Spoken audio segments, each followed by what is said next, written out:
Chapter 1: Chance Meeting. The humidity of a New York City summer usually clung to the skin like a damp wool blanket, but inside the Metropolitan Museum of Art, the air was chilled to a precise, preservationist's perfection. Emily Vance smoothed the front of her vintage emerald silk gown, feeling the slight tremor in her fingers. She wasn't supposed to be here as a guest.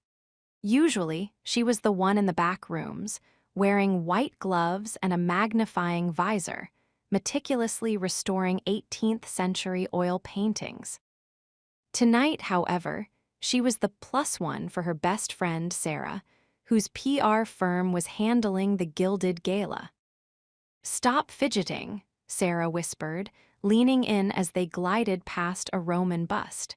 "You look like $1,000,000. Or at least like someone who belongs in a room with people who have billions." "I feel like a fraud," Emily murmured, her eyes darting to the towering displays of wealth. "I belong with the paint-stained aprons and the turpentine, Sarah, not under these chandeliers." "Nonsense, you're the best restorer in the city, you're an artist, now chin up, look mysterious." Emily tried to comply, but her gaze was constantly drawn to the details. The way the light hit the gilding on the frames, the brushwork on the canvases lining the walls.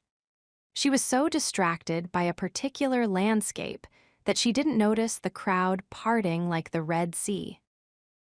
She didn't notice the sudden hush that fell over the immediate area, or the way the socialites suddenly stood a little straighter, clutching their champagne flutes with white-knuckled intensity. She stepped back to get a better angle on the landscape, and her heel caught on the hem of her dress. She braced for the impact of the cold marble floor, the humiliation of a public fall, and the sound of shattering glass.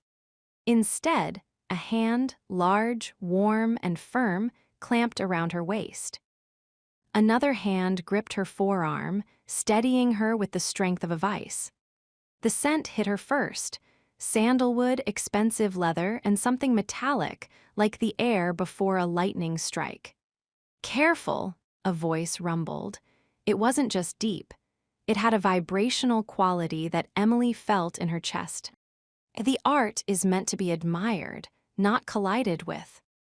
Emily blinked, her heart hammering against her ribs. She looked up, and for a moment the room disappeared. The man holding her was tall, easily 6'3", with shoulders that seemed to command the very air around him.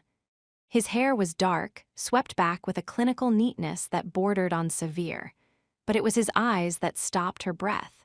They were a piercing, crystalline blue, so light they were almost silver, framed by thick, dark lashes. They weren't friendly eyes. They were predatory, observant, and currently fixed entirely on her. I'm sorry," Emily stammered, regaining her footing. He didn't let go immediately. His hand lingered on her waist for 2 seconds too long, the heat of his palm seeping through the silk of her dress. "The lighting? I was looking at the brushwork." "The Dutch Golden Age," the man said, his gaze finally flicking to the painting behind her. "An obsession with light and shadow. Most people just see the gold. You were looking at the darkness in the corner." Emily found her voice, her professional pride momentarily overcoming her nerves. "The darkness is what gives the light meaning. Without the shadow, the depth is an illusion." The man's silver eyes snapped back to hers. A slow, dangerous smile tugged at the corner of his mouth. It wasn't a warm smile. It was the smile of a man who had just found something he hadn't known he was looking for. "An astute observation," he said. He finally released her, but he didn't move back. He stayed within her personal space, looming over her. "I don't believe we've met. I would remember a face like yours." "Emily Vance," she said, her voice steadier now. "And I am Alexander Drake," he replied. Emily felt a chill that had nothing to do with the air conditioning. Alexander Drake. She knew the name. Everyone in New York knew the name. He was the man who bought and sold companies like they were trading cards. He was the billionaire recluse who was rumored to have more power in his pinky finger than the mayor had in his entire office. He was also a man the tabloids called the Ice King because of his ruthless business tactics and his complete lack of public romantic enticements. "Mr. Drake," Emily said, dipping her head slightly. "Thank you for the save." "The pleasure was mine, Miss Vance," he said. His gaze traveled slowly down her length, not with the crude leer of a catcaller, but with the intense, analytical stare of a collector examining a rare artifact. "Do you work for the museum?" "I'm a restorer. I work in the lab downstairs." "A restorer," he mused. "You fix what is broken. You bring back what was lost to time." "I try to," she said, feeling strangely breathless. "A noble pursuit," Drake said. He stepped a fraction closer. The air between them felt thick, charged with a sudden, inexplicable tension. "I find myself in need of someone with your specific talents. Perhaps we will see each other again sooner than you think." Before Emily could ask what he meant, a man in a sharp suit approached Drake and whispered something in his ear. Drake's expression didn't change, but his eyes never left Emily's. "Duty calls," Drake said softly. He reached out, his fingers grazing the skin of her hand, a touch so light it could have been an accident, yet so deliberate it felt like a brand. "Good night, Emily." He turned and walked away, his gait purposeful and commanding. Emily watched him go, her heart still racing. Sarah appeared at her elbow a second later, looking like she'd seen a ghost. Was that Alexander Drake? Did you just have a moment with the most dangerous man in Manhattan?" "He just caught me when I tripped," Emily said, though she knew that wasn't all it was. She looked down at her hand. Where he had touched her, her skin was tingling. She looked back toward the crowd, but Alexander Drake was gone, vanished into the sea of black ties and diamonds. She didn't know it yet, but the shadows she had been admiring in the painting had just stepped out of the frame and into her life. And Alexander Drake didn't just admire things he liked, he owned them. Chapter 2: Dangerous Charm. Morning came to Astoria not with the gentle caress of a sunrise, but with the violent clatter of a garbage truck grinding down the narrow street. Emily Vance jerked awake, her heart pounding a frantic rhythm against her ribs. She was tangled in her sheets, fully dressed in her oversized NYU sweatshirt and yoga pants, a stark contrast to the vintage emerald silk currently draped over the back of a chair like a discarded second skin. Her eyes immediately darted to the small, scratched coffee table. The photograph was still there. It hadn't been a fever dream brought on by too much champagne and the sheer, overwhelming presence of Alexander Drake. It was real. The heavy, cream-colored cardstock, the crisp image of her face illuminated by gallery lights, and those 4 terrifying, intoxicating words penned on the back. "I see the shadows." Emily swung her legs over the edge of the bed, pressing her bare feet against the cold hardwood. She dragged a hand through her tangled chestnut hair, trying to process the impossibility of it all. How had he gotten her address? She wasn't listed in any public directory. Her apartment lease was co-signed under her mother's maiden name to avoid the creditors from her father's past. The only people who knew where she lived were Sarah, her landlord, and the payroll department at the Metropolitan Museum of Art. Alexander Drake was a billionaire. He had resources. But to have her tracked, photographed, and to have a hand-delivered note slipped under her door in Queens within 2 hours of meeting her, that wasn't just resourceful. That was a demonstration of absolute, terrifying power.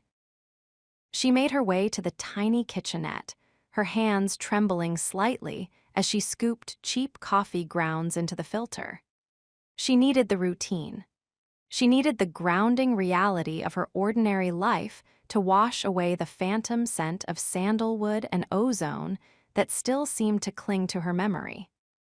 By the time she emerged from the subway at 86th Street, the oppressive humidity of the New York summer had already settled over the concrete.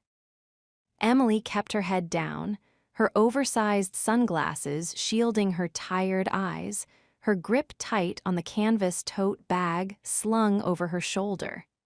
Every black SUV that rolled past the intersection made her breath hitch. Every tall man in a dark suit made her peripheral vision narrow. "You are being ridiculous," she chided herself as she flashed her badge at the museum's employee entrance. "He's a titan of industry. He runs a global empire. He doesn't have time to play cat and mouse with an underpaid art restorer." Yet, the photograph burning a hole in her tote bag argued otherwise.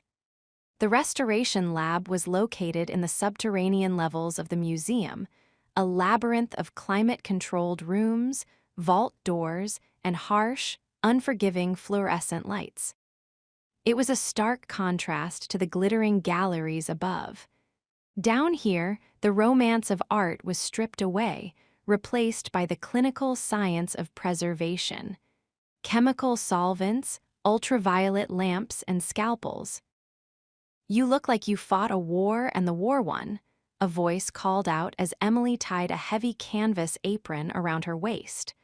Marcus, the senior conservator, was peering at her over the rims of his magnifying loupes. He was a man in his late 50s with thinning gray hair and a perpetual scent of mineral spirits. "Just didn't sleep well," Emily muttered, pulling her hair back into a severe bun. The gilded gala was exhausting. "Ah, yes, the annual parade of the unimaginably wealthy pretending to care about brushstrokes," Marcus grunted, turning his attention back to the 18th century portrait of a dour-looking duke. "Did you at least eat some free caviar?" "Something like that," Emily said evasively.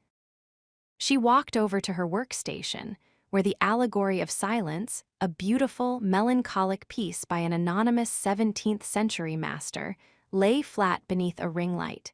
She picked up a cotton swab, dipped it in a mild solvent, and leaned over the canvas. For the next hour, she lost herself. This was her sanctuary. When she looked through the magnifying visor, the world shrank down to a single square inch of cracked oil paint. There were no billionaires, no threatening photographs, no unpaid bills. There was only the chemistry of pigment and time. She was so deeply immersed in her work that she didn't hear the heavy, electronic thud of the security doors unlocking. She didn't hear the frantic, hushed whispers of the junior staff. It wasn't until the hairs on the back of her neck stood straight up that she realized she was no longer alone. It was the exact same physical reaction she had experienced the night before. A sudden shift in the barometric pressure of the room. A suffocating, electric heaviness. "Mr. Drake, I must insist, this area is highly restricted. Even board members require advance clearance to." The voice belonged to Arthur Pendleton, the museum director. Arthur was a man who practically sweated elitism, known for his snobbery and his iron grip on protocol. Right now, he sounded like a panicking tour guide. Emily froze, the cotton swab hovering a millimeter above the canvas. She slowly lowered her visor and turned around. Alexander Drake stood in the center of the sterile, brightly lit lab, looking like a panther that had somehow wandered into a surgical ward. The harsh fluorescent lights, which usually washed out complexions and highlighted flaws, only seemed to emphasize the sharp, aristocratic angles of his face. He wasn't in a tuxedo today. He wore a bespoke three-piece suit in a dark, formidable charcoal gray. The cut of the fabric perfectly accentuated the broad span of his shoulders and the lean, powerful lines of his body.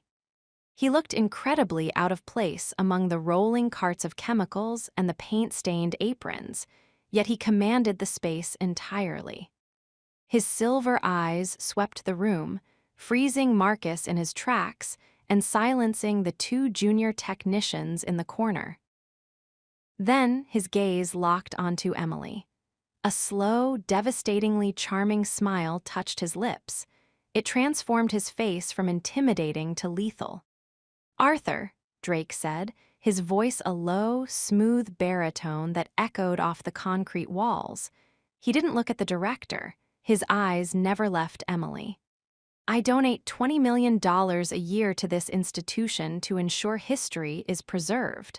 I think that buys me a walk through the basement, don't you?" Arthur Pendleton stammered, his face flushing a deep crimson. "Yes, of course, Alexander, but the environmental controls, the dust." "I assure you, I am perfectly clean," Drake interrupted smoothly. "And I won't be long.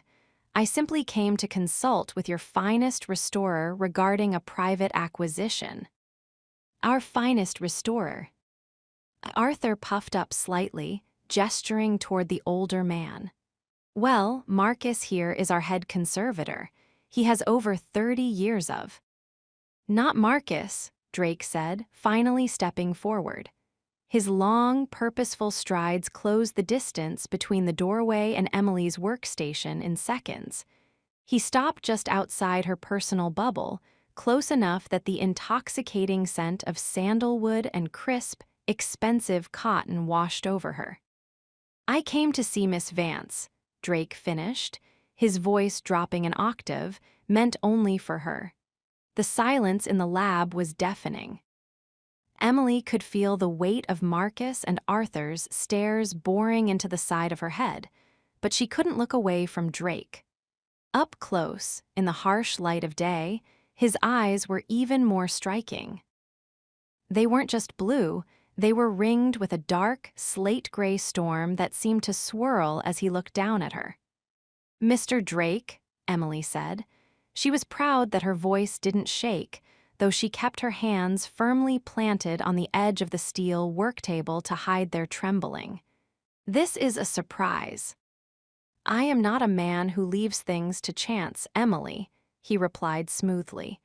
"When I see something of immense value, I secure it." Arthur cleared his throat, clearly bewildered by the exchange. "Miss Vance is a junior restorer, Alexander. She is exceptionally talented, of course, but for a private collection of your magnitude." Drake finally broke eye contact with Emily, turning his head just slightly to pin the director with a look so cold it could have frozen mercury. "Arthur, did I ask for your recommendation?" "And no, sir." "Then I suggest you and the rest of your staff take an early coffee break. Miss Vance and I have business to discuss." It was a dismissal, a blatant, arrogant order given in a room he didn't own to people who didn't work for him, and yet the sheer force of his authority made it impossible to argue. Arthur opened his mouth, closed it, and then gestured frantically to Marcus and the technicians. Within 30 seconds, the lab was entirely empty, the heavy steel doors sealing shut behind them with a definitive click. Emily and Alexander were alone. The silence stretched, taut and vibrating. Drake took a slow, deliberate step closer, invading her space completely. He reached out, his large, impeccably manicured hand hovering over the allegory of silence. "You didn't sleep well," he observed quietly. Emily's breath hitched. "Are you in the habit of analyzing women's sleep patterns, or do you just stalk them to see if they're home?" Drake let out a low, rumbling chuckle that did terrible, wonderful things to her nerve endings. He didn't seem offended by her accusation. If anything, he looked delighted by her defiance. "I don't stalk, Emily. I supervise my interests. You took the subway home last night. A remarkably dangerous choice for a woman wearing thousands of dollars in vintage silk. How did you get my address? She demanded, pushing past his charm, her defensive walls slamming into place. And who took that photograph? Drake leaned against the steel table, casually crossing his ankles. The relaxed posture was a stark contrast to the predatory intensity of his gaze. My security detail took the photograph, and finding your address was a matter of a single phone call. When you control the infrastructure of the city, there are no locked doors, Emily. Only doors you haven't bothered to open yet. That is a severe invasion of privacy, she snapped, her cheeks burning with a mixture of anger and a deeply shameful, adrenaline-fueled thrill. It was a precaution, he countered smoothly, to ensure you arrived safely. The photograph was merely a token, to let you know that I meant what I said last night. I see you, Emily, even when you're hiding. I'm not hiding. You are wearing a canvas apron that smells of turpentine, standing in a windowless basement, hiding from a world that you are clearly meant to be a part of, he said softly. He reached out, and before she could flinch away, his knuckles brushed against the side of her cheek. The touch was agonizingly gentle, sending a shockwave of heat straight down to her toes. I have a proposition for you, he murmured, his thumb lightly grazing the line of her jaw. And I strongly suggest you listen to it. Chapter 3: Unwanted Attention. The check sat on Emily's kitchen counter like a radioactive isotope. It was a pale, unassuming slip of paper, yet it seemed to pulse with a terrifying energy that made the rest of her cramped apartment look even shabbier by comparison. $500,000. That was the signing bonus Alexander Drake had offered her in the lab, scribbled casually onto a personal check as if he were tipping a barista. It wasn't even the full fee for the restoration project he wanted her for, it was simply the price for her consideration. I don't want your answer now, he had said, his voice a low vibration in the sterile air of the museum basement. I want you to sleep on it. I want you to look at your bank balance, look at your student loans, and then look at that check. And then, I want you to realize that I am the only person in this city who can give you the life your talent deserves. He had left shortly after, leaving a vacuum of silence in the lab that was eventually filled by the frantic, prying questions of her boss, Arthur. Emily had lied, telling him it was a private consultation about a minor Dutch work. She hadn't mentioned the lost Caravaggio Drake claimed to have found. She hadn't mentioned the way he had looked at her, as if she were the masterpiece and the painting was just the frame. Now, at 11:00 p.m., Emily stood in her kitchen, staring at the check. Her phone buzzed on the counter. It was a text from an unknown number. The coffee you like is sitting on your doorstep. It's still hot. Emily's heart skipped a beat. She lived on the 3rd floor of a walk-up. The front door of the building was supposed to be locked. She crept toward her apartment door, her breath held tight in her chest. She looked through the peephole. There, sitting on the floor in the hallway, was a white paper bag with the logo of a high-end French bakery 4 blocks away. She opened the door slowly, her eyes scanning the dim hallway. It was empty. The flickering fluorescent light overhead hummed with a lonely sound. She reached down, picked up the bag, and retreated back inside, locking the triple bolt she'd installed herself. Inside the bag was a large, steaming latte, exactly how she liked it. Extra shot of espresso, oat milk, no sugar. Next to it was a small, perfectly flaky almond croissant. There was a small note tucked into the cup holder. You didn't eat lunch today. I don't like it when you're careless with yourself. A chill that was half fear and half feverish heat raced down her spine. He had been watching her. all day. He knew what she drank, and he knew that she had skipped her lunch break to hide in the restoration lab. The unwanted attention should have made her call the police. It should have made her pack a bag and go to Sarah's. But as she took a sip of the coffee, which was, indeed, the best she'd ever tasted, she felt a dark, addictive thrill. Alexander Drake wasn't just a billionaire. He was a force of nature that had decided to focus its entire intensity on her. The next morning, the attention escalated.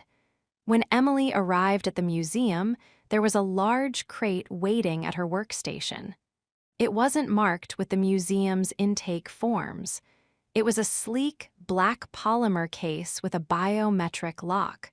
"What is this, Vance?" Marcus asked, leaning over his magnifying glass. Maintenance said it was delivered by a private courier at 4:00 a.m. I think it's the project Mr. Drake mentioned," Emily said, her voice faint. As she approached the case, a small screen on the top flickered to life. A camera scanned her face. Identity confirmed, Emily Vance. The lock hissed as it disengaged. The lid slid back with motorized precision. The entire lab went silent. Even Arthur, who had been mid-sentence in a phone call in his glass-walled office, stopped and stared. Resting on a bed of velvet-lined foam was a canvas. It was small, no larger than a laptop, but the power radiating from it was immense. It was a depiction of Judith beheading Holofernes, but the style was unmistakable. The dramatic chiaroscuro, the violent realism, the visceral emotion in Judith's eyes. "Is that?" Marcus whispered, his voice cracking. "Is that the lost Caravaggio from the Odiscalchi collection?" "The lamentation of the shadow," Emily breathed, her fingers hovering inches from the surface. It was in terrible condition. A thick, darkened layer of oxidized varnish obscured the figures. There was a jagged tear in the upper right corner and signs of water damage along the bottom edge.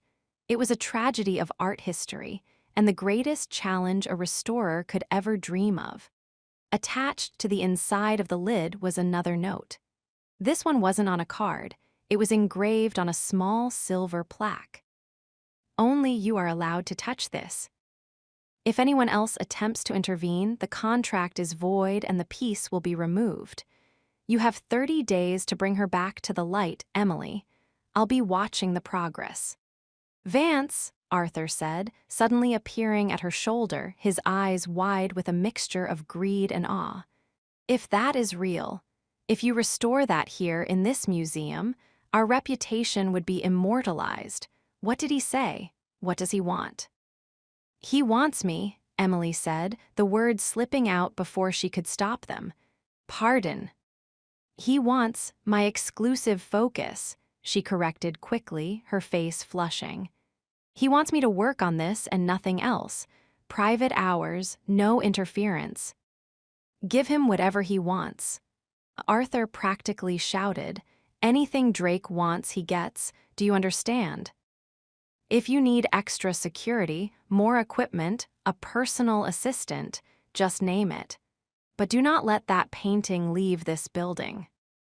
Emily looked at the painting, then at the silver plaque.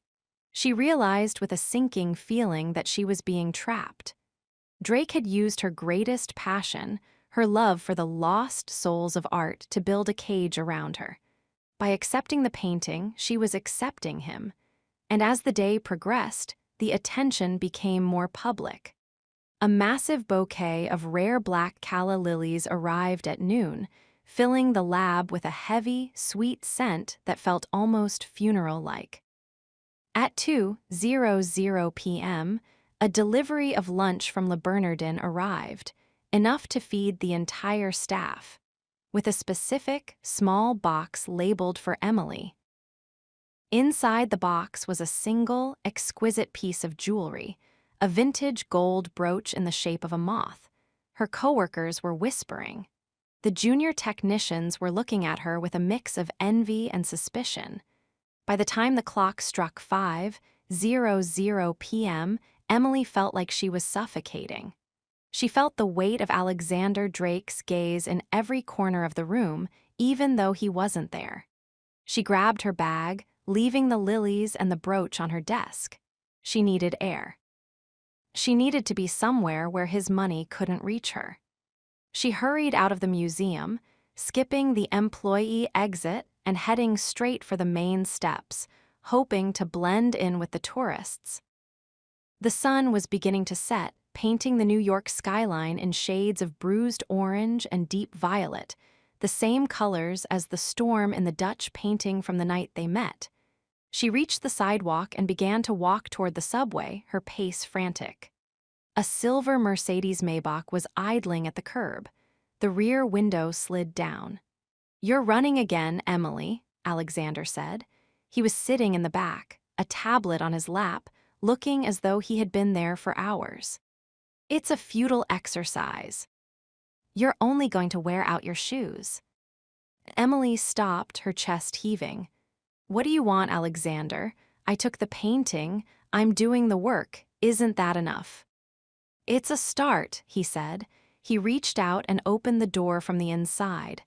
"Get in. We're going to dinner." "I have plans," she lied. "No, you don't. Sarah is at a PR event in Brooklyn, and your mother isn't expecting a call until 8. You have exactly 2 hours of free time before you go back to your apartment to stare at my check." Emily felt a surge of genuine fear. "How do you know my mother's schedule?" Drake's expression didn't change, but his eyes darkened. "I told you, I don't like uncertainty. I find it inefficient. Now get in the car, or I'll be forced to come out and carry you in. And I don't think you want the paparazzi across the street to have that photo."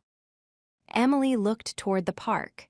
Sure enough, a man with a long-lens camera was perched on a bench, focused directly on them. She was trapped. She stepped into the car, the scent of leather and sandalwood enveloping her like a shroud. The door closed with a soft, expensive thud, sealing them into a world where only Alexander Drake's rules applied.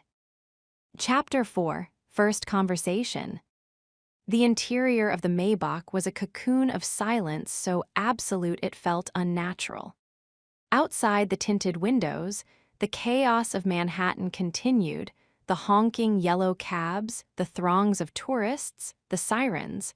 But inside, there was only the soft hum of the air conditioning and the rhythmic thrum of Emily's own pulse. Alexander didn't speak for the first 10 minutes. He remained focused on the tablet in his lap, his fingers moving with a clinical, detached efficiency as he reviewed documents that likely decided the fates of thousands of people. He didn't look at her, but Emily could feel him.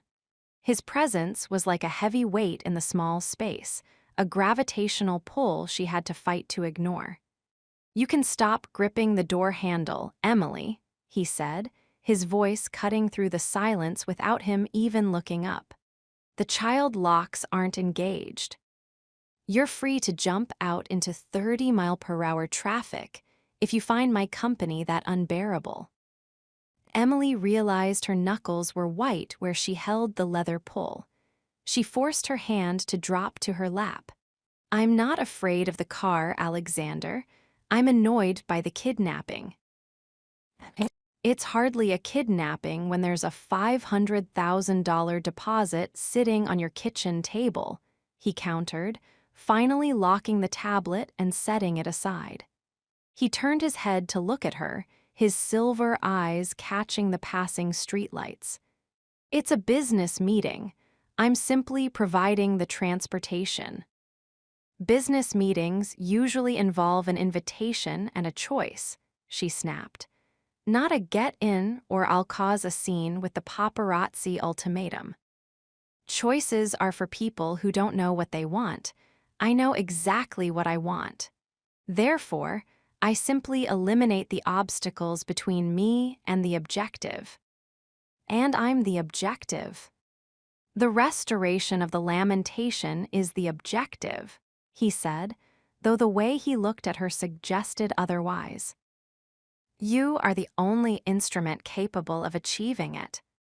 The car slowed, turning into the private, gated entrance of a glass and steel monolith overlooking the East River.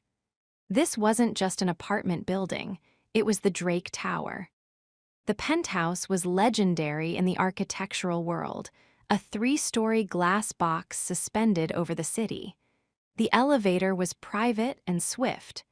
When the doors opened, Emily stepped out onto a floor of dark, polished basalt. The entire north and west walls were floor-to-ceiling glass, offering a view of New York that felt like looking down from a god's perspective. The city was a carpet of diamonds, the Chrysler Building glowing like a scepter just a few blocks away. "Sit," Alexander said, gesturing toward a sprawling, low-profile velvet sofa in a deep navy blue.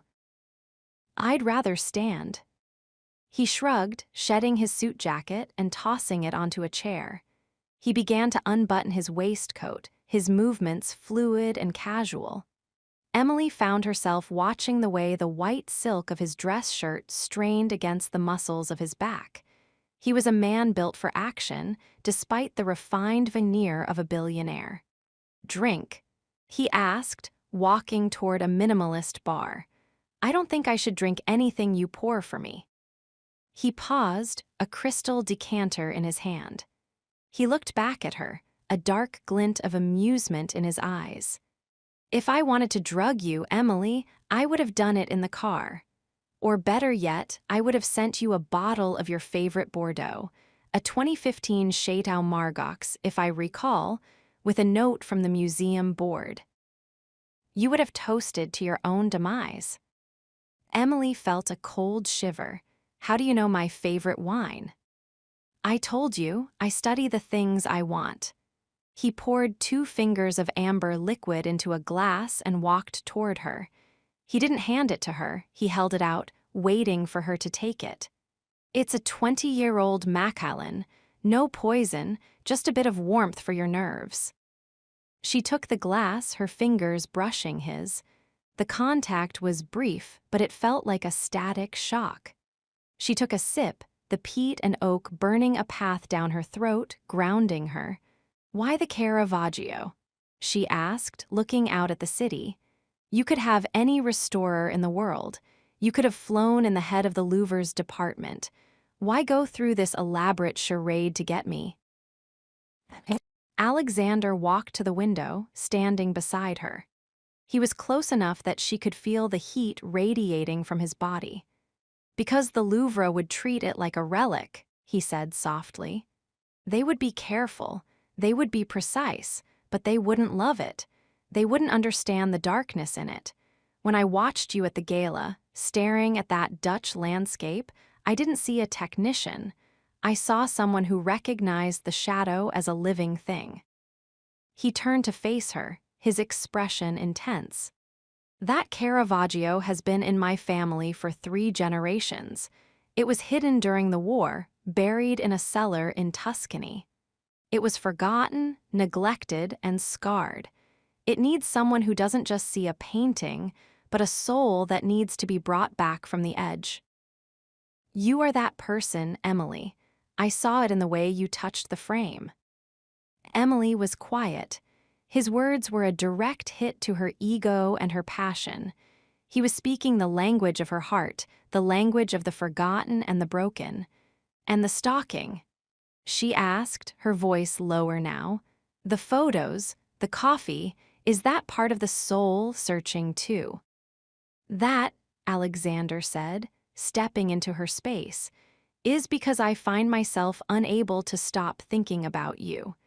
And I have never been a man who tolerates a lack of control over his own thoughts. So you try to control me instead. I try to understand you. There is a difference." "Is there?" Emily challenged, her eyes flashing. "Sending a car to follow me, knowing my favorite wine, knowing my mother's phone habits. That's not understanding, Alexander. That's surveillance, it's predatory." He didn't flinch. He leaned down, his face inches from hers. Is it predatory to want to know the woman who has occupied every waking thought I've had for 48 hours? Is it wrong to ensure the safety of something I consider precious? I'm not a thing, she whispered. No, he agreed, his gaze dropping to her mouth. You're a storm, and I've always been drawn to the eye of the hurricane. The tension in the room was a physical thing, stretching between them like a wire pulled to the breaking point. Emily knew she should walk away. She should demand to be taken home. But she was trapped by the silver of his eyes and the dangerous, magnetic pull of a man who looked at her as if she were the only thing in the universe that mattered. You're dangerous, she said. I am, he admitted, his voice a low, gravelly caress. But I think you like the danger, Emily. I think you're tired of the quiet, sterile life of the basement. I think you want to see what happens when the light finally hits the shadows. He reached out, his hand hovering near her waist, not quite touching her, yet she felt the ghost of his palm against her silk dress. Tell me I'm wrong, he whispered. Tell me to stop, and I'll have the car take you home right now. I'll take the Caravaggio back tomorrow. I'll never contact you again. The ultimatum was there. The exit was open. All she had to do was say the word. But as she looked at him, this powerful, obsessive, beautiful monster, she realized with a surge of terror that she didn't want him to stop. She wanted to know how far the obsession went. Don't take the painting back, she said, her voice steady despite the chaos in her heart. A slow, triumphant smile spread across Alexander's face. It was the smile of a predator who had just seen the trap snap shut. I had a feeling you'd say that, he murmured. Now, let's have dinner. We have a lot to discuss. Chapter 5, The Mysterious Gesture.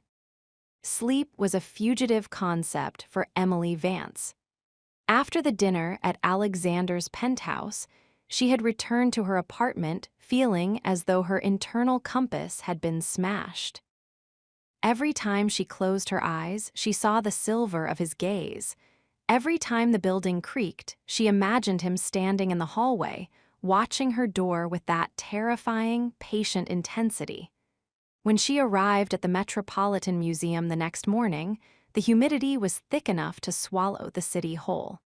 She felt frayed, her nerves stretched thin like old canvas. You're early, Marcus noted, not looking up from his work.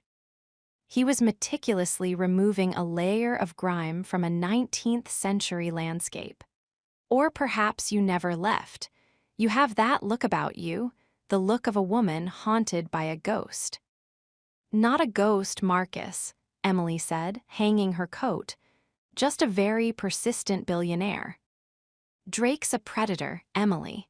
Everyone in the art world knows it. He doesn't collect art because he loves it. He collects it because it's a conquest. Just make sure you aren't part of the acquisition. Emily didn't answer. She walked toward her station, her eyes immediately seeking out the black polymer case containing the Caravaggio. It sat there, a dark sun in the center of the room, pulling everything toward it. But as she reached her desk, she realized something was different. The black calla lilies from the day before had been removed. In their place sat a single, small wooden box. It was old. The wood was a deep, honey-colored oak, scarred with age and polished by the touch of many hands. There was no bow, no card, no brand name. Emily's heart hammered a frantic rhythm against her ribs. She recognized that box. With trembling fingers, she reached out and touched the lid. The grain was familiar. She knew the exact way the brass hinges squeaked when opened. She knew the scent that would waft out, linseed oil, cedar, and the faint, lingering ghost of her father's pipe tobacco. She opened it. Inside, resting on a bed of worn green felt, was a set of silver-handled palette knives and a series of fine-tipped brushes made of sable hair. They were professional grade, antique, and perfectly maintained. On the inside of the lid, a small name was etched into the wood: Vance. Emily let out a choked sound, her hand flying to her mouth. These weren't just any tools, these were her father's. Her father, David Vance, had been a brilliant but gambling-addicted restorer who had lost everything: his reputation, his studio, and eventually his life to his debts. When he died 10 years ago, his entire collection of tools and his private library had been seized by creditors. Emily had watched, a heartbroken 20-year-old, as the history of her family was auctioned off in lots to strangers. She had spent a decade trying to find these tools. They were the only things she wanted from him, the tools that had taught her how to see the world. "Emily, what is it?" Marcus asked, hearing her sharp intake of breath. It's nothing," she whispered, quickly closing the lid. She felt a surge of emotion so violent it made her dizzy. This wasn't a gift of wealth. It wasn't a signing bonus. This was a message. Alexander Drake hadn't just looked up her address or her favorite wine. He had dug into the deepest, most painful corners of her past. He had tracked down a set of tools sold at a private auction in London 7 years ago and brought them back to her. He was showing her that he knew her, truly knew her. And more importantly, he was showing her that he could provide the one thing she thought was lost forever: her heritage. She sat down heavily in her chair, her legs feeling like lead. Tucked into the side of the box was a small, handwritten scrap of paper. Not the elegant cardstock from before, but a torn piece of ledger paper. A master should work with the tools she was born to hold. Restore the shadows, Emily. All of them. "He's insane," she whispered to the empty air. "Who's insane?" Arthur Pendleton asked, stepping out of his office with a stack of papers. He looked at Emily, then at the wooden box. "Is that a new acquisition? We need to log all external materials brought into the lab, Vance." "It's a personal item, Arthur," Emily said, her voice regaining its strength. She pulled the box closer to her, her grip protective. "A gift." Arthur's eyebrows shot up. "From Mr. Drake, I assume. The man is certainly thorough. He called me this morning to ensure you had been granted unlimited access to the archives for your research on the Caravaggio. He also made a very generous donation to the staff pension fund in your name." Emily felt a sickening lurch in her stomach. He was weaving a web. He wasn't just pursuing her, he was making it so that her entire professional world was indebted to him because of her. If she pushed him away now, she wasn't just rejecting a date, she was potentially jeopardizing the museum's funding and her colleagues' futures. "He's buying the room," Emily murmured. "He's buying the building, Emily," Arthur corrected with a thin smile. "And apparently he's buying you the best tools money can't buy. Just do the work." Don't overthink the motive of a man like Alexander Drake. Men like him don't have motives, they have desires. Arthur walked away, leaving Emily alone with the ghost of her father and the shadow of Alexander Drake. She picked up one of the palette knives. The weight was perfect. It fit into her palm as if it had been waiting for her for a decade. She felt a tear prick at her eye, but she brushed it away angrily. She couldn't let him do this. She couldn't let him reach into her soul and pull out her secrets like they were items on a grocery list. She grabbed her phone and dialed the number that had texted her about the coffee. It rang twice before a familiar, deep baritone answered. "I wondered how long it would take for you to open the box," Alexander said. There was no "hello," no "how are you," just the immediate, crushing weight of his attention. "Where did you get them?" Emily demanded, her voice shaking. "How did you find them?" "Does it matter?" "It matters to me. Those tools were lost in a debt sale in 2014. They were in a private collection in Europe. You didn't just find them, Alexander. You hunted them. I told you, Emily. I don't like it when things are where they don't belong. Those tools belonged in your hands. I simply corrected a historical error. You're trying to manipulate me, she snapped. You think if you give me back my father, I'll be yours. Is that the plan? There was a long silence on the other end of the line. When Alexander spoke again, the playfulness was gone. His voice was cold, precise, and terrifyingly sincere. I don't need to give you back your father to make you mine, Emily. I could have bought your debt, your lease, and your career in an afternoon. I chose the tools because I wanted you to remember who you are while you work on my painting. I want you to be the best version of yourself when you're with me. I am not with you, she hissed. You're holding his knife, aren't you? Emily looked down at her hand. Her fingers were white-knuckled around the silver handle. She was using it. She was already using the gift.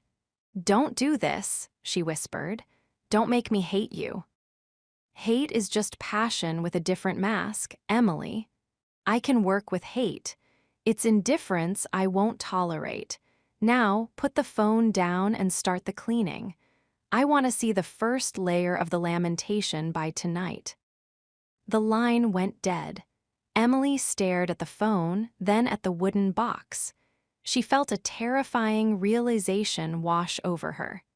Alexander Drake didn't want her gratitude.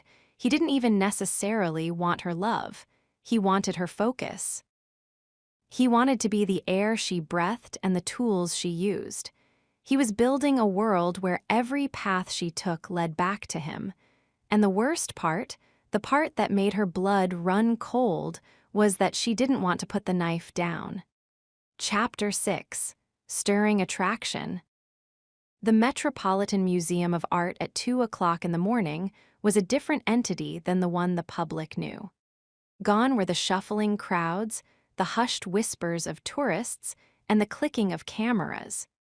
In their place was a heavy, ancient silence that felt alive, as if the thousands of statues and portraits were finally exhaling after a long day of being watched.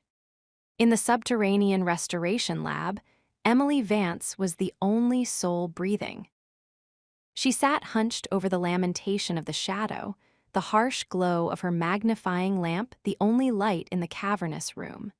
She was using her father's silver-handled palette knife, the one Alexander had restored to her. The weight of it felt like a tether to a past she had thought was severed. She was working on a particularly stubborn patch of oxidized varnish near the center of the canvas, Judith's throat. The grime was centuries old, a stubborn veil of time that resisted her usual solvents. "Come on," she whispered, her voice sounding thin in the vast room. "Show me what's underneath." She applied a microscopic amount of a new chemical mixture, her hand steady. Her focus so absolute that the rest of the world had ceased to exist. She didn't hear the distant thrum of the service elevator. She didn't hear the heavy security doors disengage. She only knew she was no longer alone when the air in the room suddenly changed. It didn't just feel colder, it felt charged. "You're pushing too hard." The voice came from the shadows behind her, low and resonant, vibrating through the metal of her stool and into her very bones. Emily didn't scream. She didn't even flinch. She had become so accustomed to the ghost of Alexander Drake haunting her thoughts that his physical presence felt like an inevitable manifestation. She slowly set the knife down and turned her head. He was standing at the edge of the light's radius. He had discarded his suit jacket, his white dress shirt unbuttoned at the collar, and the sleeves rolled up to reveal forearms that were lean and corded with muscle. He looked less like a billionaire in this light and more like a myth, something powerful and ancient that had stepped out of the dark. "I'm not pushing," Emily said, her voice steadier than her heart. "I'm coaxing. There's a difference." Alexander stepped into the light. The shadows of the room seemed to cling to him, unwilling to let go. He walked to the edge of her table, leaning over to inspect the painting. He was so close that she could smell the rain on his clothes and the dark, spicy scent of his skin. "The pigment is fragile there," he observed, his eyes tracing the line of Judith's neck. "If you use that solvent, you risk thinning the base layer. Caravaggio used a high lead content in his whites. It becomes brittle with age." Emily blinked, surprised despite herself. "You know restoration chemistry." "I know what I own," he said, shifting his gaze from the canvas to her face. "And I know how to protect it. You've been here for 14 hours, Emily. Your eyes are bloodshot and your hand is starting to tremor. That's when mistakes happen." "I'm fine," she insisted, though her hand chose that exact moment to twitch against the table. Alexander didn't say anything. He reached out, his large hand closing over hers. His skin was hot, searingly so, against her chilled fingers. He didn't pull her hand away, he simply held it, pinning it against the cold steel of the workstation. "Your pulse is racing," he murmured. "That's because you keep sneaking into a high-security building like a cat burglar," she snapped, though she didn't pull her hand away. The heat of him was too addictive, a sudden fire in the middle of a frozen wasteland. "I didn't sneak. I have the master codes." He moved closer, his hip brushing against hers as he leaned in to look at her through the magnifying visor she still wore. "Look at me, Emily." She looked up, and the world narrowed to the silver of his eyes. Through the magnification of the lens, he looked even more intense, every dark lash and every fleck of slate in his irises visible. He was a landscape of dangerous beauty. "You're obsessed," she whispered. "I am," he admitted. He reached up, his fingers grazing the edge of the visor. He flipped it up, revealing her tired, wary eyes. "But not with the painting. The Caravaggio is just a piece of cloth and oil. It's the woman who can breathe life back into it that I find intoxicating." He didn't move away. He stayed in her space, his breath fanning across her lips. Emily felt a terrifying pull, a stirring attraction that defied logic, pride, and self-preservation. She wanted to push him away, to scream at him for invading her life, but her body was betraying her, leaning into his heat. "Why me?" she asked, her voice a mere breath. "There are women who would give anything to be in your orbit, women who fit your world. Why hunt an art restorer from Queens?" Alexander's hand moved from her hand to her jaw, his thumb tracing the line of her lower lip. The touch was light, but it felt like a brand. "Because those women are like the paintings in the main gallery," he said, his voice dropping to a gravelly low. "They are bright and they are obvious. They have no depth. But you are a Caravaggio, Emily. You have shadows, you have secrets, and you have a fire in you that you've spent your whole life trying to dampen." He leaned down, his forehead resting against hers. "I don't want someone who fits my world," he whispered. "I want someone who challenges it. I want the only thing I can't buy with a check." "And what is that?" "Your surrender." The word hung in the air, heavy and dangerous. Emily's heart was drumming a frantic rhythm against her ribs. She could feel the power radiating from him, the absolute certainty that he would eventually get what he wanted. "I'm not for sale," she said, though her voice lacked the conviction she needed. "I know," he murmured. He shifted his grip, his hand sliding into her hair, his fingers tangling in the loose chestnut strands. "That's why I'm going to make you want to give it to me for free." He didn't kiss her. He didn't have to. The tension between them was so thick it was almost physical, a bridge of electricity connecting their bodies. He stayed there for a long, agonizing moment, his lips hovering just an inch from hers, giving her every chance to pull away. She didn't. She held her breath, her eyes fluttering shut, waiting for the impact. But Alexander Drake was a master of the slow game. He stepped back just as she began to lean in, the sudden loss of his heat making her gasp.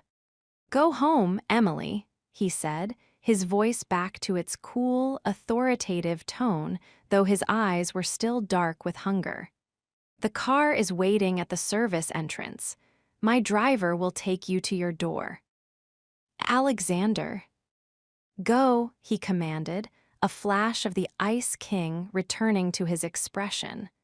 "Before I decide to keep you here all night. And believe me, if I do, we won't be talking about art." He turned and walked back into the shadows of the lab, disappearing into the darkness before the heavy doors had even finished closing. Emily stood there, trembling in the cold light of her lamp, her lips still tingling from the ghost of a touch. She looked down at the Caravaggio, at the throat of Judith. The varnish was still there. The grime was still there. But for the first time in her life, Emily Vance wasn't looking at the shadows on the canvas. She was looking at the shadows in her own heart, and she was terrified to realize that she was no longer afraid of what was hiding in the dark. She was starting to crave it. Chapter 7: Obsession Revealed. The morning air was thick with the scent of an impending storm, the kind that turned the New York skyline into a smudge of charcoal and slate. Emily Vance stood in front of her apartment mirror, staring at the dark circles under her eyes. She looked like a woman who had spent the night wrestling with a demon, and in many ways she had. The memory of Alexander's breath against her lips, his hand pinning hers to the cold metal table, felt like a phantom limb, constantly there, even though it shouldn't be. When she stepped out of her building in Astoria, she didn't look for a taxi. She didn't head for the subway. She looked directly at the curb. The black SUV was already there. The driver, a man she now recognized as Elias, stepped out and opened the door without a word. He didn't ask where she was going, he knew. He didn't ask if she wanted a ride, he expected her to take it. "I can walk to the train, Elias," Emily said, her voice sounding tired even to her own ears. "Mr. Drake prefers you don't use the MTA during the morning rush, Miss Vance. He finds the security risks unacceptable." "The only risk to my security is the man paying your salary," she muttered, but she climbed into the leather-scented interior anyway. She was too exhausted to fight a battle she knew she would lose. When she arrived at the Metropolitan Museum, the atmosphere had shifted again. The security guards at the employee entrance, men she had exchanged pleasantries with for years, didn't just nod. They stood at attention. They wore new, high-end earpieces and moved with a military precision that was entirely out of place in an art museum.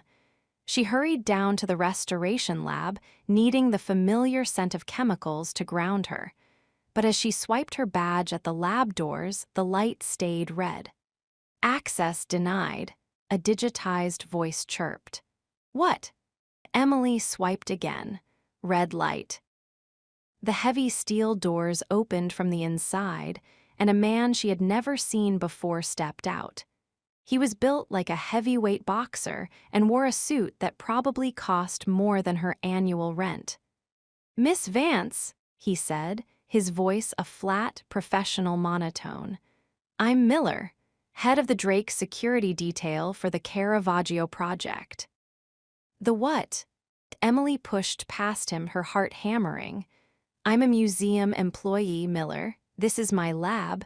Why is my badge not working?" "The security protocols for this room have been upgraded," Miller explained, following her as she stormed toward her workstation. Given the value of the asset and the specialist working on it, Mr. Drake felt the museum's standard security was insufficient. "Your biometrics have been updated in the new system. You no longer need a badge. The scanners will recognize you." Emily stopped dead in her tracks. Her workstation, which had always been a cluttered mess of jars, brushes, and notes, had been transformed. A new state-of-the-art ventilation hood had been installed overnight. A high-resolution 8K camera was mounted directly above the painting, its lens focused with surgical precision on the canvas. And on her desk sat a new, sleek laptop, its screen glowing with a live feed of the lab from 4 different angles. "He's watching me," she whispered, a cold dread pooling in her stomach. "He didn't just put a camera on the painting, he put cameras on me."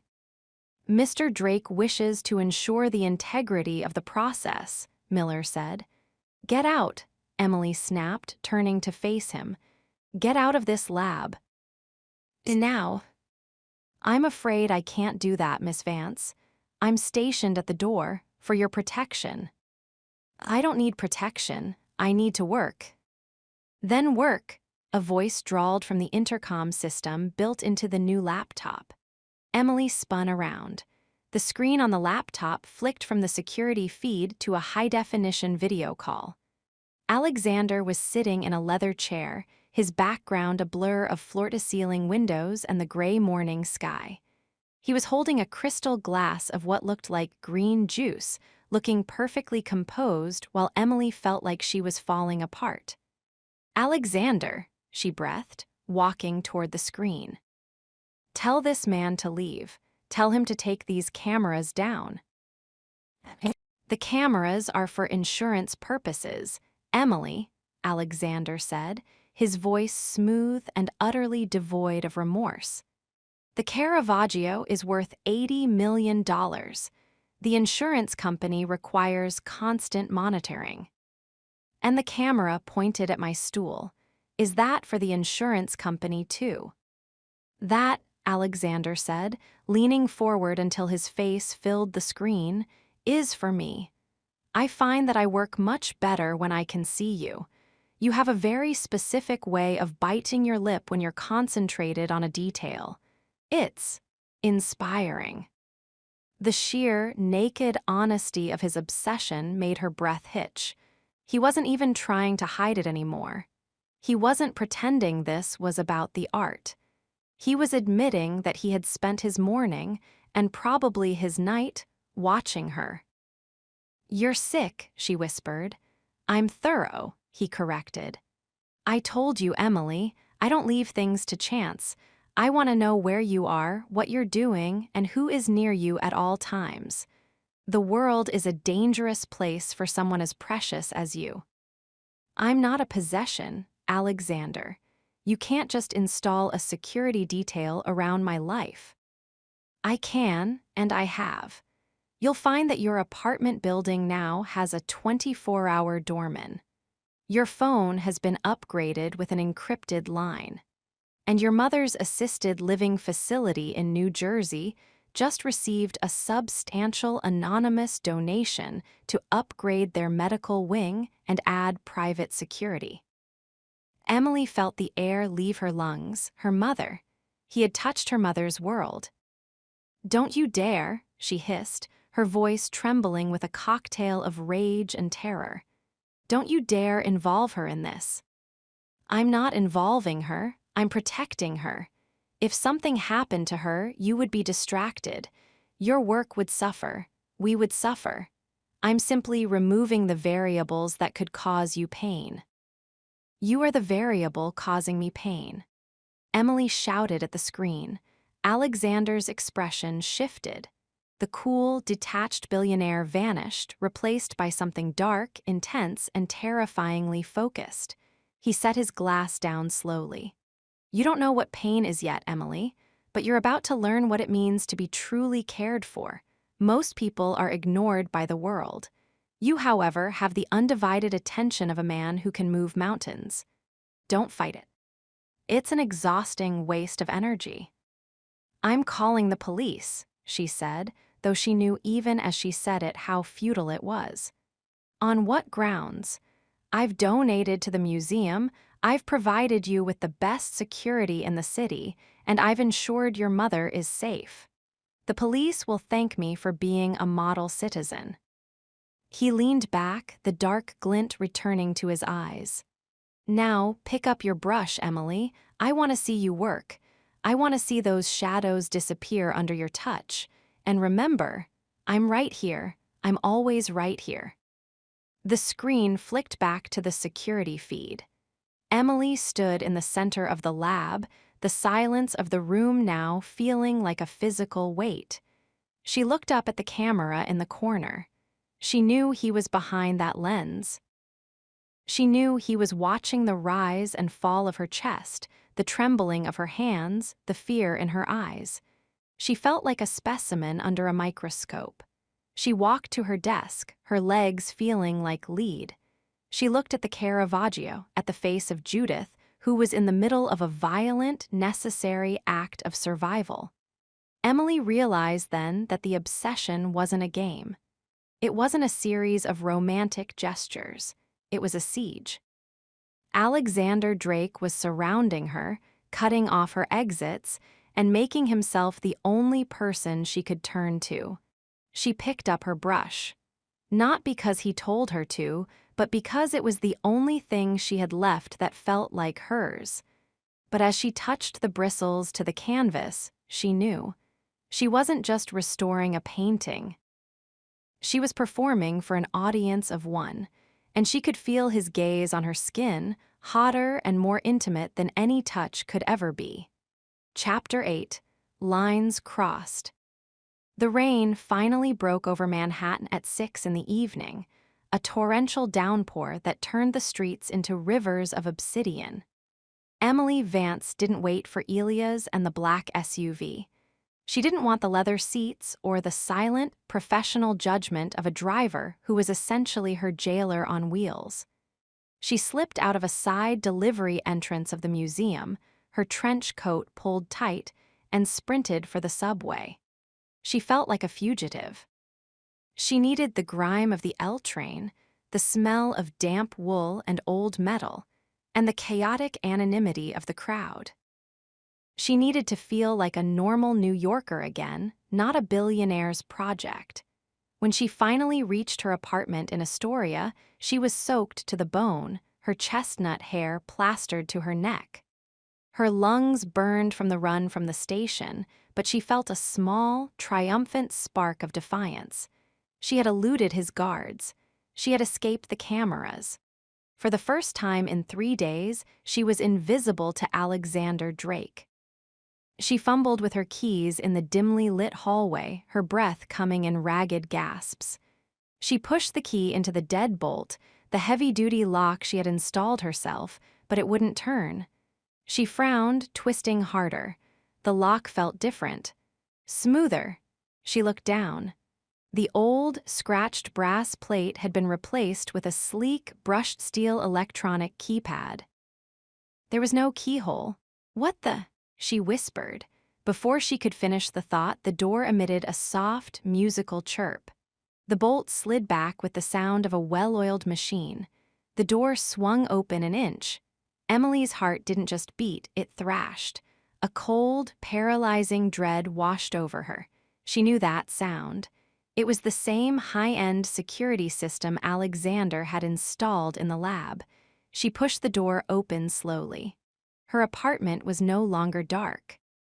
The small, mismatched lamps she'd bought at flea markets were all lit, casting a warm, golden glow over the room. But the air was different. The scent of her cheap vanilla candles had been replaced by something far more potent: sandalwood, rain, and power. Alexander Drake was sitting on her small, worn-out velvet sofa. He looked absurdly out of place. He was still in his charcoal suit, his presence so massive that her tiny living room felt like a dollhouse. He was leaning back, one leg crossed over the other, holding an old leather-bound sketchbook, her sketchbook in his large, elegant hands. "The proportions on your early anatomical sketches are a bit off," he said, not looking up as he turned a page. "But the way you capture the light in the eyes, even at 19, you were obsessed with the soul of the subject." Emily stood in the doorway, water dripping from her coat onto the floor. "Get out." Alexander finally looked up. His silver eyes were dark, reflecting the amber light of the room. He didn't look like a guest. He looked like a king who had reclaimed a lost province. "You're late, Emily. And you're wet. You'll catch a chill." "I said get out," she shouted, her voice cracking. "You changed my locks. You broke into my home. You're sitting here going through my private drawings. This is a crime, Alexander. This is stalking." He set the sketchbook down on her coffee table, the table he had surely sanitized before touching. He stood up slowly, his height seemingly doubling in the small space. He walked toward her, and Emily found herself backing up until her shoulders hit the doorframe. "I didn't break in," he said softly, stopping just inches away. "I upgraded. Your previous lock was a joke, Emily. A determined teenager with a bobby pin could have been inside this apartment in 30 seconds. I couldn't sleep knowing you were behind such a pathetic barrier." "That is not your decision to make." "Everything involving your safety is my decision," he countered, his voice dropping to that low, vibrating rumble that made her knees weak against her will. He reached out, his fingers catching a wet lock of hair and tucking it behind her ear. His touch was electric, a sharp contrast to the cold rain. "I told you, I don't leave things to chance." "You have crossed a line," she whispered, her eyes burning with angry tears. "There is nowhere left for me to go. You're at my work, you're in my head, and now you're in my home. What is left? My skin. Do you want to own that too?" Alexander's gaze darkened, a predatory hunger flashing in his eyes that made her breath hitch. He leaned down, his face so close she could feel the heat of his skin. "I want everything, Emily," he murmured. "I want the air in your lungs.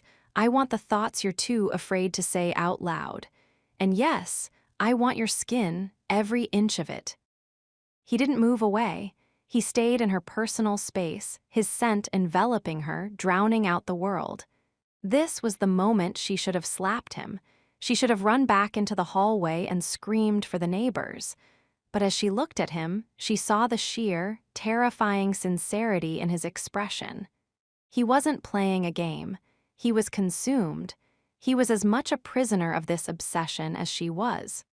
"You're crazy," she breathed. "I'm devoted," he corrected. He reached past her and closed the door, the electronic lock clicking back into place with a finality that felt like a trap snapping shut. "You're shivering. Go take a hot shower. I've had dinner delivered from that Italian place you like on 30th Avenue. I'm not eating with you." "You are, because after dinner, we're going to discuss why you thought it was a good idea to disappear into the subway without your security detail." "I'm not your employee, Alexander. I'm not your child." "No," he said, his hand sliding down to the small of her back, pulling her just an inch closer. "You're the woman I've decided to keep. And you will learn, Emily, that I am very, very good at keeping what is mine." He released her then, stepping back as if the intense proximity hadn't just set her entire body on fire. He gestured toward her bedroom. "The shower. Now, or I'll be forced to come in there and peel those wet clothes off you myself. And I don't think you're ready for that level of line crossing quite yet." Emily stared at him, her heart hammering. She saw the challenge in his eyes, the dark promise. She knew he wasn't joking. She turned and fled into her bedroom, slamming the door behind her. As she stripped off her wet clothes, her hands shaking, she caught sight of herself in the vanity mirror. Her cheeks were flushed, her eyes wide and bright. She looked terrified, but she also looked more alive than she had in years. And that was the most dangerous part of all. Chapter 9, The First Kiss. The steam in the small bathroom was thick enough to obscure the world. but it couldn't drown out the reality of the man sitting in the next room. Emily stood under the spray of the hot water until her skin turned a mottled pink, her mind racing in 100 different directions. She should be calling the police from the burner phone she kept in her nightstand. She should be screaming for help through the bathroom window. But instead, she was scrubbing the scent of rain and NYC grime off her skin, preparing herself to face him again. When she finally emerged, wrapped in a thick, oversized gray sweater and leggings, her armor of comfort, she found the living room transformed. The small, circular wooden table by the window, usually covered in art history journals and half-finished sketches, had been cleared. A white linen cloth, where he had gotten it, she had no idea, now draped over it. 2 plates of steaming audiobook and a bottle of deep red wine sat between 2 flickering candles. Alexander was standing by her bookshelf, his back to her. He had removed his tie and unbuttoned the first 2 buttons of his shirt. Even from behind, the sheer power of his silhouette made the air in the room feel thin. "You have an impressive collection of out-of-print restoration manuals," he said, his voice low and casual, as if he hadn't just hijacked her life. He turned, his silver eyes tracking her movement as she crossed the room. "And a surprising amount of poetry. Neruda. Rilke, you're a romantic at heart, Emily. It's your greatest weakness." "It's not a weakness to value beauty," Emily said, stopping at the edge of the kitchen. "The weakness is thinking you can buy it and put it in a cage." "I don't want to buy your heart, Emily. I want to earn it. There's a distinction." "You don't earn things by breaking into people's apartments, Alexander." "I told you," he said, walking toward her with a slow, predatory grace. "I didn't break in. I took possession of the perimeter. Now, sit. The food is getting cold, and I spent a considerable amount of effort ensuring the chef at Il Posto used the exact amount of saffron you prefer in your risotto." Emily looked at the table, then at him. The absurdity of the situation, a billionaire serving her dinner in her cramped Astoria walk-up, was almost enough to make her laugh. Almost. She sat down, her body stiff. Alexander took the seat opposite her. He poured the wine, the dark liquid swirling in the glass like a premonition. "To the Caravaggio," he said, raising his glass. "To the painting," she corrected, refusing to look him in the eye. They ate in a silence that was far from peaceful. It was a tactical silence, a ceasefire in a war that was only just beginning.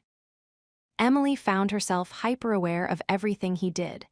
The way his large hands handled the delicate silverware, the way he watched her eat with a focus that was borderline clinical, the way the candlelight caught the silver in his eyes. "Why are you doing this?" she asked finally, setting her fork down. "The gifts, the security, the locks, the dinner, you're Alexander Drake, you could have anyone. You could have a supermodel, a CEO, a princess. Why me? Why this?" Alexander leaned back, his wine glass held loosely in his fingers. "Because they are all predictable, Emily. I can map their desires in 5 minutes. I can satisfy their needs with a wire transfer. But you..." He paused, his gaze dropping to her throat, where her pulse was jumping. "You are the only person who has ever looked at me and seen a man instead of a mountain. You're the only one who fights back." "I'm fighting for my life," she snapped. "No, you're fighting for your comfort. You're afraid of what happens if you actually let someone see you. Not the Emily, the restorer version. The real you. The one who dreams of shadows and hides her father's sketches in the back of a closet." Emily felt a jolt of anger. "You have no right to talk about my father." "I have every right. I'm the one who ensured his legacy didn't end up in a dumpster in New Jersey. I'm the one who bought back his tools. I'm the one who knows that you carry his guilt around like a lead weight, trying to fix every broken thing you find because you couldn't fix him. Emily stood up so fast her chair scraped harshly against the floor. That's enough. Get out. I don't care about the painting. I don't care about the money. Get out of my house. Alexander didn't move. He sat there, a calm, immovable force in the center of her storm. The truth is a bitter pill, isn't it? You don't know the truth. You know facts. You know data points. You don't know what it was like to watch him lose everything. You don't know me. She was shouting now, her chest heaving, the pent-up frustration of the last week finally boiling over. She walked around the table, intending to drag him to the door, but as she reached him, he stood up. The change in height was instantaneous and overwhelming. He loomed over her, his presence swallowing the light. "I know you better than you know yourself," he whispered, his voice a low, dangerous rumble. He stepped into her space, forcing her back until her calves hit the edge of the sofa. "I know that you hate me for seeing you, and I know that you want me to touch you more than you want your next breath." "You're wrong," she breathed, her voice shaking. "I hate you. I despise everything you represent." "Then why is your heart trying to break through your ribs right now?" He reached out, his hand closing around her wrist. His grip wasn't painful, but it was absolute, a band of iron and heat. He pulled her hand up and pressed it against his own chest. Emily gasped. Beneath the fine silk of his shirt, his heart was thundering. It wasn't the slow, rhythmic beat of a man in control. It was a frantic, violent rhythm that matched her own. "I am a man of logic, Emily," Alexander said, his face inches from hers. "I am a man of strategy. But for 7 days, I haven't been able to sleep. I haven't been able to eat. I have been consumed by the thought of the way you looked at me in that gallery. I have spent millions of dollars just to be in your orbit. Does that sound like a man who is just looking for a conquest?" "It sounds like a man who is insane," she whispered. "Perhaps, but it's a madness only you can cure."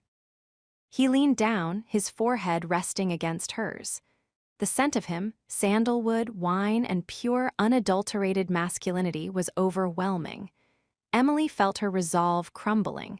She should push him away. She should strike him. But her fingers curled into the fabric of his shirt, anchoring her to him. The anger she felt was transforming into something else, a volatile, white-hot energy that was blurring the lines between hatred and desire. "Alexander." She warned, but it sounded like a plea. "Tell me to stop," he murmured against her lips. "Tell me you don't feel this, and I'll walk out that door and never look back. I'll leave the tools, the money, the painting. I'll disappear." Emily looked into his eyes, those silver, fractured mirrors of his soul. She saw the obsession there, yes, but she also saw a desperation that matched her own. She saw a man who was willing to burn the world down just to see her rise from the ashes. The silence stretched, vibrating with the sound of the rain against the window and the crackle of the candles. She didn't tell him to stop. She leaned in. The first contact was an explosion. It wasn't a gentle kiss, it was a collision. Alexander's mouth claimed hers with a hunger that was terrifying in its intensity. It was the kiss of a man who had been starving for years, a man who was finally tasting the only thing that could sustain him. Emily made a soft, broken sound in the back of her throat, her hands flying up to tangle in his dark hair. She pulled him closer, her body arching against his, seeking the heat she had been denying herself since the moment they met. Alexander's hands were everywhere on her waist, her back, her hair, possessive and demanding. He backed her up until she felt the wall behind her, pinning her there with the weight of his body. The world outside, the museum, the cameras, the debts, the danger, vanished. There was only the taste of red wine, the friction of his stubble against her skin, and the terrifying, beautiful realization that she was no longer her own. The lines hadn't just been crossed. They had been obliterated. Chapter 10: Secret Backgrounds. The silence that followed the kiss was louder than the storm outside. Emily stood pinned against the wall of her apartment, her chest heaving, her lips swollen and tingling. Alexander's hands were still braced on the wall on either side of her head, trapping her in the heat of his shadow. His silver eyes were no longer cold. They were molten, dark with a mixture of triumph and a raw, jagged vulnerability that terrified her more than his anger ever had. He didn't pull away immediately. He leaned down, his nose brushing against hers, his breath hitching in the small space between them. "Now," he whispered, his voice a gravelly ruin, "tell me again that you despise everything I represent." Emily couldn't find her voice. Her body was still vibrating from the contact, her blood singing a song of surrender she didn't want to acknowledge. She looked up at him, really looked at him, and saw the cracks in the Ice King persona. There was a desperation in the set of his jaw, a loneliness that seemed to radiate from him like a cold wind. "I don't even know who you are, Alexander," she managed to say, her voice trembling. "I know the man on the cover of Forbes. I know the man who buys companies and follows women home. But I don't know you." Alexander's expression shifted. The predatory intensity faded, replaced by a weary, ancient sort of look. He stepped back, finally giving her air, and walked toward the window. The rain was a gray curtain against the glass, blurring the lights of Queens into a smear of neon. "Most people don't want to know me, Emily," he said, his back to her. "They want the name, they want the access. They want the Drake brand to validate their own existence. You're the first person in 15 years who has asked for the man underneath the suit." "Is there a man underneath?" she asked, smoothing her sweater, trying to regain some semblance of her dignity. Alexander turned around. He reached into his vest pocket and pulled out a small, tarnished silver coin. He tossed it onto the wooden table. It landed with a dull thud. "My grandfather started with that," he said. "A single silver drachma he brought from a village in Greece that doesn't exist on modern maps anymore. He wasn't a businessman, Emily. He was a survivor. He built the foundation of the Drake Empire on the ruins of post-war Europe. He didn't buy companies, he took them. He didn't negotiate, he conquered." Emily walked to the table, looking down at the coin. It was worn thin, the face of the figure on it almost rubbed away by decades of thumbing. "My father was different," Alexander continued, his voice dropping an octave. "He inherited the power but none of the hunger. He was a man of art, of music. He was soft. And in the world my grandfather built, soft things are crushed." Emily felt a prickle of intuition. What happened to him? The board of directors happened. His friends happened. They saw his passion for history and art as a weakness. They orchestrated a hostile takeover when I was 12. They stripped him of his title, his reputation, and eventually his will to live. Alexander walked back toward her, his eyes fixed on the coin. "I watched him wither away in a penthouse that was no longer his.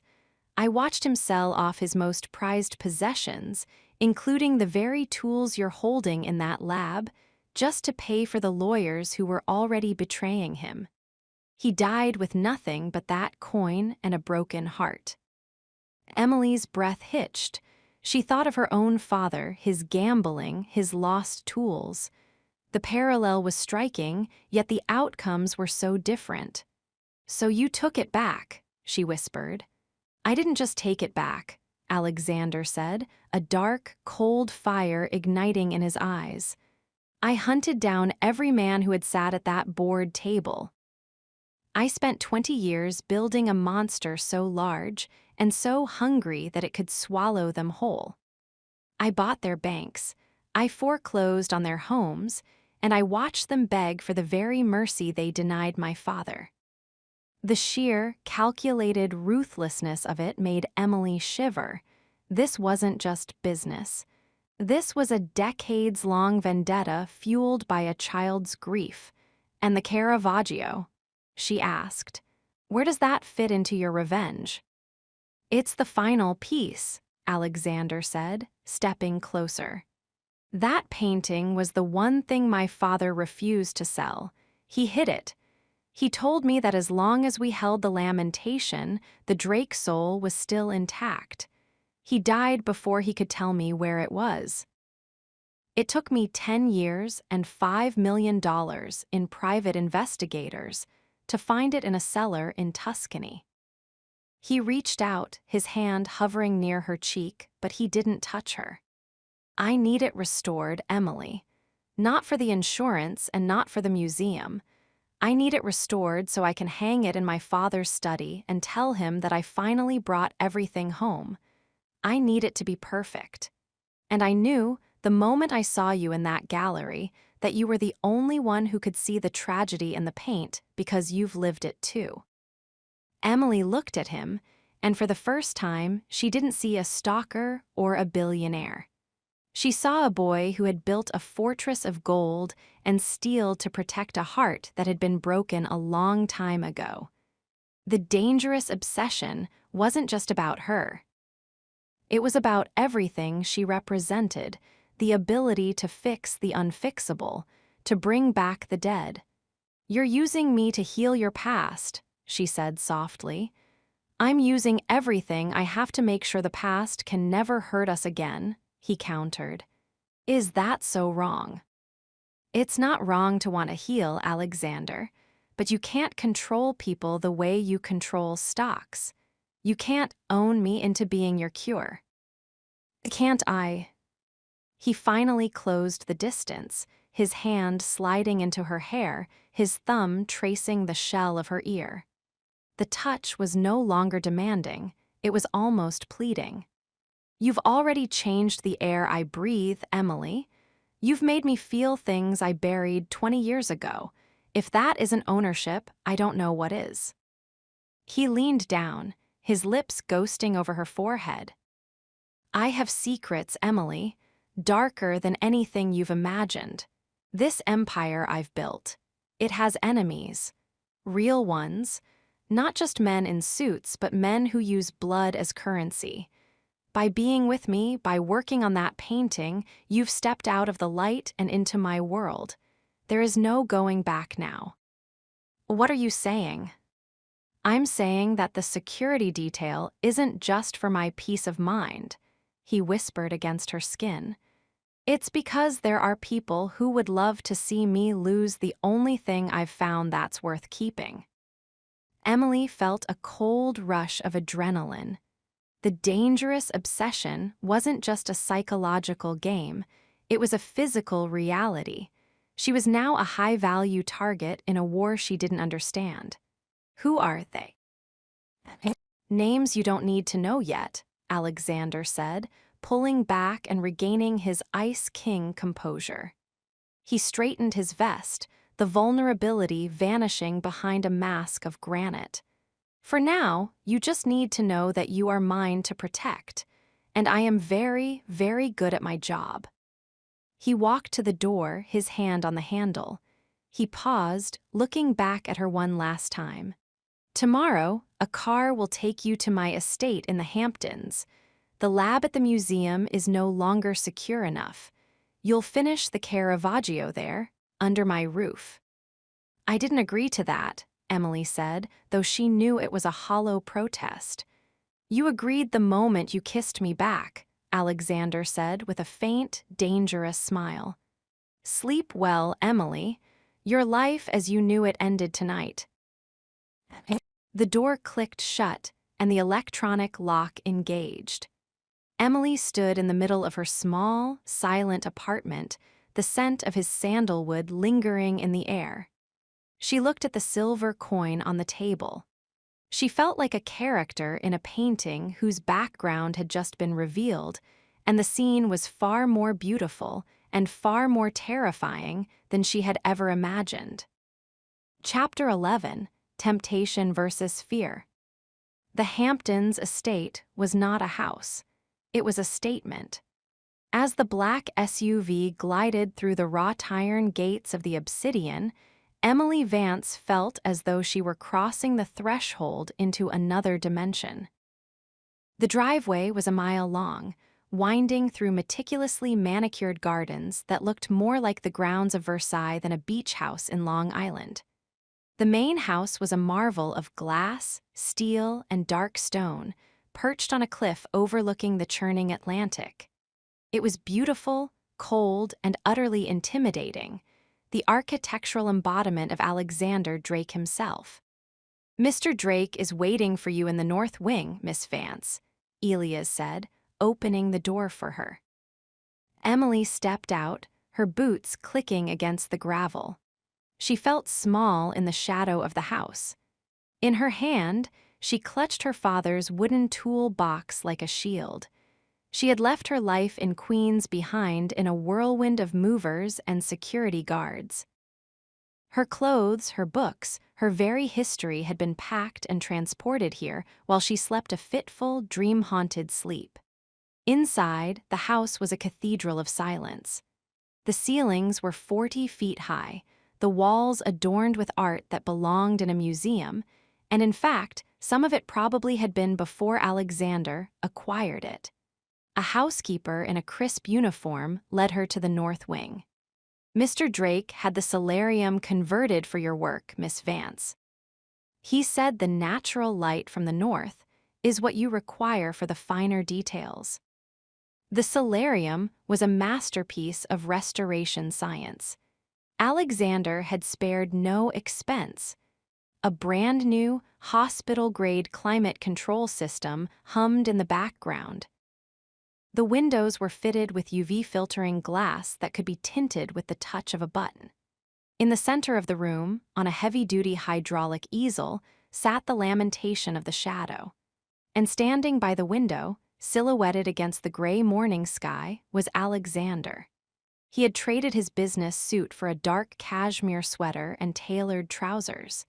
He looked more relaxed, yet somehow more dangerous. The lack of a tie made him look less like a CEO and more like the predator he truly was. "You're late," he said, not turning around. "The car left Astoria at 6. It is now 8:15. Traffic on the Lie is a reality even billionaires can't buy their way out of, Alexander," Emily said, setting her box down on a pristine white marble counter. He turned then, a slow, predatory smile spreading across his face. "I could have sent the helicopter." "I don't want a helicopter. I want my life back." Alexander walked toward her, his footsteps silent on the heated stone floor. He stopped just inches away, his presence an immediate, suffocating weight. He reached out, his fingers grazing the sleeve of her coat. "This is your life now, Emily. A world where you have everything you need to be brilliant. No distractions, no debts, no subway delays, just you, the light, and the masterpiece." Emily looked around the room. It was a dream. Any restorer in the world would kill for this setup. The tools, the chemicals, the security, it was perfection. That was the temptation. The sheer luxury of being able to work without worry, to be supported by a man who recognized her genius. But then she looked at the door. 2 security guards stood outside the glass, their faces expressionless, their earpieces glowing. That was the fear. "It's a cage, Alexander," she whispered. "A very expensive, very beautiful cage." "Is it a cage if you have the key?" He reached into his pocket and pulled out a small, black card. "This gives you access to the entire estate. The beach, the library, the gym, the kitchens. You can go wherever you like, as long as you remain within the perimeter." "The perimeter," she repeated. "And if I want to go to the grocery store or see Sarah?" Sarah has been informed that you are on a high-stakes private commission with a non-disclosure agreement. She will be allowed to visit in 2 weeks, once the initial phase of the restoration is complete. Emily's blood ran cold. You've already managed her. You've already told her what to think. I've managed the situation, Alexander corrected. He stepped closer, his hand sliding up her arm to rest on her shoulder. The heat of his palm seeped through her coat, making her heart stutter. I'm protecting you, Emily. There was an attempt to breach the museum's server last night. Someone was looking for the location of the Caravaggio. They were looking for you.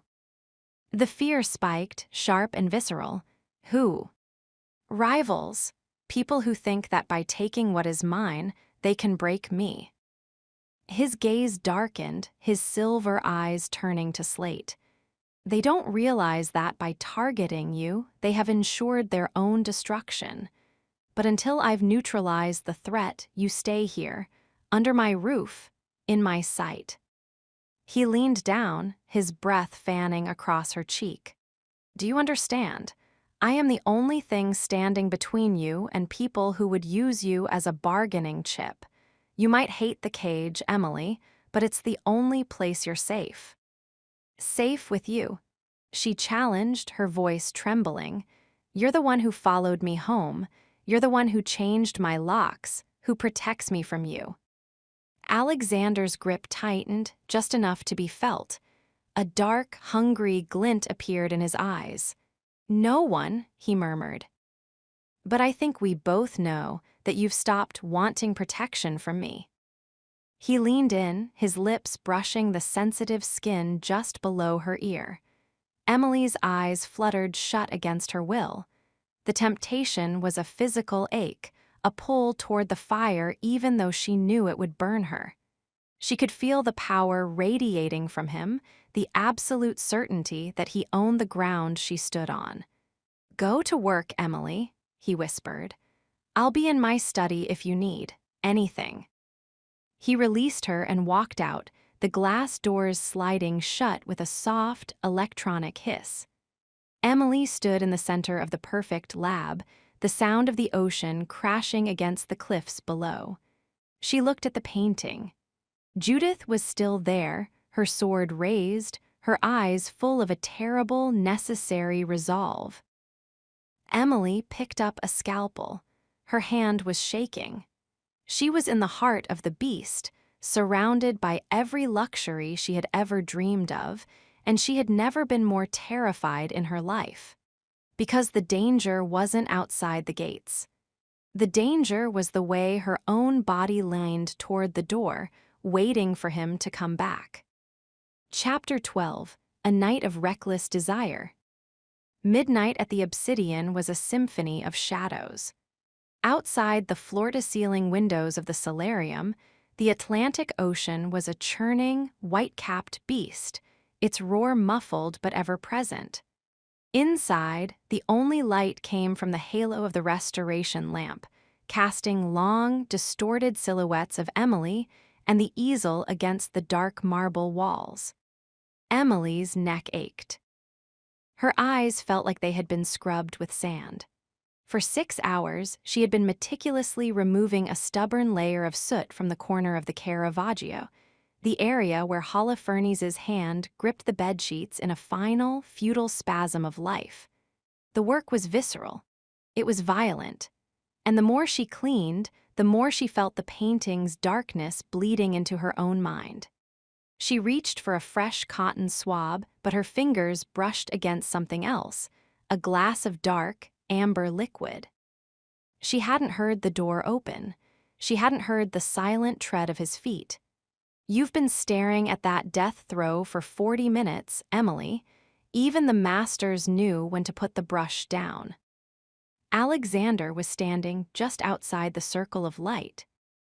He was dressed in a black silk robe, tied loosely at the waist, revealing the hard, tanned expanse of his chest. He looked like a king in his private chambers, relaxed yet radiating a lethal energy. I'm close to a breakthrough, Emily whispered, her voice husky from disuse. "The base layer here. It's not just lead white. There's bone black mixed in."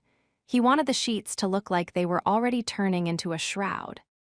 "Fascinating," Alexander said, though he wasn't looking at the painting. He was looking at the way her hair had escaped its bun, the way her oversized sweater had slipped off one shoulder, and the way her pulse was drumming a frantic rhythm in the hollow of her throat. He stepped into the light, taking the glass from the table and holding it out to her. "Drink. It's a vintage port. It will quiet the ghosts in your head." Emily took the glass, her fingers trembling as they brushed his. The heat of him was a shock to her system, a sharp contrast to the air-conditioned chill of the lab. She took a sip, the thick, sweet wine coating her tongue, warming her from the inside out. "Why are you still awake, Alexander?" she asked, looking up at him. "Because the monitors in my bedroom show me everything," he murmured. "I watched you work. I watched the way you leaned into the canvas, as if you wanted to crawl inside the paint. I watched the way you bit your lip until it bled." He reached out, his thumb catching her lower lip, tracing the small, tender spot she had chewed raw in her concentration. The touch was agonizingly slow, a silent claim. "You shouldn't watch me like that," she breathed, her grip tightening on the glass. "I can't help it. You're the most beautiful thing in this house, Emily, and in this house, everything belongs to me." The arrogance of his words should have angered her. It should have sent her running for the door. But in the middle of the night, surrounded by the scent of old oil paint and the roar of the sea, it felt like an invitation. The cage had narrowed down to this circle of light, and she found she didn't want to leave it. "I am not one of your acquisitions," she whispered, even as she leaned into his touch. "Aren't you?" Alexander stepped closer, his body heat enveloping her. He took the wine glass from her hand and set it on the table without looking. "I bought your time. I bought your security. I bought the very air you're breathing right now. Tell me, Emily, which part of you is still yours?" "My heart," she defied him, her eyes flashing. "My thoughts." "Then let me have those too," he growled. He didn't wait for an answer. He moved with the speed of a predator, his hands cupping her face as his mouth crashed down onto hers. It wasn't the tentative, exploratory kiss of the apartment. This was a claim. It was reckless, fueled by days of forced proximity and nights of watching each other through glass and cameras. Emily made a soft, broken sound and tangled her fingers in the silk of his robe, pulling him closer. She wanted the fire. She wanted the distraction from the shadows on the canvas. She wanted to lose herself in the sheer, overwhelming power of a man who looked at her and saw the only thing in the world that mattered. Alexander's hands slid down her back, his palms hot through the thin fabric of her sweater. He hoisted her up, seating her on the edge of the marble restoration table. Jars of solvent clattered. Brushes rolled onto the floor. Emily didn't care. She wrapped her legs around his waist, pulling him into the notch of her thighs. The friction of his silk robe against her skin was almost too much to bear. Alexander groaned into her mouth, a raw, primal sound that vibrated through her entire body. "Until you're mine," he whispered against her skin, his lips trailing a path of fire down her neck to the sensitive dip of her collarbone.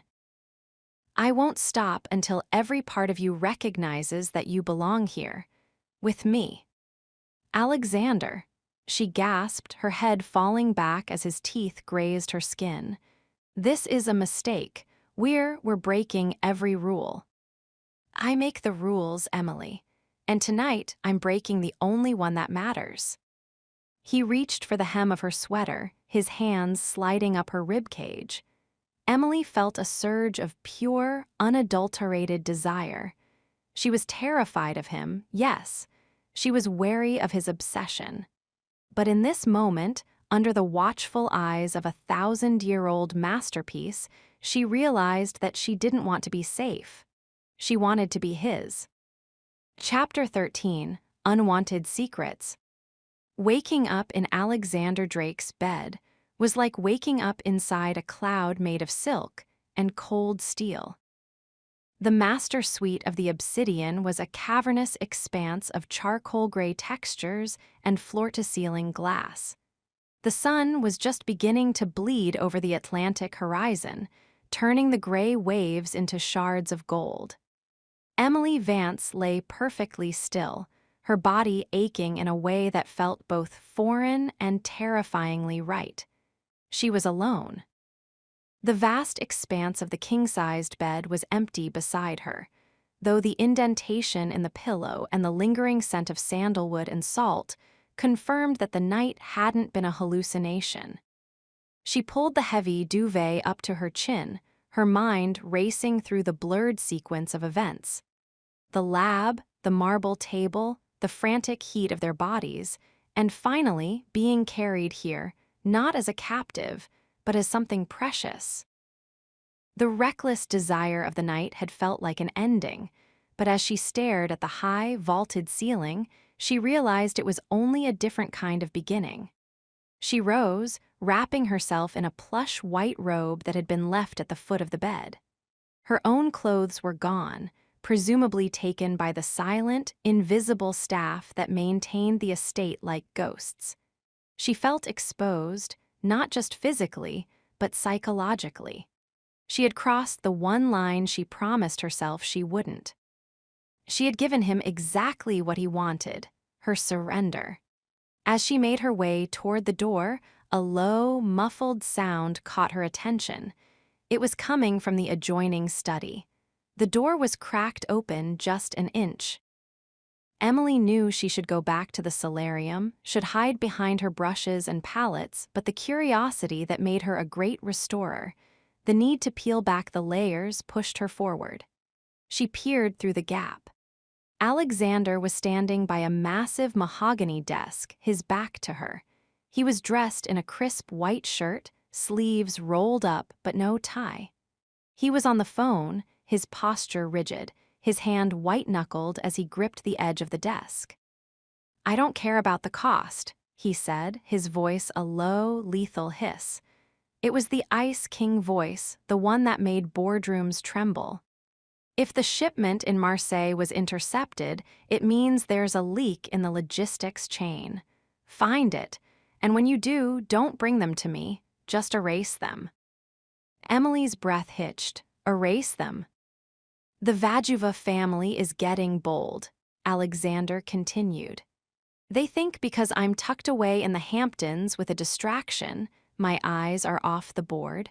Remind them who owns the ports. Burn the warehouse in Constanta if you have to. I want a clear message sent by noon." He paused, listening to the person on the other end. His jaw tightened. "She is not a factor," Alexander snapped, his voice dropping an octave. "She is under my protection.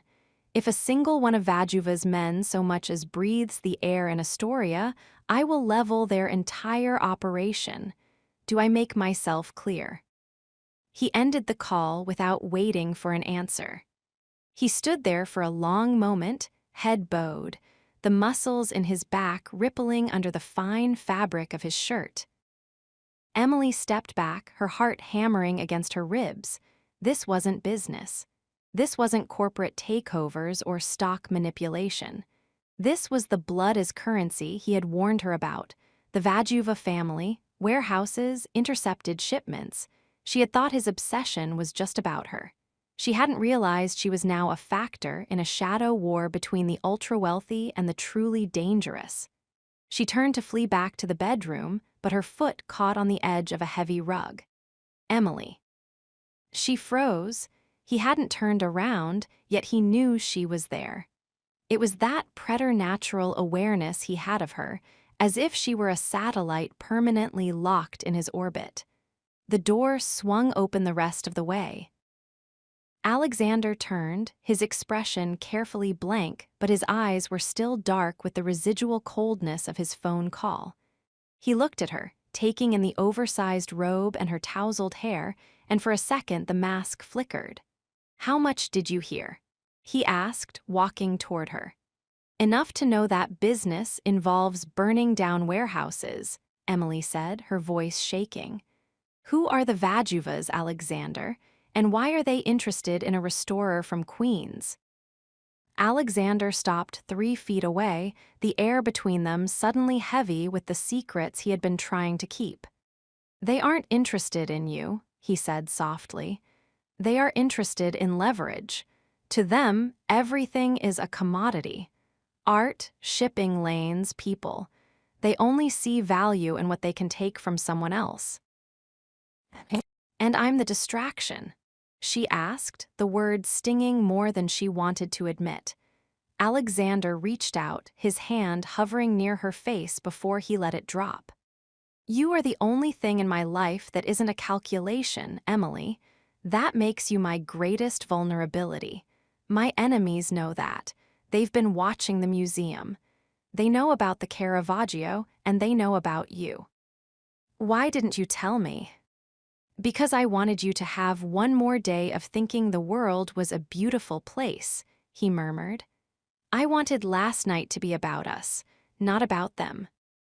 He stepped closer, invading her space, but this time it wasn't a seductive move. It was a protective one. He loomed over her, his presence a shield. "Listen to me. The estate is secure. Miller has doubled the guard on the perimeter. But you cannot leave this house. Not for a walk on the beach, not for a breath of air on the terrace. Do you understand?" "You're locking me in," she whispered. "I'm keeping you alive," he countered. "The Vajuvas aren't like the men I deal with in Manhattan. They don't use lawyers. They use knives. And I will burn the world to the ground before I let them touch you." The intensity in his voice was terrifying. It was a dangerous obsession in its purest form, a love that was indistinguishable from a declaration of war. "Is this why you brought the painting here?" she asked, a sudden realization dawning on her. It wasn't just because of the light or the archives. You knew this was coming. "You used the Caravaggio as bait to get me into your fortress." Alexander didn't blink. His silver eyes were steady, unrepentant. "I did what I had to do to ensure your safety. I couldn't protect you in Astoria. I couldn't protect you at the Met. Here, I am the law." "You lied to me." "I omitted the parts that would have made you run," he corrected. "And tell me, Emily, now that you know the truth, would you rather be back in your apartment, waiting for a man with a knife to walk through your door? Or would you rather be here with me?" Emily looked at him, this powerful, dark, secretive man who had just admitted she was his greatest vulnerability. She saw the danger, yes, but she also saw the truth of his devotion. He was a monster, but he was her monster. "I want to go to work," she said, her voice tight. "I want to finish the painting. If that's the only way out of this, then I'm going to do it." "It's not a way out, Emily," Alexander said, his hand finally reaching out to brush a stray hair from her forehead. "It's the way in. Once that painting is finished, the world will know you are mine, and no one will ever dare look at you again." He turned and walked back to his desk, picking up another phone. The Ice King was back. Emily walked out of the room, her heart heavy with the weight of unwanted secrets. She realized then that she wasn't just restoring a Caravaggio. She was becoming part of the shadows Alexander lived in. And the deeper she went, the harder it would be to find the light again. Chapter 14: Emotional Walls. The storm had passed, but the Atlantic remained restless, a churning mass of iron-gray water visible through the floor-to-ceiling windows of the estate. Inside the obsidian, the silence felt different today. It wasn't the sterile silence of a museum or the calculated silence of a prison. It was the heavy, expectant silence of a house holding its breath. Emily Vance couldn't focus on the Caravaggio. For the first time since she had arrived, the masterpiece felt like a stranger. Every time she picked up a brush, she heard Alexander's voice on the phone erase them. Every time she looked at the shadows on the canvas, she saw the blood as currency he had described. She had spent the morning wandering the allowed areas of the north wing, her mind a chaotic loop of desire and dread. She had given herself to him last night, but instead of feeling closer to him, she felt as though she had simply moved into a deeper, more dangerous layer of his world. By midnight, the restlessness became unbearable. She left her bedroom, draped in a silk slip and a thin cardigan, her bare feet silent on the cold marble. She didn't head for the solarium. Instead, she followed a dim light emanating from the far end of the gallery, the library. The library was a two-story cathedral of dark mahogany and leather-bound scent. Thousands of volumes lined the walls, some so old they were kept behind climate-controlled glass. Alexander was there. He wasn't behind the massive desk. He was sitting on the floor in the corner of the room, leaning against a row of history books. A half-empty bottle of scotch sat beside him, and a single lamp cast long, flickering shadows across his face. He had discarded his shirt entirely. He was in nothing but his trousers, his back against the wood. Emily froze at the entrance. In the harsh light of the boardroom or the predatory glow of the lab, he was a god. Here, stripped of his bespoke armor, he looked like a man who had been in a wreck. Across his back, illuminated by the lamp, was a network of thin, white scars. They weren't from a surgery. They were jagged, uneven, the marks of a violent past. "You're supposed to be asleep," Alexander said, his voice a low, rough rasp. He didn't look up. He was staring at an old, faded photograph in his hand. "I couldn't sleep," Emily whispered, stepping into the room.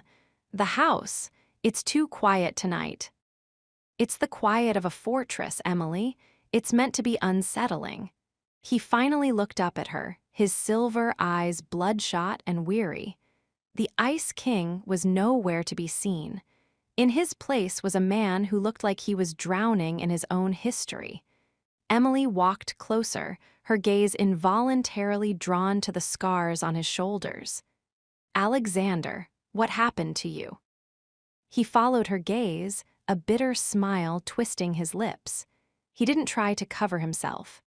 "My grandfather believed that the only way to build a lion was to break the cub.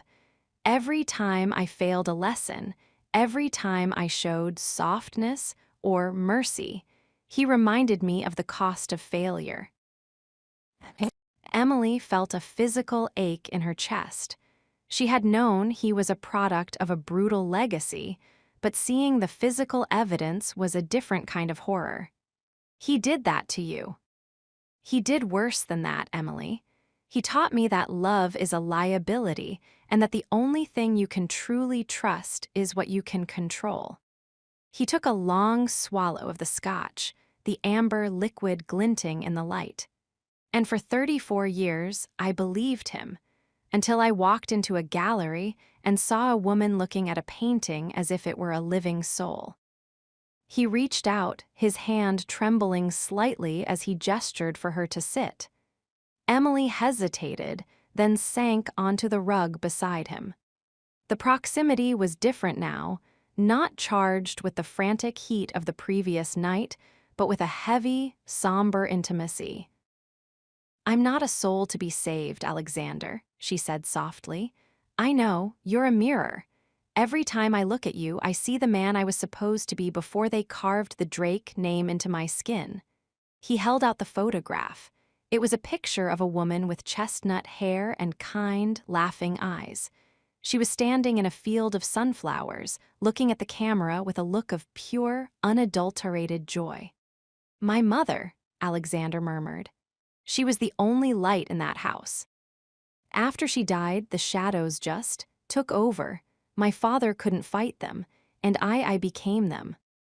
Emily looked from the woman in the photo to the man beside her. She saw the resemblance in the jawline, the curve of the mouth. But the light in the woman's eyes was missing in Alexander's. In its place was a hunger that never seemed satisfied. "You don't have to be the shadows," she said, reaching out to touch his arm. His skin was hot, his muscles corded and tense. "You built this empire to protect yourself, but you've ended up burying yourself in it." Alexander turned toward her, his face inches from hers. The scent of scotch and sandalwood was thick in the air. "It's too late to change the foundations, Emily. The walls are already built. The only thing I can do now is make sure you're safe inside them." Safe or hidden? Does it matter if the result is the same? "It matters to me," Emily insisted, her voice gaining strength. "I don't want to be another Drake acquisition, Alexander. I don't want to be something you own to prove you've won. I want to know if there's anything left of the boy who loved the woman in that photo." Alexander's expression broke. For a heartbeat, the emotional walls he had spent a lifetime constructing crumbled. He reached out, his fingers tangling in her hair, but his touch wasn't possessive. It was desperate. He pulled her toward him, burying his face in the crook of her neck. He didn't cry. Men like Alexander Drake didn't know how to cry, but he let out a long, shuddering breath that felt like a confession. He clung to her as if she were the only solid thing in a world made of smoke and mirrors. Emily wrapped her arms around his bare shoulders, her fingers grazing the scars. She felt a surge of tenderness so powerful it terrified her. She had been so afraid of his obsession, of his power, that she hadn't realized how fragile he truly was. He was a billionaire who owned the skyline, but he was starving for a touch that didn't come with a price tag. "I'm here," she whispered, stroking his hair. "I'm not going anywhere." "Don't promise that," he muffled against her skin. "I'll hold you to it. I'll make it a law. I'll burn the bridges so you can never cross back." "I know you will," she said, a sad smile on her lips. "But for tonight, just be Alexander, not the billionaire, not the obsession, just you." They sat on the floor of the library for hours, the light of the single lamp eventually dying out, leaving them in the blue-gray twilight of the pre-dawn. Alexander eventually fell into a fitful sleep, his head in her lap, his hand still gripped tightly around hers. Emily watched the sun rise over the ocean, her heart heavy with the realization that she had just found the crack in his armor. And now that she had seen it, she knew she could never truly leave him. The dangerous obsession had changed. It was no longer just his obsession with her. It was her obsession with saving him. Chapter 15, Public Scandal.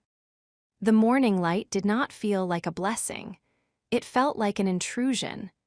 Emily Vance woke up in the library, her neck stiff from the awkward angle of the mahogany bookshelf and her body chilled by the damp ocean air that had seeped through the vents. Alexander was gone. The space beside her, where he had slept with his head in her lap and his hand gripping hers, was cold. The only evidence of the night's vulnerability was the empty Scotch bottle and the single, faded photograph of the woman in the sunflowers, now sitting face down on the rug. Emily stood up, her legs wobbling. She felt as though she were recovering from a fever, one that had broken her defenses and left her raw. She had seen the scars on his back. She had felt the shudder of his breath. She had begun to believe that the billionaire was just a mask for a wounded boy. But as she stepped into the main hallway, she realized the mask was back on. And it was made of iron. The quiet of the house had been replaced by a low-level, frantic energy. Security guards were moving with purpose through the corridors. In the distance, she could hear the rhythmic thwack-thwack-thwack of a helicopter approaching the cliffside landing pad. "Miss Vance," Miller said, appearing at the top of the stairs. He looked grimmer than usual, his eyes constantly scanning the windows. "Mr. Drake is in the war room. He's requested you stay in the north wing until the perimeter is swept." "What's happened, Miller? Is it the Vajuvas?" "It's worse," Miller said shortly. "It's the press." He handed her a tablet. Emily's heart dropped into her stomach as the screen flickered to life. The headline of a major New York tabloid screamed in bold, neon yellow letters. "The Ice King's Secret Muse. Who is the mystery woman in Hampton's fortress?" Beneath the headline was a series of grainy, long-lens photographs. One showed her getting into the black SUV in Astoria. Another showed her silhouetted in the window of the museum lab. But the worst one, the one that made the blood drain from her face, was a shot of her and Alexander on the terrace of the estate from 2 nights ago. They weren't kissing in the photo. They were just standing close, Alexander's hand on the small of her back, his head bent toward hers in a way that was undeniably intimate. The article didn't just speculate about their relationship. It went deeper. It mentioned her father's history of debt. It mentioned her status at the museum. It even implied that the Caravaggio, a painting the world didn't yet know Alexander possessed, was a stolen masterpiece being laundered through her restoration. "They know about the painting," Emily whispered, her hand shaking as she swiped through the comments. "Who is she? Just another gold digger. Check her credentials. Her dad was a hack. Drake is finally falling, and he's taking the Met with him." "They know everything," Miller replied. "The leak didn't come from the museum. It came from a high-level source in the insurance firm. They're trying to tank the Drake Group's stock by creating a scandal around his private acquisitions." Emily pushed past him, ignoring his protests. She ran toward the war room, a high-tech office she hadn't been allowed to enter before. The door was open. Inside, a dozen monitors displayed stock tickers, news feeds, and security footage. Alexander was standing in the center of the room, surrounded by 3 lawyers and 2 PR specialists. He was back in a tailored suit, every hair in place, his expression so cold it looked like it had been carved from a glacier. "I don't care about the libel suit yet," Alexander was saying, his voice a whip crack of authority. "I want the server that hosted those photos burned. I want the photographer identified and his career ended by noon. And I want a statement from the Met's board of directors affirming Miss Vance's status as a lead consultant, or I'll withdraw the endowment." "Alexander," Emily shouted. The room went silent.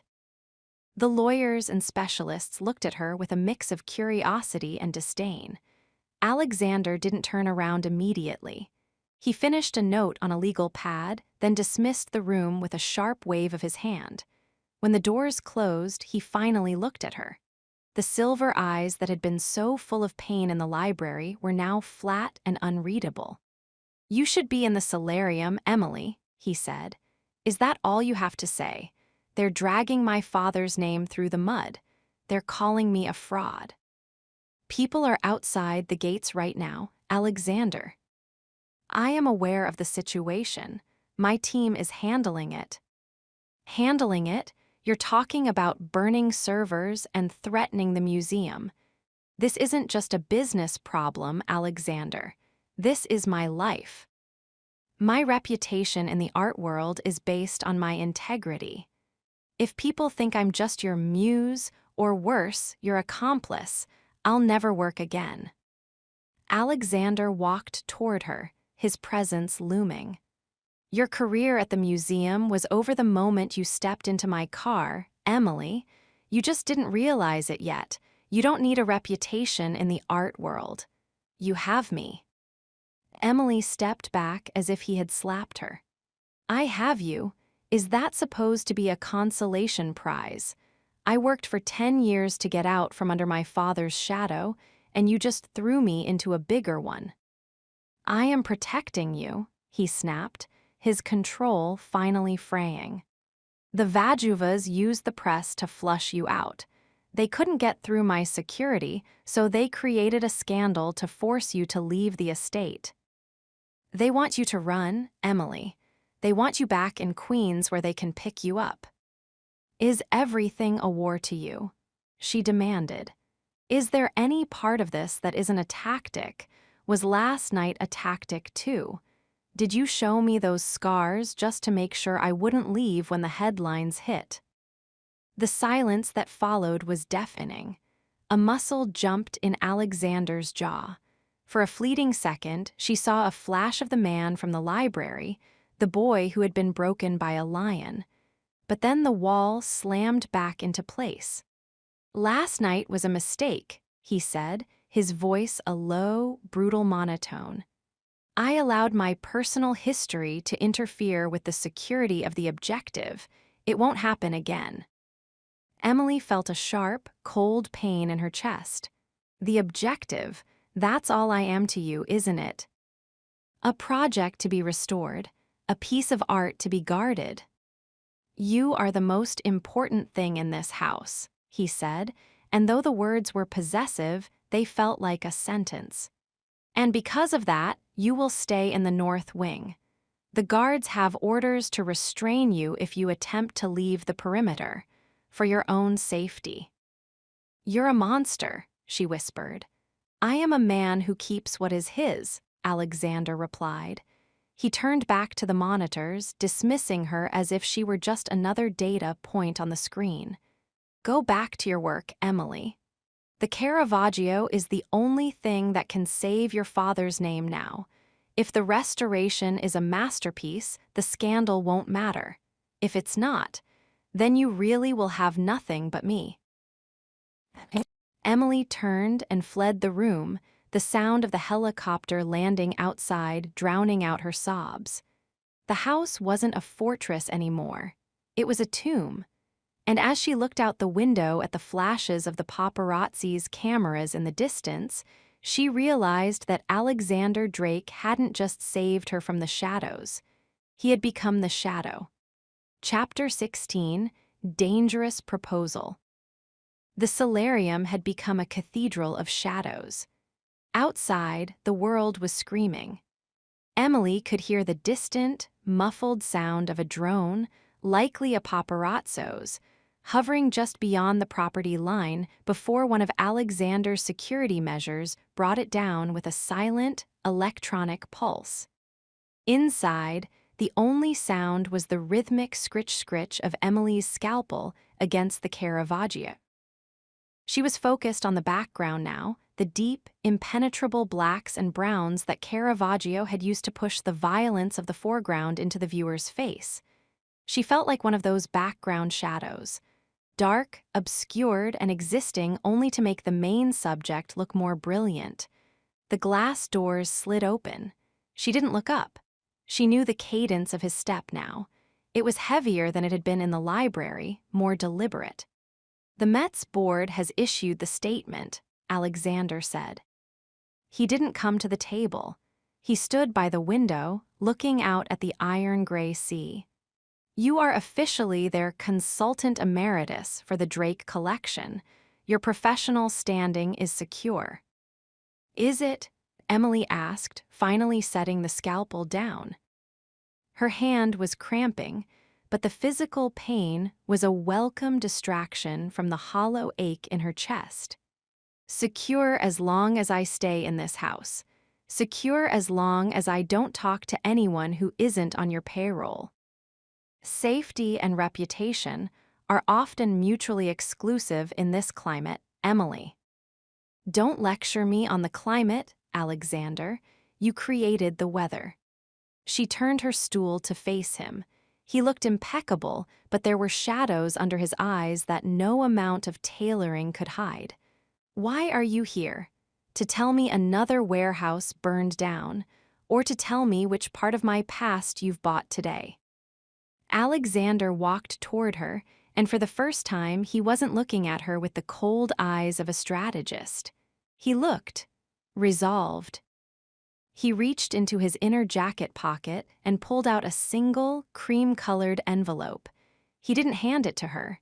He placed it on the marble counter next to her father's tool box. "I'm here to offer you a way out of the shadows," he said. Emily looked at the envelope. "Is that a check or a non-disclosure agreement?" "It's a deed," Alexander replied. Emily froze. "A deed to what?" "To the Vance estate, a villa in Tuscany, 3 miles from where the Caravaggio was recovered. It's been in the hands of a holding company for 20 years. I bought it yesterday. It's in your name." Emily felt a surge of nausea. "You bought me a house in Italy." "I bought you a sanctuary.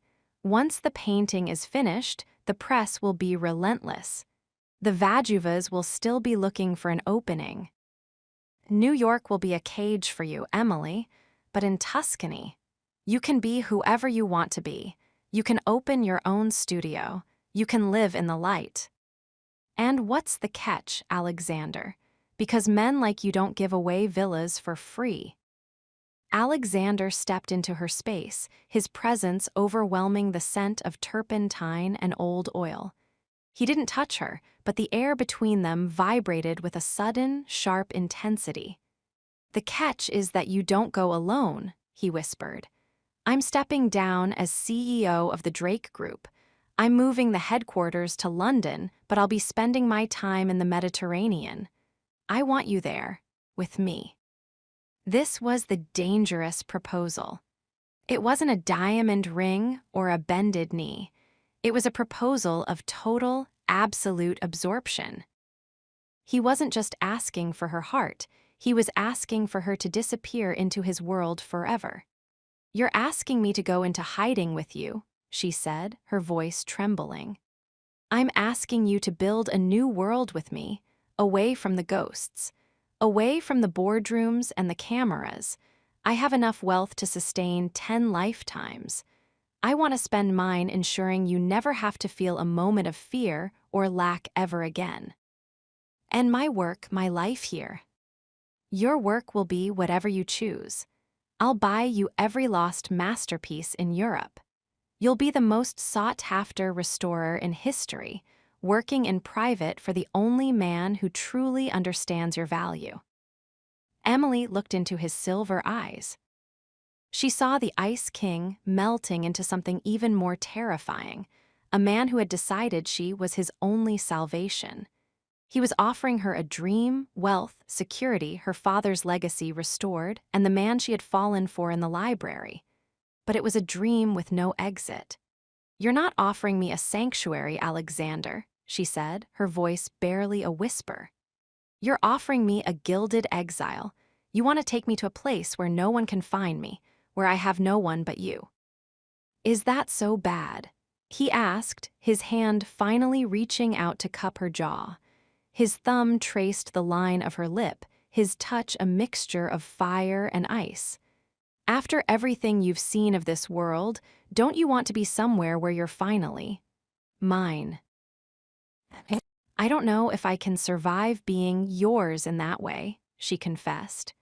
"You're too much, Alexander. You're a storm that doesn't know how to stop. If I go to Italy with you, what's left of Emily Vance?" "The best version of her," he insisted, his voice dropping to a gravelly low. "The one who isn't afraid of the dark, the one who loves me." He leaned down, his forehead resting against hers. "Think about it. Don't answer now. Just look at the deed. Look at the photos of the gardens. Imagine the sun on your skin instead of these fluorescent lights."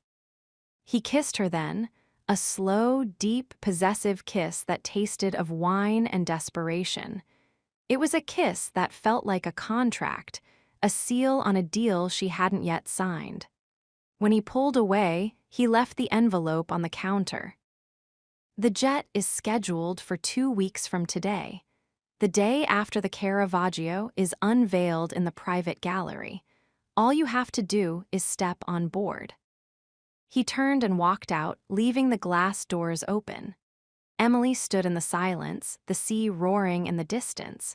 She looked at the envelope, then at the painting. Judith was looking back at her, the sword in her hand heavy and cold. She realized then that the dangerous proposal wasn't just about a house in Tuscany. It was a test. Alexander was giving her the choice she had always wanted, to be safe. But as she looked at the deed, she felt a cold shiver of dread, because she knew Alexander Drake. He didn't offer choices he thought he might lose. If he was offering her the world, it meant he had already made sure she had nowhere else to go. Chapter 17, Testing Boundaries. The fog had rolled in from the Atlantic overnight, a thick white shroud that erased the horizon and turned the glass walls of the obsidian into opaque mirrors. For Emily Vance, the weather was a perfect reflection of her life. Isolated, beautiful, and impossible to navigate. She stood in the center of her bedroom, holding her phone, the new, encrypted one Alexander had given her. She had spent the last hour trying to log into her bank portal, only to find the password was no longer recognized. When she called her landlord in Astoria, she didn't get the gruff, elderly man she'd known for years. She got a sleek, professional voice from a management firm she had never heard of. "I'm sorry, Miss Vance," the voice had said, sounding disturbingly cheerful. "The lease for Unit 3B was terminated by mutual agreement yesterday. The contents have been moved to climate-controlled storage in New Jersey per the instructions of your legal representative." "I don't have a legal representative," Emily had whispered, her heart cold. "Our records show a Mr. Marcus Thorne of Drake Global handled the paperwork. Is there anything else we can help you with?" Emily had hung up, the phone feeling like a lead weight in her hand. He wasn't just offering her a villa in Tuscany, he was dismantling the world she would have returned to if she said no. He was burning the ships behind her, ensuring that the only direction she could move was toward him. She didn't head for the solarium. She headed for the elevator, her steps purposeful and sharp on the marble floor. She bypassed the security detail at the north wing with a look so cold it made the guard hesitate. She found Alexander in the home gym, a brutalist space of black iron and glass.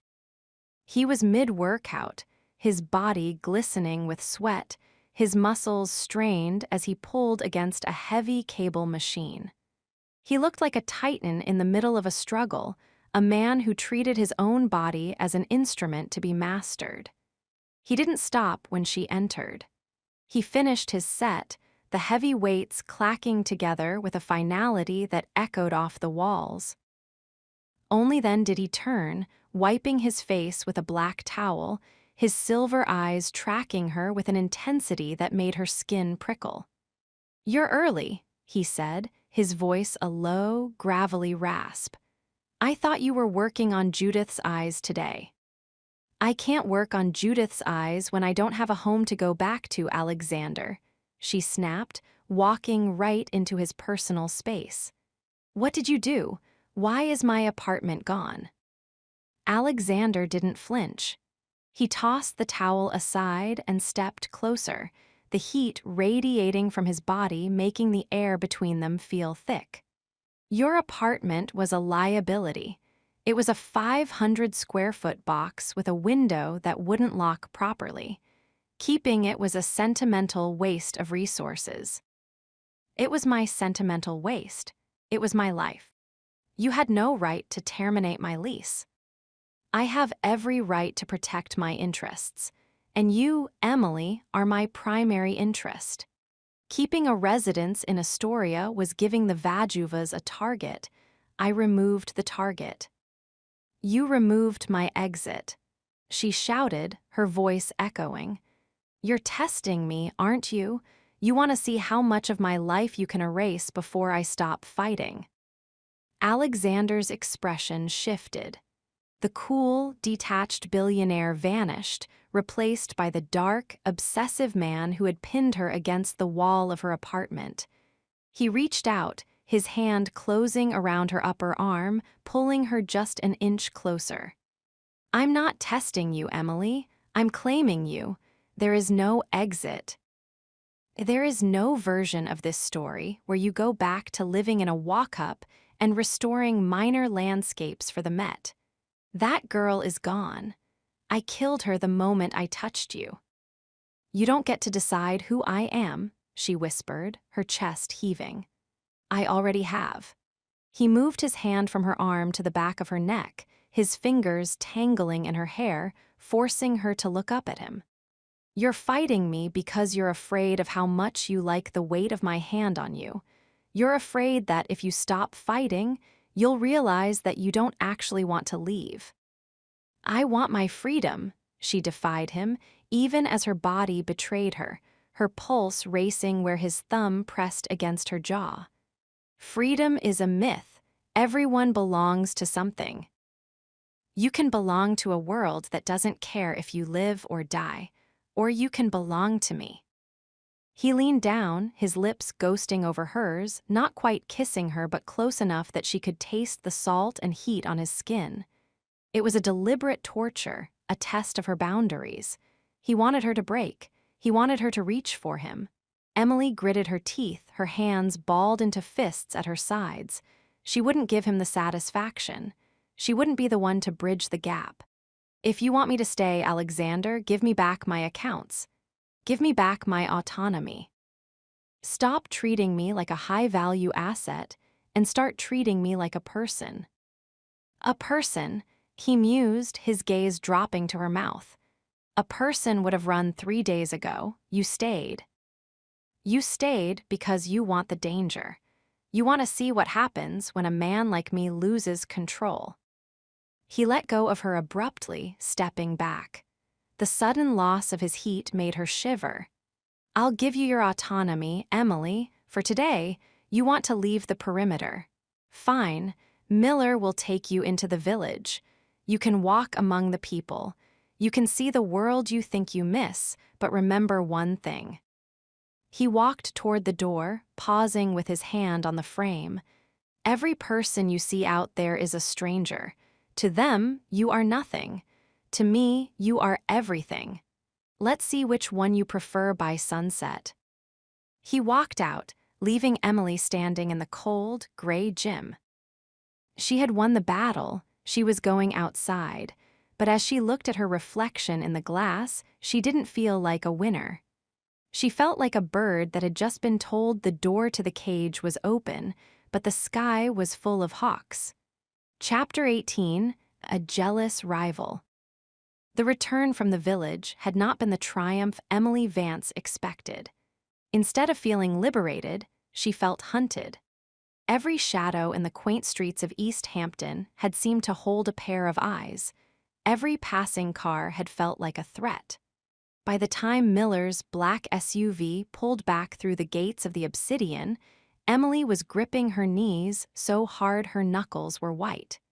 She had realized the terrifying truth of Alexander's words. She no longer belonged to the world of the ordinary. She was a target. But as she stepped into the grand foyer, the air didn't feel like the sanctuary she had hoped for. It felt sharp, charged with a different kind of electricity. There was the scent of a perfume she didn't recognize, something expensive, floral, and aggressively feminine. "Mr. Drake is in the drawing room, Miss Vance," the housekeeper said, her eyes fixed on the floor. "He has a guest." Emily's brow furrowed. Alexander didn't have guests. He had associates, he had employees, and he had enemies. But the way the housekeeper said guest implied someone who held a status the staff respected or feared. Emily walked toward the drawing room, her heels clicking on the marble. She stopped at the threshold, her breath hitching. Alexander was standing by the fireplace, a glass of bourbon in his hand. But he wasn't alone. Seated on the cream velvet sofa was a woman who looked like she had been plucked from the pages of Vogue. Her hair was a polished platinum blonde, pulled back into a knot so tight it looked painful. She wore a crimson power suit that screamed of old money and new ruthlessness. This was Victoria St. Clair, the daughter of the St. Clair banking dynasty, the family that had helped Alexander's grandfather build his empire. "And I'm telling you, Alexander, the board won't tolerate this hiatus much longer," Victoria was saying, her voice a melodic, cultured purr. "The Vajuva situation is a mess, and you're tucked away in the Hamptons playing protector to a—" She stopped abruptly as she saw Emily. Her eyes, a cold, calculating emerald, swept over Emily with the clinical detachment of a jeweler appraising a piece of glass. "Ah," Victoria said, a slow, sharp smile spreading across her red-painted lips. "This must be the little restorer, the one causing all the headlines." Alexander didn't move to Emily's side. He stayed by the fire, but his silver eyes locked onto Emily's with an intensity that felt like a physical touch. "Emily," he said, his voice a low warning. "This is Victoria St. Clair. Her family holds a significant interest in the Drake Group's European holdings." "A partner," Victoria corrected, standing up. She was nearly as tall as Emily, but she carried herself with an arrogance that made her seem to loom. She walked toward Emily, the scent of her perfume, jasmine and something metallic cloying in the air. "And an old friend. Alexander and I were practically raised in the same nursery." "I'm Emily Vance," Emily said, keeping her voice steady. She felt the sudden, burning sting of jealousy, a feeling so foreign it made her stomach turn. It wasn't just about the woman's beauty, it was the way she looked at Alexander, as if she knew every secret he held, every scar on his back. "I know who you are, dear," Victoria said, circling her. "The girl from Queens with the tragic father. Alexander always did have a penchant for broken things. He likes the way they look when he glues them back together." "Victoria, that's enough," Alexander said, his voice dropping to a dangerous rumble. "Is it?" Victoria turned back to him, ignoring Emily as if she were a piece of furniture. "The press is calling her your muse, Alex. They think you've lost your edge. My father is worried that you're letting a distraction jeopardize the merger in London. We came here to discuss business, not your latest acquisition." "Miss Vance is not an acquisition," Alexander said, finally stepping forward. He didn't touch Emily, but he stood between her and Victoria, a wall of dark charcoal wool and lethal intent. "She is the woman who is restoring the Caravaggio, and she is the woman who stays in this house by my invitation." Victoria laughed, a brittle, cold sound. "Invitation? Is that what we're calling it now? I've seen the security detail, Alex. I've seen the upgraded locks. It looks more like a collection than a guest list." She looked back at Emily, her eyes narrowing. "Be careful, Emily. Alexander doesn't love things. He obsesses over them until they break, and then he finds a newer, shinier version to replace them. I've been in his orbit for 30 years. I've seen the trail of muses he's left behind." Emily felt a cold chill. The trail of muses. Was she just the latest in a long line of women Alexander had tried to restore? "I think you should leave, Victoria," Alexander said, his voice deathly quiet. "I'll leave." "For now," Victoria said, picking up her designer clutch. She walked to the door, pausing as she passed Emily. She leaned in, her voice a whisper meant only for her. "He didn't tell you about the London merger, did he?" "He's supposed to be engaged to me by the end of the quarter to solidify the banking lines." Ask him about the St. Clair clause in his grandfather's will. Ask him what happens to his empire if he chooses a commoner over a queen. Victoria walked out, the sound of her heels a sharp, rhythmic retreat. The drawing room fell into a heavy, suffocating silence. Emily stood frozen, her mind reeling, engaged. The St. Clair clause. She turned to Alexander. He was staring into the fire, his jaw tight, his hands gripped behind his back. He looked every bit the Ice King again, the man who moved people like chess pieces. "Is it true?" she whispered. Alexander didn't look at her. Victoria is prone to exaggeration. "Don't lie to me, Alexander, not today. Is there a clause? Are you supposed to marry her to keep your company?" He finally turned, his silver eyes dark with a mixture of rage and something that looked like regret. "My grandfather was a man who believed in alliances of blood and gold. He drafted a contingency. If the Drake Group faced a hostile takeover from the east, the Vajuvas, I was to merge our assets with the St. Clairs through a legal and marital union. And you've known this the whole time, while you were changing my locks, while you were telling me I was yours. It's a piece of paper, Emily. It's a legacy of a dead man." "It's your world," she shouted. "That woman, she fits. She knows the names of the board members. She knows the cost of the warehouses. I'm just a girl who fixes paintings. I'm the broken thing you're using to distract yourself from the life you're actually supposed to live." Alexander crossed the room in 3 long strides, grabbing her by the shoulders. His grip was frantic, his eyes searching hers. "You are the only real thing in my life, Emily. Victoria is a ghost. The company is a machine. You are the only thing that makes me feel like I'm not already dead." But she's right, isn't she?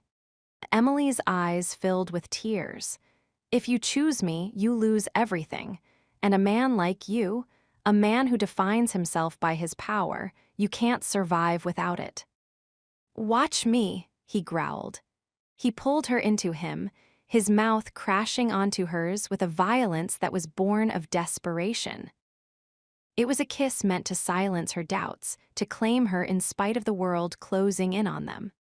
But for the first time, Emily didn't melt. As he kissed her, she could only think of Victoria St.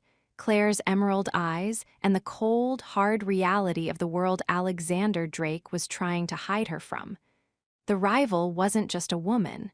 It was his entire life. And Emily realized with a sinking heart that the dangerous obsession was no longer just about love. It was about whether Alexander would burn his empire to the ground to keep her, or if he would eventually realize that some prices were too high, even for him. Chapter 19, Confession of Obsession. The darkness of the solarium was absolute, save for the single, focused beam of the restoration lamp. It illuminated the face of Judith on the Caravaggio, determined, vengeful, and beautiful in her violence. Emily Vance sat on her stool, her hands resting uselessly in her lap. The scalpel was gone. The brushes were dry. She couldn't touch the painting anymore. Every time she looked at the canvas, she saw the emerald eyes of Victoria St. Clair and heard the whispered warning, "He doesn't love things, he obsesses over them until they break." The St. Clair clause. The London merger. The idea that she was just a broken thing Alexander was using to feel human before he returned to his throne of ice. The glass doors slid open. There was no hesitation in the footsteps this time. They were heavy, echoing with a desperate urgency. "You haven't touched the canvas in 3 hours, Emily," Alexander said.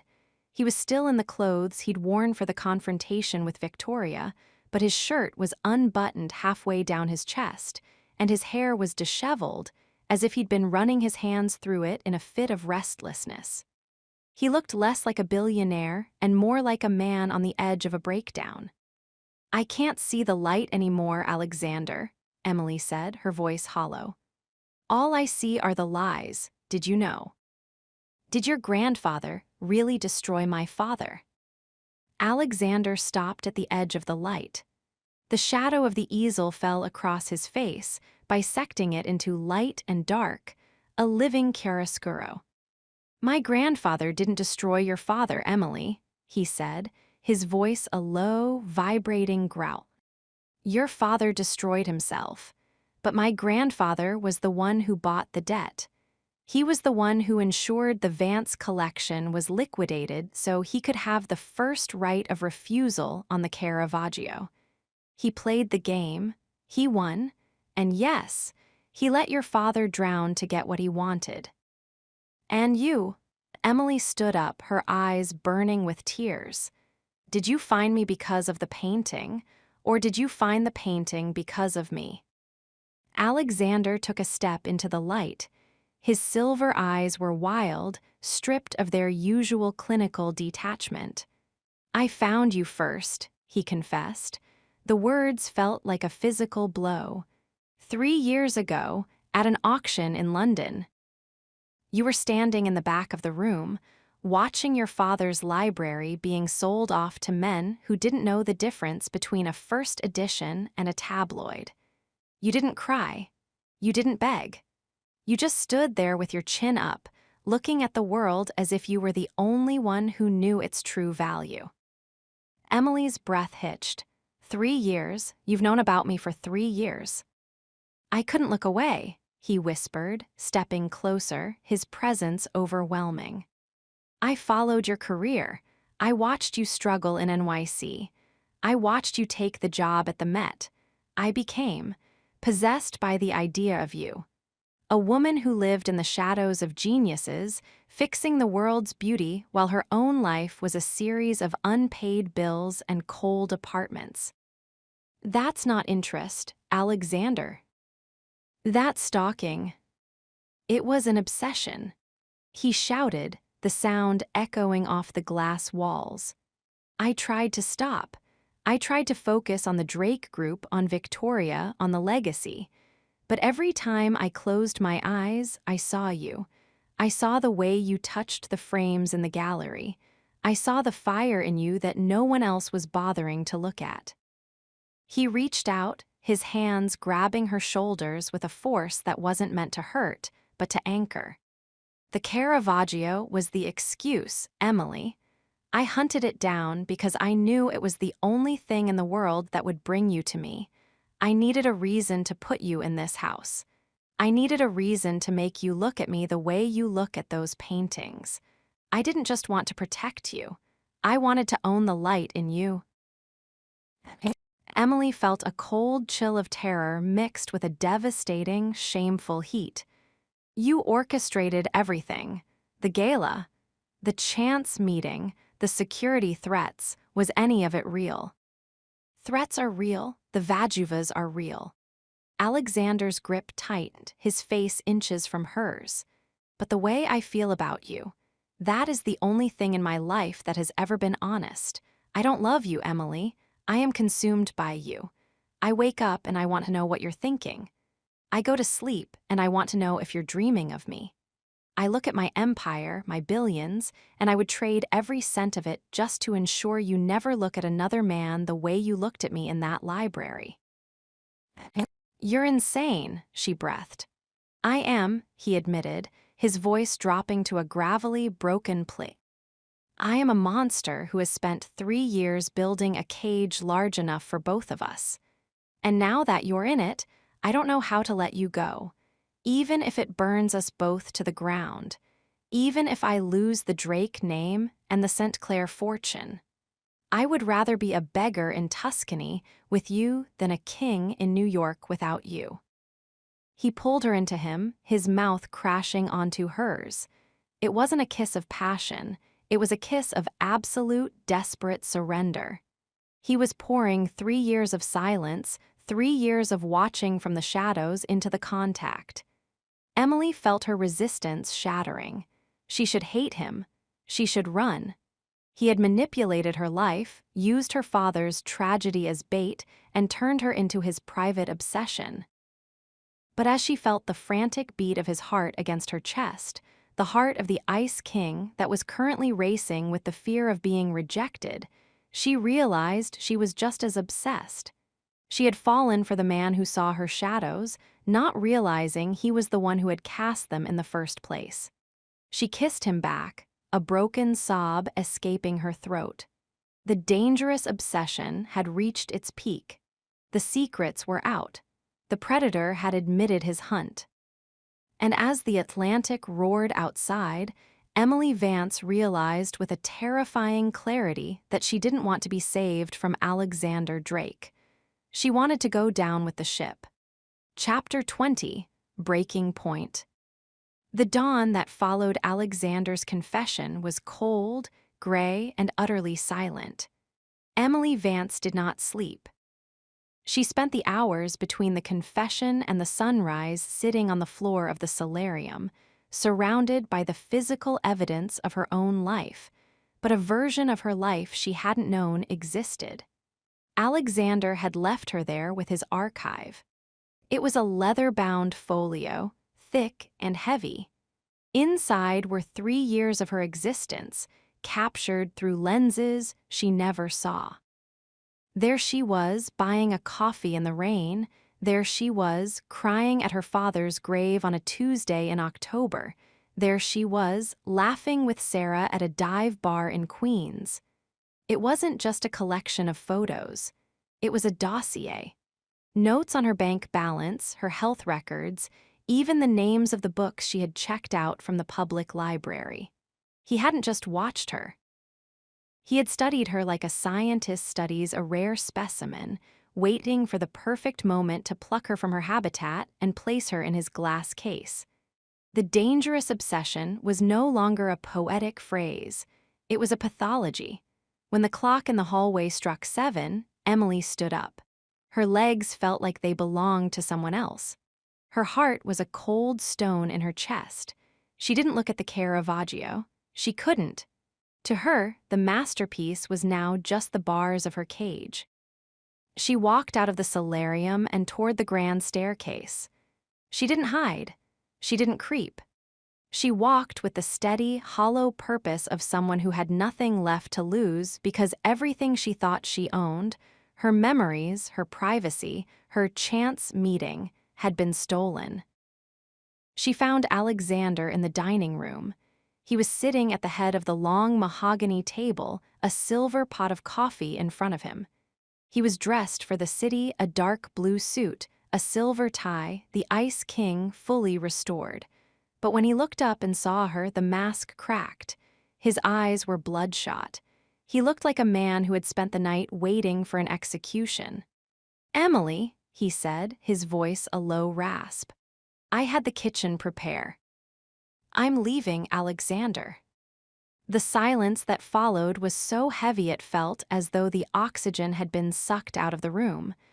Alexander didn't move. He didn't blink. He just stared at her, his hands gripping the arms of his chair so hard the wood groaned. "You can't leave," he said, his voice devoid of emotion. "The Vajuva threat is still active. Miller has reported." "I don't care about the Vajuvas," Emily interrupted, her voice trembling but sharp. "I'd rather take my chances with a hitman I can see than stay another minute with a man who has been living in my shadows for 3 years. You've erased me, Alexander. You've turned my entire life into a script you wrote." "I wrote it to save you," he shouted, standing up so abruptly his chair toppled backward. He crossed the room in 3 strides, but Emily didn't flinch. She stood her ground, her eyes fixed on his with a cold, dead intensity that stopped him in his tracks. "You didn't save me. You harvested me," she said. "You waited until I was at my lowest, and then you used my father's tragedy to reel me in. You didn't give me back his tools because you cared about my heritage.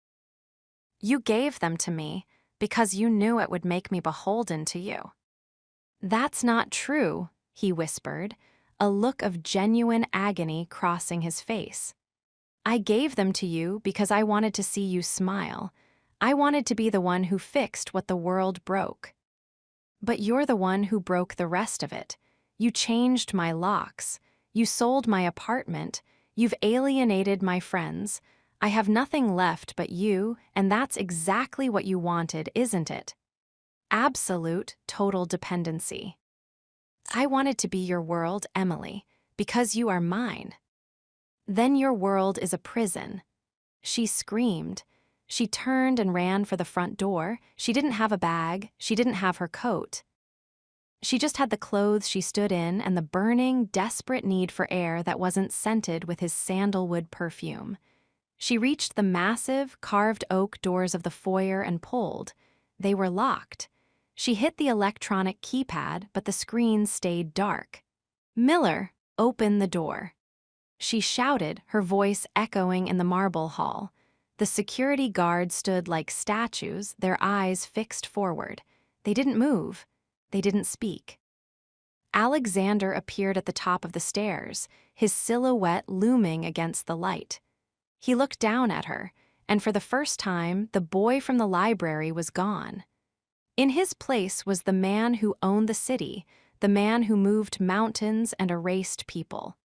"I told you once, Emily," he said, his voice echoing with a terrifying, calm authority. "I don't leave things to chance, and I don't lose what I've decided to keep. Open this door, Alexander. I will call the police. I will tell the press everything." "With what phone? The one I gave you." He walked slowly down the stairs, his footsteps a rhythmic, inevitable drumbeat. "The press already thinks you're my mistress. The police are on my payroll. There is nowhere for you to go where I won't be there first." Emily backed away from the door as he reached the bottom. She felt the walls closing in, the sheer weight of his power crushing her. This was the breaking point. The moment where the romance died and the reality of being a billionaire's obsession became a nightmare. "You can't keep me here forever," she whispered, her back hitting the cold marble wall. "I can," he said, stopping inches from her. He reached out, his hand hovering near her throat, his fingers trembling with a terrifying mix of tenderness and possessiveness. "I will give you everything, Emily. I will give you the world. I will give you the stars, but I will never, ever give you the door." He leaned in, his forehead resting against hers. "You think you want to leave because you're afraid of me, but you're actually afraid of how much you want to stay. You're afraid that if you stay, you'll realize that we are the same. Two broken things that can only be whole when we're together." "We are nothing alike," she sobbed, closing her eyes. "We'll see," Alexander murmured. He signaled to Miller. "Take Miss Vance back to the north wing. Lock the internal doors. She is not to leave the solarium until the Caravaggio is finished. If she refuses to eat, call the doctor. If she refuses to work, wait." "Wait for what?" Emily asked, looking up at him with terror. "Wait for the moment you realize that you have no one else in this world who knows the color of your soul but me," he said. He turned and walked away, his heart feeling like a block of lead in his chest. He had done it. He had broken the last of her spirit to keep her body. He had won the battle, but as he heard her broken, jagged sobs echoing through the foyer, he knew he was losing the war. Emily was led back to the north wing by Miller. The glass doors of the solarium slid shut, and she heard the unmistakable clack of the electronic lock engaging from the outside. She was alone with the masterpiece. She looked at Judith, who was still holding the sword, still looking at the darkness. Emily sank to the floor, her face in her hands. The encounter and spark was over. The obsession and resistance had reached its violent conclusion. She was no longer a restorer. She was no longer a woman. She was an asset. And as the Atlantic roared outside her glass cage, Emily Vance realized that the only way to survive Alexander Drake was to become more dangerous than the man who held the key. Chapter 21: Unexpected Help. 48 hours had passed since the doors to the north wing had been locked from the outside. Emily Vance sat in the center of the solarium, her back against the cool marble of the counter. She hadn't touched her brushes. She hadn't touched the tray of Wagyu beef and roasted vegetables that Miller had left by the door 6 hours ago. The smell of the food was nauseating, a reminder of the wealth that was currently suffocating her. The archive lay scattered on the floor around her. Photos of her younger self, her father's funeral, her quietest moments. She felt like a ghost haunting her own life. She looked up at the 8K camera mounted in the corner. "I know you're there," she whispered, her voice raspy from lack of water. "I know you're watching me rot. Is this the masterpiece you wanted, Alexander? A woman who has forgotten how to breathe?" The camera didn't blink. The house remained silent. But then, the silence was broken not by the electronic chirp of the door, but by a sound Emily hadn't heard in 2 days, her phone. Not the encrypted device Alexander had given her, that one she had smashed against the floor in a fit of rage, but the burner phone she had kept hidden in the lining of her toolbox. She scrambled toward the box, her fingers trembling as she pulled the small, cheap plastic phone from its hiding place. The screen was cracked, but the name on the caller ID made her heart stop. Sent, Jude's Assisted Living. "Hello," she gasped, pressing the phone to her ear. "Emily." "It's Nurse Miller from the night shift," a frantic voice said. "We've been trying to reach you on your main line for hours. It's your mother. She's had a pulmonary embolism. She's being rushed to Mount Sinai, but Emily, her insurance is being flagged. There's a block on the emergency transfer." "A block? What do you mean?" "The policy was updated yesterday by a private firm. They're saying she needs authorization from a primary guardian listed as Alexander Drake. We can't move her without the signature, and she's losing oxygen, Emily. You need to get here." The phone slipped from Emily's hand, clattering onto the marble. The room began to spin. Alexander hadn't just changed her locks. He had inserted himself into the very life support systems of her family. He was the guardian of her mother's care. He held the power of life and death over the only person Emily had left in the world. Alexander. She screamed, lunging for the glass doors. She hammered her fists against the reinforced panes. "Alexander, open this door. I'll kill you. I swear to God I'll kill you." The doors didn't budge. She was a bird beating its wings against a storm. She collapsed to her knees, sobbing, the terror for her mother eclipsing the hatred she felt for her captor. Suddenly, the electronic lock clicked. The doors slid open with a smooth, silent hiss. Alexander was standing there. He wasn't in a suit. He was in a white t-shirt and dark trousers, looking as though he had been up for days. He was holding a tablet in his hand, his eyes fixed on a medical monitor feed that Emily realized, with a jolt of horror, was her mother's heart rate. "The helicopter is on the roof," he said, his voice a low, clipped command. "My private medical team is already on the line with Mount Sinai. The block was a clerical error by the insurance underwriters. I've already fired the man responsible." "You did this," Emily hissed, stumbling toward him. She tried to swing at him, but she was too weak. He caught her wrists, his grip firm but strangely gentle.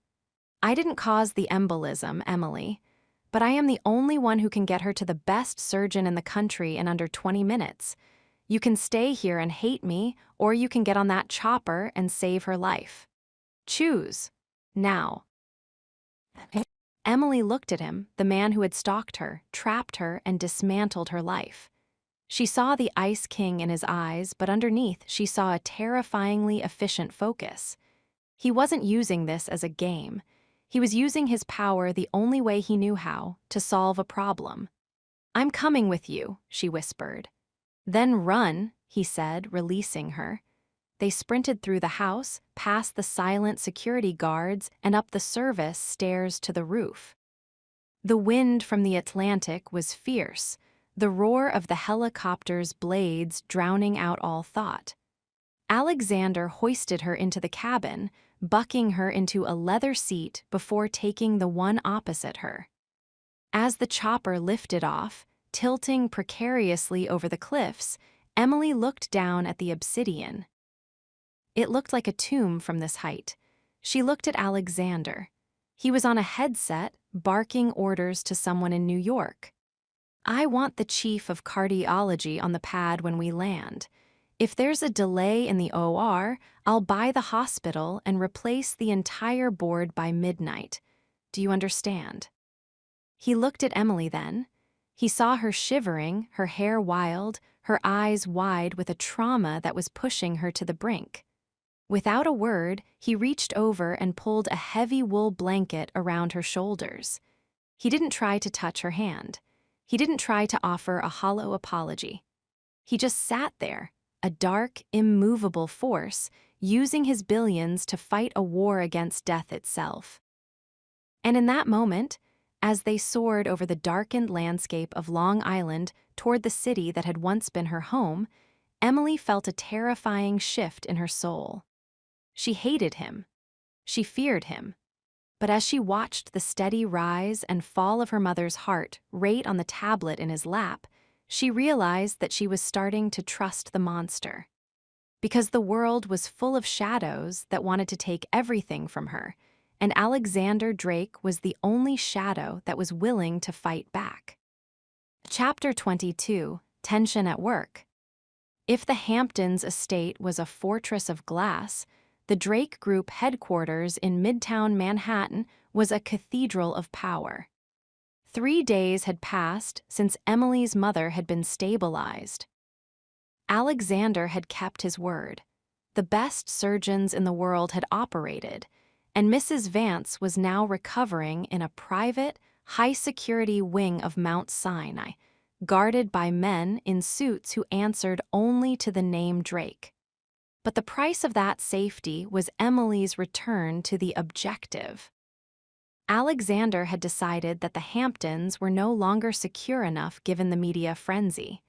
He had moved the restoration project to the 50th floor of his corporate tower. Here, Emily wasn't just a guest. She was a ghost in the machine of a multi-billion-dollar empire. She stood in the center of her new lab, a reinforced, climate-controlled suite that overlooked the sprawling expanse of Central Park. The lamentation of the shadow sat on its easel, the dark oils of the Caravaggio seemingly absorbing the sterile, white light of the office. "You're staring again, Emily." She turned. Alexander was standing in the doorway, the Ice King in his natural habitat. He wore a 3-piece suit in midnight blue, his tie a sharp, clinical silver. He looked like a man who had just decided the fate of a dozen currencies, and perhaps he had. "It's hard to focus when I can hear the hum of the trading floor through the vents," Emily said, her voice sounding thin in the vast, modern space. "Why am I here, Alexander? This isn't a museum. It's a bank." "It's the most secure square footage in North America," Alexander replied, walking toward her. His footsteps on the polished concrete were rhythmic, authoritative. "The Vajuvas have been spotted at the docks in New Jersey. The press is camped outside your mother's hospital. Here, you are behind 6 layers of biometric security and a private militia. You are as safe as my gold." "Is that what I am? Gold?" Alexander stopped in front of her, his presence a heavy, intoxicating weight. He reached out, his fingers grazing the collar of the silk blouse he had ordered for her. "You are far more volatile than gold, Emily. Gold is predictable. You You are a variable I still haven't managed to solve. The tension between them was no longer just about his obsession. It was about the power he wielded in this building. Every person she had passed on the way up, the vice presidents, the analysts, the secretaries, had looked at her with a mixture of awe and resentment. She was the woman who had brought the great Alexander Drake to a standstill. "I need to get back to work," she said, trying to step around him. He moved with her, blocking her path. He didn't touch her, but he loomed over her, his silver eyes dark with a sudden, sharp intensity. "The board of directors is meeting in the room next door," he murmured. "They want to know why I've diverted $50 million in security and logistics to a private cultural initiative. They want to see the woman who has occupied my time." "Then show them the painting," Emily defied him. "They don't care about the painting. They care about the leverage." He leaned down, his face inches from hers. "They think you're my weakness. They think that by threatening you, they can control me." "Are they right?" Alexander's jaw tightened. He reached out, his hand sliding into her hair, his thumb tracing the line of her ear. The touch was possessive, a silent claim in the heart of his corporate kingdom. "They're half right," he whispered. "You are my weakness. But what they don't realize is that I am a man who burns his weaknesses so no one else can touch them. If they look at you the wrong way, I'll liquidate their holdings by noon. If they speak your name without my permission, I'll erase them from the street." "You're scaring the staff, Alexander," a cool, sharp voice interrupted. They both turned. Victoria sent. Claire was standing by the glass partition, looking like a blade in a white Alexander McQueen suit. She held a leather portfolio, her emerald eyes fixed on Emily with a look of pure, unadulterated loathing. "The board is waiting, Alex," Victoria said, stepping into the room. Her heels clicked like a countdown. "And the representative from the Romanian ministry is online too. They're asking questions about the Caravaggio's provenance that even your lawyers can't answer." Alexander didn't let go of Emily's hair immediately. He held the gaze for a second longer, a blatant display of ownership, before he turned to Victoria. "Tell the board to wait 10 more minutes, and tell the Romanians that the provenance is a matter of private record. If they want to challenge it, they can do so in a court I don't own, which narrows their options significantly." Victoria walked to the center of the room, her gaze drifting to the Caravaggio. "It's a beautiful piece of bait, isn't it? But is it worth the collapse of the St. Clair merger?" "The merger is on my terms, Victoria, not yours." "Your terms include a woman who belongs in a basement, not a boardroom," Victoria snapped, finally looking at Emily. "The news is calling you a stolen asset, Emily. They think Alexander snatched you from the Met like a common thief, and looking at this room, I can't say they're wrong." Emily felt a surge of pride. She stepped forward out of Alexander's shadow. "I'm a restorer, Victoria. I fix what is broken. And from what I've seen of this company, I'm the only person in this building who isn't for sale." Victoria's eyes narrowed. A cold, sharp smile touched her lips. "Everyone is for sale, dear. You just haven't realized what Alexander's currency is yet.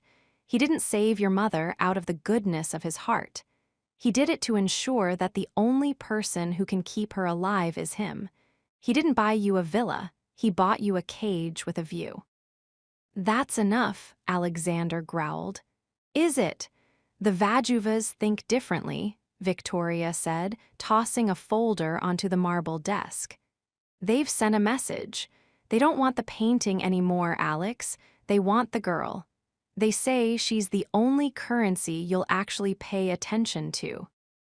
Emily felt a cold rush of dread. The corporate setting, the power dynamics, the billions of dollars. It was all just a backdrop for a war that was narrowing down to her very skin. Alexander picked up the folder. His face went pale, then turned to stone. He looked at Emily, and for the first time, she saw a flicker of genuine fear in the Ice King. "Miller," Alexander roared. The head of security appeared in the doorway instantly. "Lock down the floor," Alexander commanded. "No one enters or leaves without my biometric signature. And get the jet ready. We're leaving the city tonight." "Alexander, what is it?" Emily asked, reaching for the folder. He pulled it away, but not before she saw the edge of a photograph. It was a shot of her mother's hospital room. There was a single red rose lying on the empty bed. The Vajuvas had been there. The tension at work had just turned into a race for survival. Chapter 23, The Tempting Escape. The world was a blur of rain-slicked asphalt and the strobing blue lights of a security escort as the armored SUV raced toward Teterboro Airport. Inside the vehicle, the silence was heavy, vibrating with the low, guttural thrum of the engine. Emily Vance sat as far from Alexander as the leather interior would allow. She watched the Manhattan skyline shrink in the rearview mirror, the glittering towers looking like a crown of thorns she was finally leaving behind. But she wasn't going toward freedom. She was being transported from one high-tech cage to another. "My mother," Emily said, her voice barely audible over the hum of the tires. "You're sure she's safe?" Alexander didn't look away from the window. The passing streetlights caught the sharp line of his jaw and the cold, silver depth of his eyes. "She's currently 30,000 feet over the Atlantic in a medical transport jet. She'll land at a private clinic in Switzerland by dawn. My best team is with her. The Vajuvas can't touch her there. And us. We're going to a place where the world can't find us," he murmured. He finally turned to look at her, his gaze dropping to the way her fingers were twisting the hem of her coat. "Ethelgard, it's an island in the Azores. It's been in the Drake family for a century. It's not on the tourist maps, Emily. It's a sanctuary." A sanctuary or a hiding place. In our world, they are the same thing. The SUV came to a halt on the tarmac, right at the base of the stairs to a Gulfstream G650. The Drake Group logo, a stylized dragon, was embossed in silver on the tail. Miller and 4 other men stood in a perimeter, their eyes scanning the dark horizon. Alexander stepped out first, then reached back to help Emily. His hand was large and warm, his grip firm. For a moment, she hesitated, looking at the dark sky. She felt like a character in a myth being carried off by a god of the underworld. If she stepped on that plane, the life she had known, the subways, the tiny apartment, the anonymity of the city would truly be dead. "Come," Alexander whispered, his breath warm against the chill of the night. "Let the shadows have the city. We're going to the light." The interior of the jet was a masterpiece of opulence: cream leather, burled walnut, and the scent of expensive bourbon and fresh lilies. As soon as the door sealed with a pressurized hiss, the tension in Alexander's shoulders seemed to drop an inch. The takeoff was steep and silent. Within minutes, the lights of New York were swallowed by the clouds. "Drink?" Alexander asked, walking toward the small, elegant bar. He had shed his suit jacket, his white shirt unbuttoned at the throat. He looked like a man who had just won a very dangerous game. "I don't want to drink.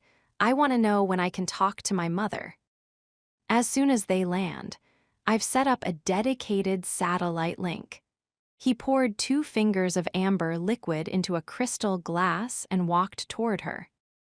Instead of sitting across from her, he sat on the edge of the large, plush ottoman at her feet. "You're trembling, Emily." "I'm terrified, Alexander." You've uprooted my entire existence in the span of 4 hours.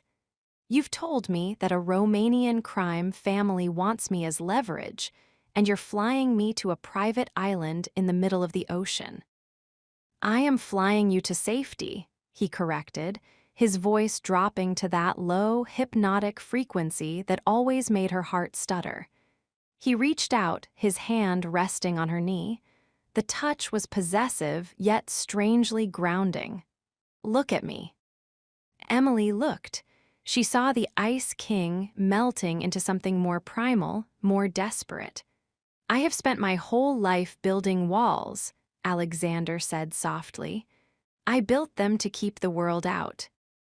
I built them to protect the Drake name. But I realized tonight, in that office, that the only wall I care about now is the one I build around you.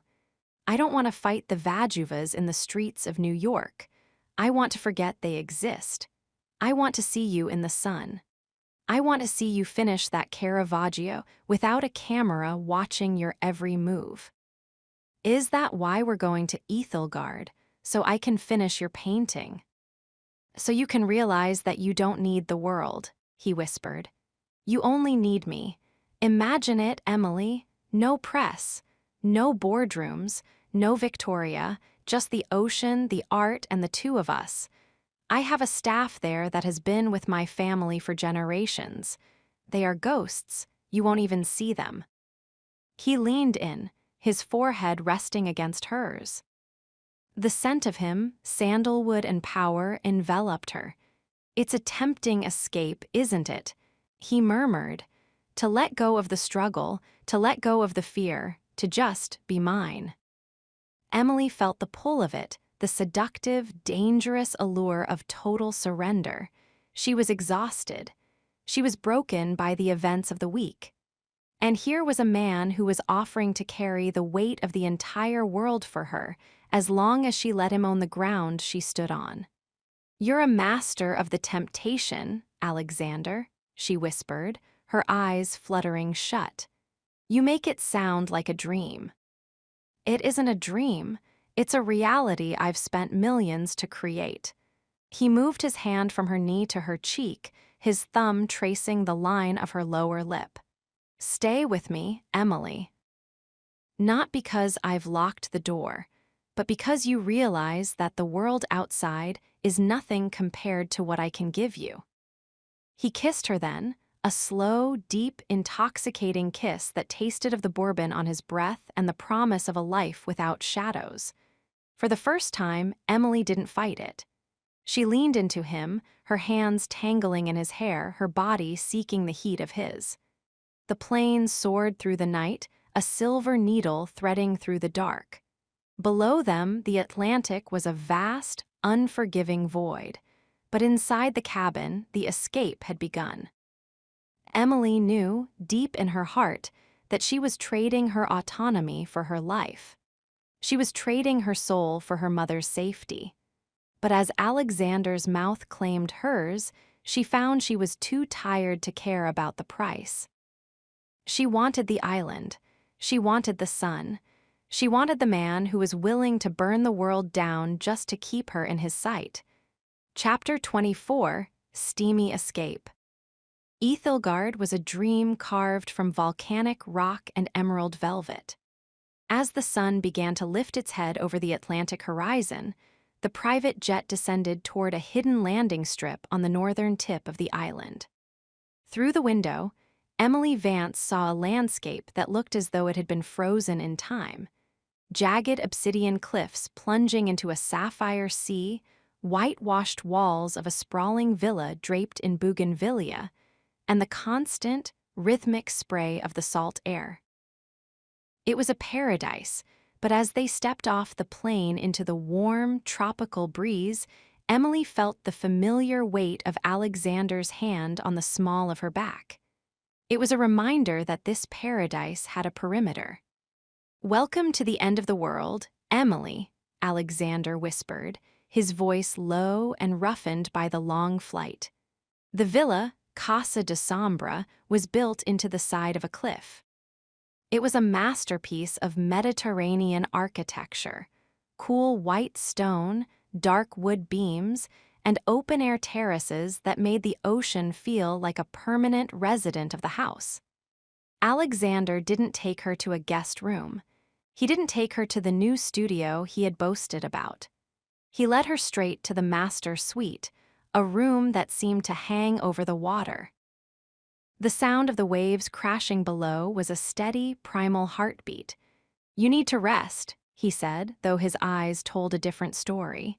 He was still in his white dress shirt, now unbuttoned nearly to the waist, his sleeves rolled up to reveal the powerful lines of his forearms. "I don't think I can sleep," Emily said, walking to the edge of the terrace. The air was thick with the scent of wild jasmine and salt. "It's too beautiful, it feels fake. Like a stage set you built just to keep me from looking at the door." Alexander walked up behind her. He didn't touch her, but his heat radiated against her back, a physical pressure that made her lungs feel tight. "It's as real as anything else I own, Emily. And today, I want you to forget the door. I want you to forget the Caravaggio, the Vajuvas, and the museum. I want there to be nothing left in your mind but this island and the man who brought you here." He reached around her, his hands gripping the stone railing, effectively trapping her between the ocean and his chest. He leaned down, his mouth brushing against the shell of her ear. "I've spent 3 years imagining you here," he murmured. "Imagining the way the moonlight would hit your skin, imagining the way your voice would sound over the roar of the sea. I've been a patient man, Emily, but I think my patience has reached its limit." Emily turned in his arms, her heart drumming a frantic, echoing rhythm. She looked up at him, really looked at him, and saw the Ice King had finally been burned away. In his place was a man who looked raw, hungry, and terrifyingly devoted. She reached up, her fingers tracing the sharp line of his jaw, the stubble of his beard. "You're an obsessive, dangerous man, Alexander Drake." "I am," he admitted, his eyes darkening to the color of the storm-tossed sea. "But I am your obsessive, dangerous man, and you are the only thing in this world that makes me want to be anything else." He leaned down, his mouth claiming hers with a slow, agonizing heat. This wasn't the frantic, desperate kiss of the city or the defensive kiss of the library. This was a kiss of arrival. It was deep, languid, and tasted of the bourbon and the salt air. Emily felt her resolve, her fear, and her last remaining defenses dissolve. In this isolated paradise, with no cameras and no rivals, the truth was simple. She wanted him. She wanted the man who had burned the world down for her. She pulled him closer, her hands tangling in his dark hair, her body arching against the hard, solid lines of his. Alexander groaned, a low, guttural sound in the back of his throat, and hoisted her up. Her legs wrapped around his waist, her silk skirt riding up to reveal the pale skin of her thighs. He carried her from the terrace back into the shadowed cool of the bedroom. The bed was a vast expanse of white linen, but they didn't make it that far. He pinned her against the heavy mahogany door, his hands possessive as they slid under her blouse, seeking the warmth of her skin. "Until you're mine," he whispered against her throat, his teeth grazing the sensitive skin. "I told you, I won't stop until every part of you recognizes that you belong here, not just in this house, but in me." "I'm already yours, Alexander," she gasped, her head falling back as his mouth moved lower, tracing the curve of her collarbone. "I think I've been yours since the moment I tripped at the gala." Alexander stopped. He looked up, his silver eyes searching hers with a devastating intensity. "Say it again." "I'm yours," she whispered, her voice steady and sure. The admission seemed to break something inside him. The calculated control he had maintained for years vanished. He kissed her again, this time with a wild, reckless passion that left them both breathless. He stripped her clothes away with a focused urgency, his eyes never leaving hers. When she was finally bare before him in the soft, morning light, he didn't move. He just looked at her, his gaze a physical touch that made her skin tingle. "You are a masterpiece, Emily Vance," he murmured, "and I am going to spend the rest of my life ensuring you are never broken again." He shed his own clothes, his scarred, powerful body a testament to the violence he had survived. He stepped toward her, and as they finally merged in the center of the room, the world outside ceased to exist. There were no billionaires. There were no restorers. There was only the friction of skin, the tang of salt, and the terrifying, beautiful realization that their obsessions had finally met in the middle. On the island of Ethelgard, the bonding wasn't just physical. It was a merging of two broken souls, finding a strange, dark peace in the middle of a storm. Chapter 25, A Shocking Truth. Morning on Ethelgard arrived with a deceptive softness. The light that filtered through the linen curtains of the master suite was a pale, shimmering gold, smelling of salt spray and the wild lavender that clung to the cliffs of Casa de Sombra. Emily Vance lay in the center of the vast bed, the tangled sheets a reminder of the night's surrender. For the first time in weeks, the crushing weight of anxiety had lifted, replaced by a warm, languid hum in her veins. She watched the way the light played across Alexander's back as he stood by the open terrace doors. He was dressed only in dark linen trousers, his muscular back a map of the scars he had shared with her. He looked peaceful, his usual predatory tension eased by the isolation of the island. "You're awake," he said, not turning around. He seemed to sense her presence through the air itself. "The ocean is loud today," Emily murmured, sitting up and pulling the duvet to her chest. "It's hard to stay asleep when the world sounds like it's trying to climb into the room." Alexander turned, a rare, genuine smile softening the hard planes of his face. He walked back to the bed and sat on the edge, his hand reaching out to brush a stray chestnut curl from her forehead. "The Atlantic is restless. It knows we're trying to ignore the rest of the world." "Are we succeeding?" "For now," he whispered. He leaned down, kissing her brow with a tenderness that made her heart ache. "Stay here. I have a call with Miller regarding the medical wing in Switzerland. I'll have breakfast sent up." "Alexander," she called out as he stood to leave. He paused at the door. "Yes." "Thank you, for my mother, for this." He nodded once, his silver eyes flashing with an intensity that was both protective and possessive before disappearing into the hallway. Emily lay back, but the silence of the room suddenly felt heavy. The gilded exile was beautiful, but she was a woman whose life was built on uncovering hidden layers. She couldn't simply exist in the light, she was drawn to the shadows.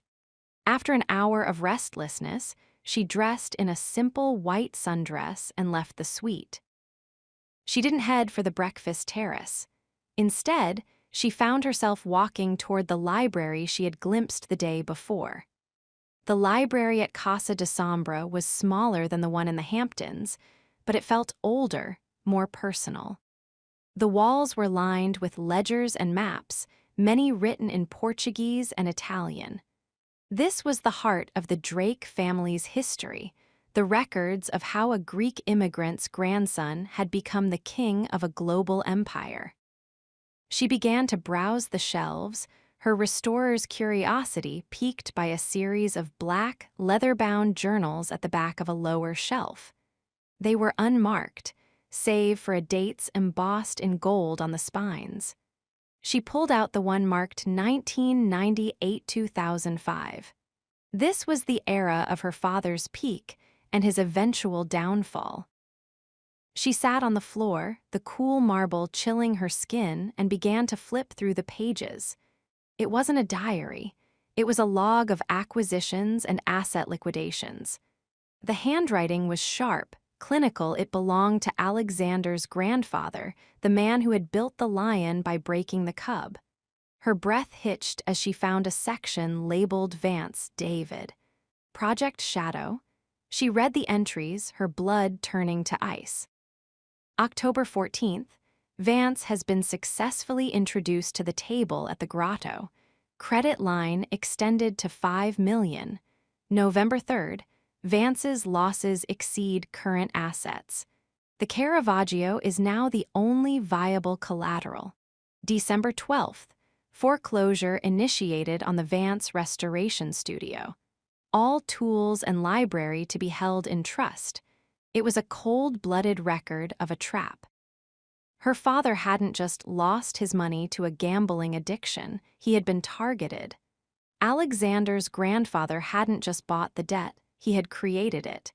He had lured her father to a private club, extended a line of credit he knew could never be repaid, and then systematically stripped him of everything he loved, all for the sake of one painting. But it was the last entry that shattered her. January 20th, David Vance deceased. Accidental. The daughter, Emily, remains the only obstacle to the full provenance of the Caravaggio. She is to be monitored. Accidental. The word was written in the same dry, businesslike script as liquidated. Emily felt a surge of nausea. Her father hadn't just died in a tragic accident. His death had been noted as a logistical update in a billionaire's ledger. "What are you doing, Emily?" The voice was like a gunshot. She looked up. Alexander was standing in the doorway. He wasn't the man who had held her with such tenderness an hour ago. He was the Ice King, his face a mask of stone, his eyes cold and impenetrable. She stood up, the heavy ledger clutched to her chest. "You knew," she whispered, her voice shaking. "You told me your grandfather just bought the debt. You didn't tell me he hunted my father. You didn't tell me his death was a logistical update in your family's records." Alexander walked into the room, his presence suddenly suffocating. "That ledger belongs to a dead man, Emily. My grandfather's methods were of a different era. Methods? He destroyed my life. He killed my father for a piece of cloth and oil. And you've been monitoring me since I was a teenager. Was I just another asset to be liquidated when the time was right?" Alexander stopped 3 feet away. He didn't reach for her. "I found that ledger 5 years ago. It's why I started looking for you. I wanted to fix it." "You didn't fix it, Alexander. You repeated it." She threw the ledger at his feet. "You used the same painting as bait. You used the same debt to trap me. You're not the hero of this story, Alexander. You're just the next generation of the predator. I am the man who saved your mother." He roared, his control finally snapping. "I am the man who has spent millions to keep you alive while the Vajuvas try to cut your throat. Do you think I did that for a painting? I have 100 paintings. I did it for you." "Did you?" Emily stepped closer, her eyes blazing with a mixture of grief and fury. "Or did you do it because you couldn't stand the thought of someone else owning the obstacle your grandfather couldn't clear?" The silence that followed was toxic. Alexander's jaw was tight, a muscle jumping in his cheek. He looked at the ledger on the floor, then back at her. "There is a truth you haven't seen yet," he said, his voice dropping to a low, dangerous vibration. "A truth that isn't in that book." "I've seen enough," she said, turning to leave. He grabbed her arm, his grip firm. "You haven't. You think my grandfather killed your father. Look at the dates again, Emily. Look at who signed the foreclosure orders. It wasn't my grandfather. He was already in a coma in Switzerland by then." Emily froze. "Then who?" "The St. Clairs," Alexander hissed. Victoria's father. He was the one who managed the Vance liquidation. He's the one who wanted the Caravaggio. My grandfather was just the name on the door. The real betrayal, the real blood. It's on the hands of the people you think are my allies. He let go of her arm, his expression one of raw, jagged pain. I brought you here to protect you from them, Emily. Not just the Vajuvas, but the St. Clairs, because if they realize you know the truth about how your father died, they won't just try to buy you, they'll try to erase you. Emily felt the world tilt. The shocking truth wasn't just a betrayal by the man she loved. It was a web of deception that reached into the very foundations of the world she had just agreed to join. Is this a lie too? She whispered. Another tactic to make me stay. Alexander looked at her, and for the first time she saw a flicker of genuine fear in his eyes. Not fear of his enemies, but fear of her. I don't know how to make you trust me, Emily, he said, his voice a broken rasp. But I know that if you walk out that door right now, you're walking into a grave. And I won't let that happen, even if I have to be the villain to keep you in the light. The risk of betrayal was no longer a shadow. It was the air they breathed. And as the Atlantic roared against the cliffs, Emily Vance realized that she was trapped between a man she loved who might be a monster and a world of monsters who wanted her dead. Chapter 26: The Ultimatum. The silence following Alexander's revelation about the St. Clairs was shattered by the sharp, rhythmic sound of a helicopter's rotors cutting through the Atlantic mist. Emily Vance stood in the center of the library, the ledger of her father's destruction still heavy in her mind. She looked at Alexander, who was staring at the window, his jaw set in a line of pure, lethal intent. "She's here," he said, his voice a low, vibrating warning. "Victoria," Emily whispered. "She doesn't wait for invitations. She smells a shift in the wind and moves to secure the assets." Alexander turned to Emily, his silver eyes flashing with a desperate, dark energy. "You stay here. Do not leave this room. Miller." The head of security appeared at the door, his hand already resting on the holstered weapon at his hip. "Sir, the St. Clair transport is touching down on the southern pad." "Double the internal guard," Alexander commanded, "and ensure the Caravaggio is moved to the vault. Now." Alexander strode out, the doors clicking shut behind him, leaving Emily alone with the ghosts of her past. But she couldn't stay. The shocking truth she had just uncovered burned in her veins. If Victoria St. Clair's father had been the one to sign the foreclosure on her life, she wasn't going to hide while the woman walked into her sanctuary. She waited 30 seconds, then used the back service entrance she discovered during her restless wandering. The main drawing room of Casa de Sombra was a vast expanse of white marble and open-air arches. When Emily reached the shadows of the gallery, she saw them. Victoria St. Clair looked like a bloodstain against the pristine white of the villa. She wore a crimson silk wrap dress, her platinum hair windswept but perfect. She was standing by the terrace, a glass of wine in her hand, looking out at the island as if she already owned the deed. Alexander stood opposite her, his arms crossed, his presence a dark, immovable wall. "You've gone too far this time, Alex," Victoria said, her voice carrying easily on the breeze. "Hiding a federal asset on a private island while the board is facing a subpoena. My father is beyond furious. He's calling for an emergency vote to strip you of your chairmanship." "Your father can call for whatever he likes, Victoria," Alexander replied, his voice a cool, dangerous purr. "He knows as well as I do that the Drake Group is built on my signatures. If he tries to move against me, I'll liquidate the St. Clair holdings before the market opens tomorrow." Victoria laughed, a sharp, brittle sound. And give the Vajuvas a direct line to our throat. Don't be a fool. You're compromising everything for a girl whose father was a common gambler, a man who couldn't even pay his own debts. Her father was a master, Alexander snapped, and your father was a thief. I know about the foreclosure, Victoria. I know about the Project Shadow Ledger. Victoria's expression didn't change, but her emerald eyes narrowed. She took a slow sip of her wine. The ledger is old news, Alex. It was business.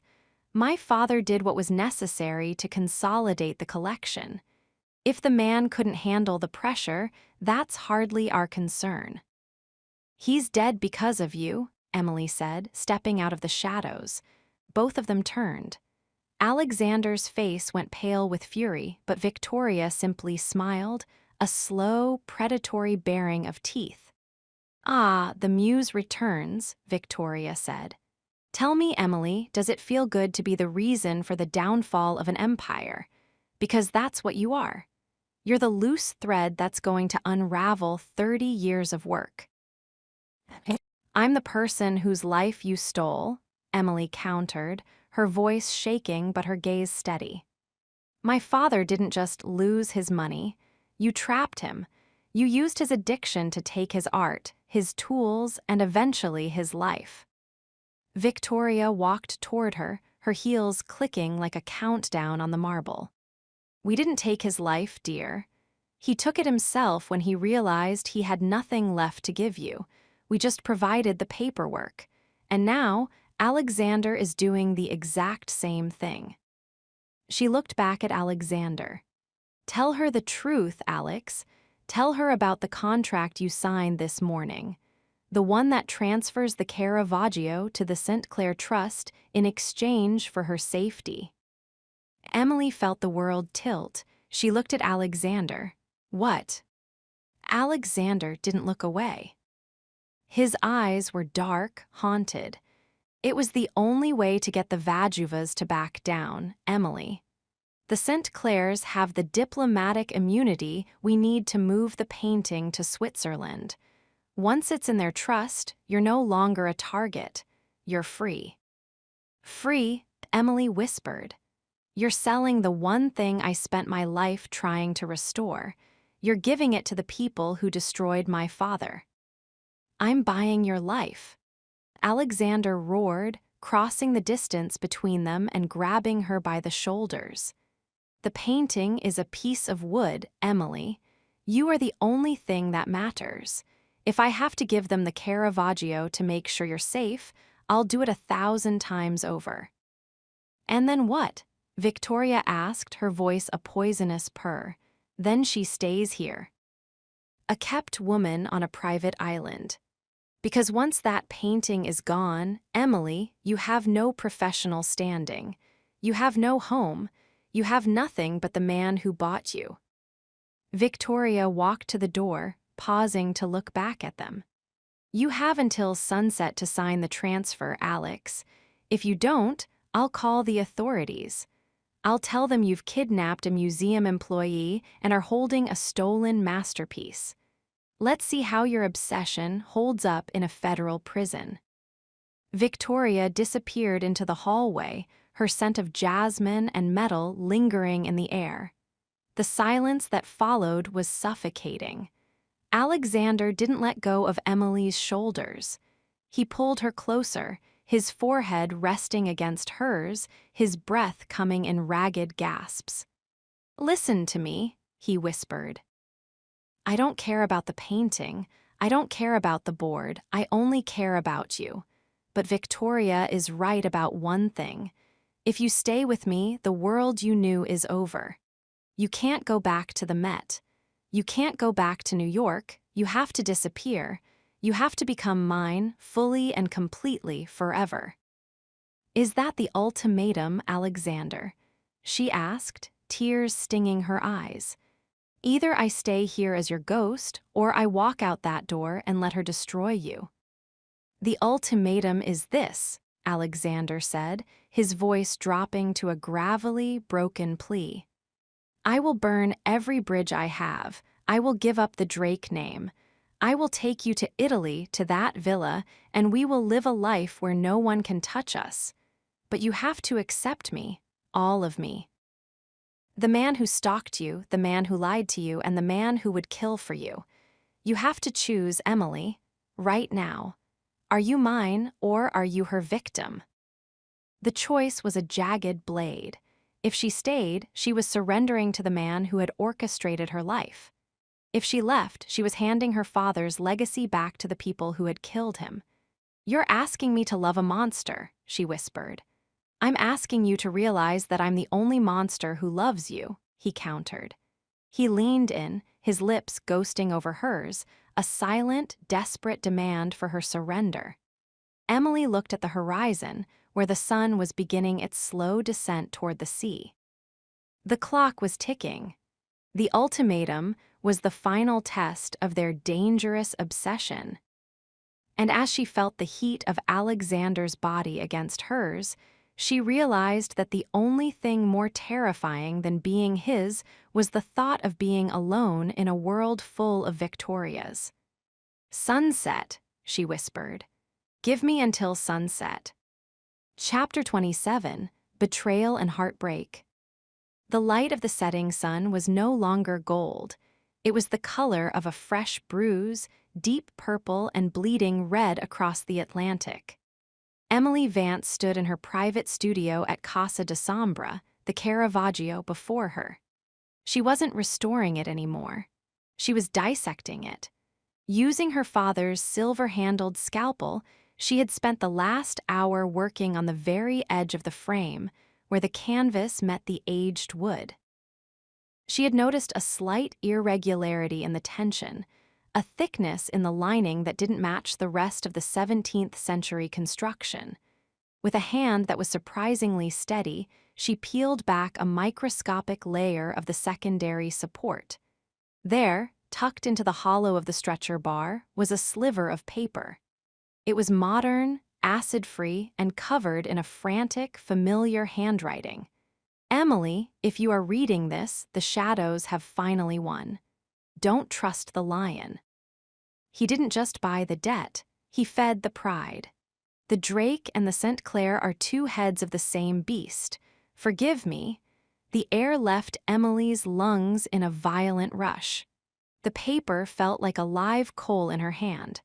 Her father's last words weren't a message of love, they were a warning from the grave. Looking for more secrets, Emily. The voice was cold, sharp, and entirely too close. Emily spun around, hiding the note in her palm. Victoria St. Clair was standing in the doorway, her crimson dress looking like a pool of blood in the dim light. She wasn't holding a wine glass this time. She was holding a small, silver digital recorder. He told you his grandfather was in a coma, didn't he? Victoria asked, her voice a poisonous purr. He told you the St. Clairs were the ones who pulled the trigger on your father's life. He told me the truth, Emily said, though her voice wavered. Alexander's truth is whatever keeps you in his bed, dear. Victoria stepped into the room, her eyes fixed on the Caravaggio. But facts are much harder to restore than oil paint. Would you like to hear what the lion said the night your father died? Victoria pressed a button on the recorder. A voice filled the room, low, resonant, and unmistakably Alexander's. It was the Ice King voice, but younger, more brittle. The Vance debt is a liability, grandfather. David is becoming unstable. He's threatening to go to the press about the provenance of the Caravaggio. If the world finds out we manufactured the trail, the Drake name is worthless. I'll handle it. By tomorrow morning, David Vance will no longer be an obstacle to our acquisition. The recording ended with a sharp, electronic click. Emily felt the room tilt. The walls of the villa, the beauty of the island, the memory of Alexander's touch, it all dissolved into a cold, gray ash. I'll handle it. He didn't find you 3 years ago because he was obsessed with your soul, Emily, Victoria said, walking toward her. He found you because he realized you were the only person who could finish the restoration, the only one who could verify the fake provenance he created. He's been grooming you to be his ultimate accomplice. He didn't save your mother. He's holding her hostage in a Swiss clinic to ensure you keep your mouth shut. No, Emily whispered, her heart breaking into 1,000 jagged shards. He loves me, he said. He said what he had to say to own the piece, Victoria interrupted. And in his world, you are just a piece.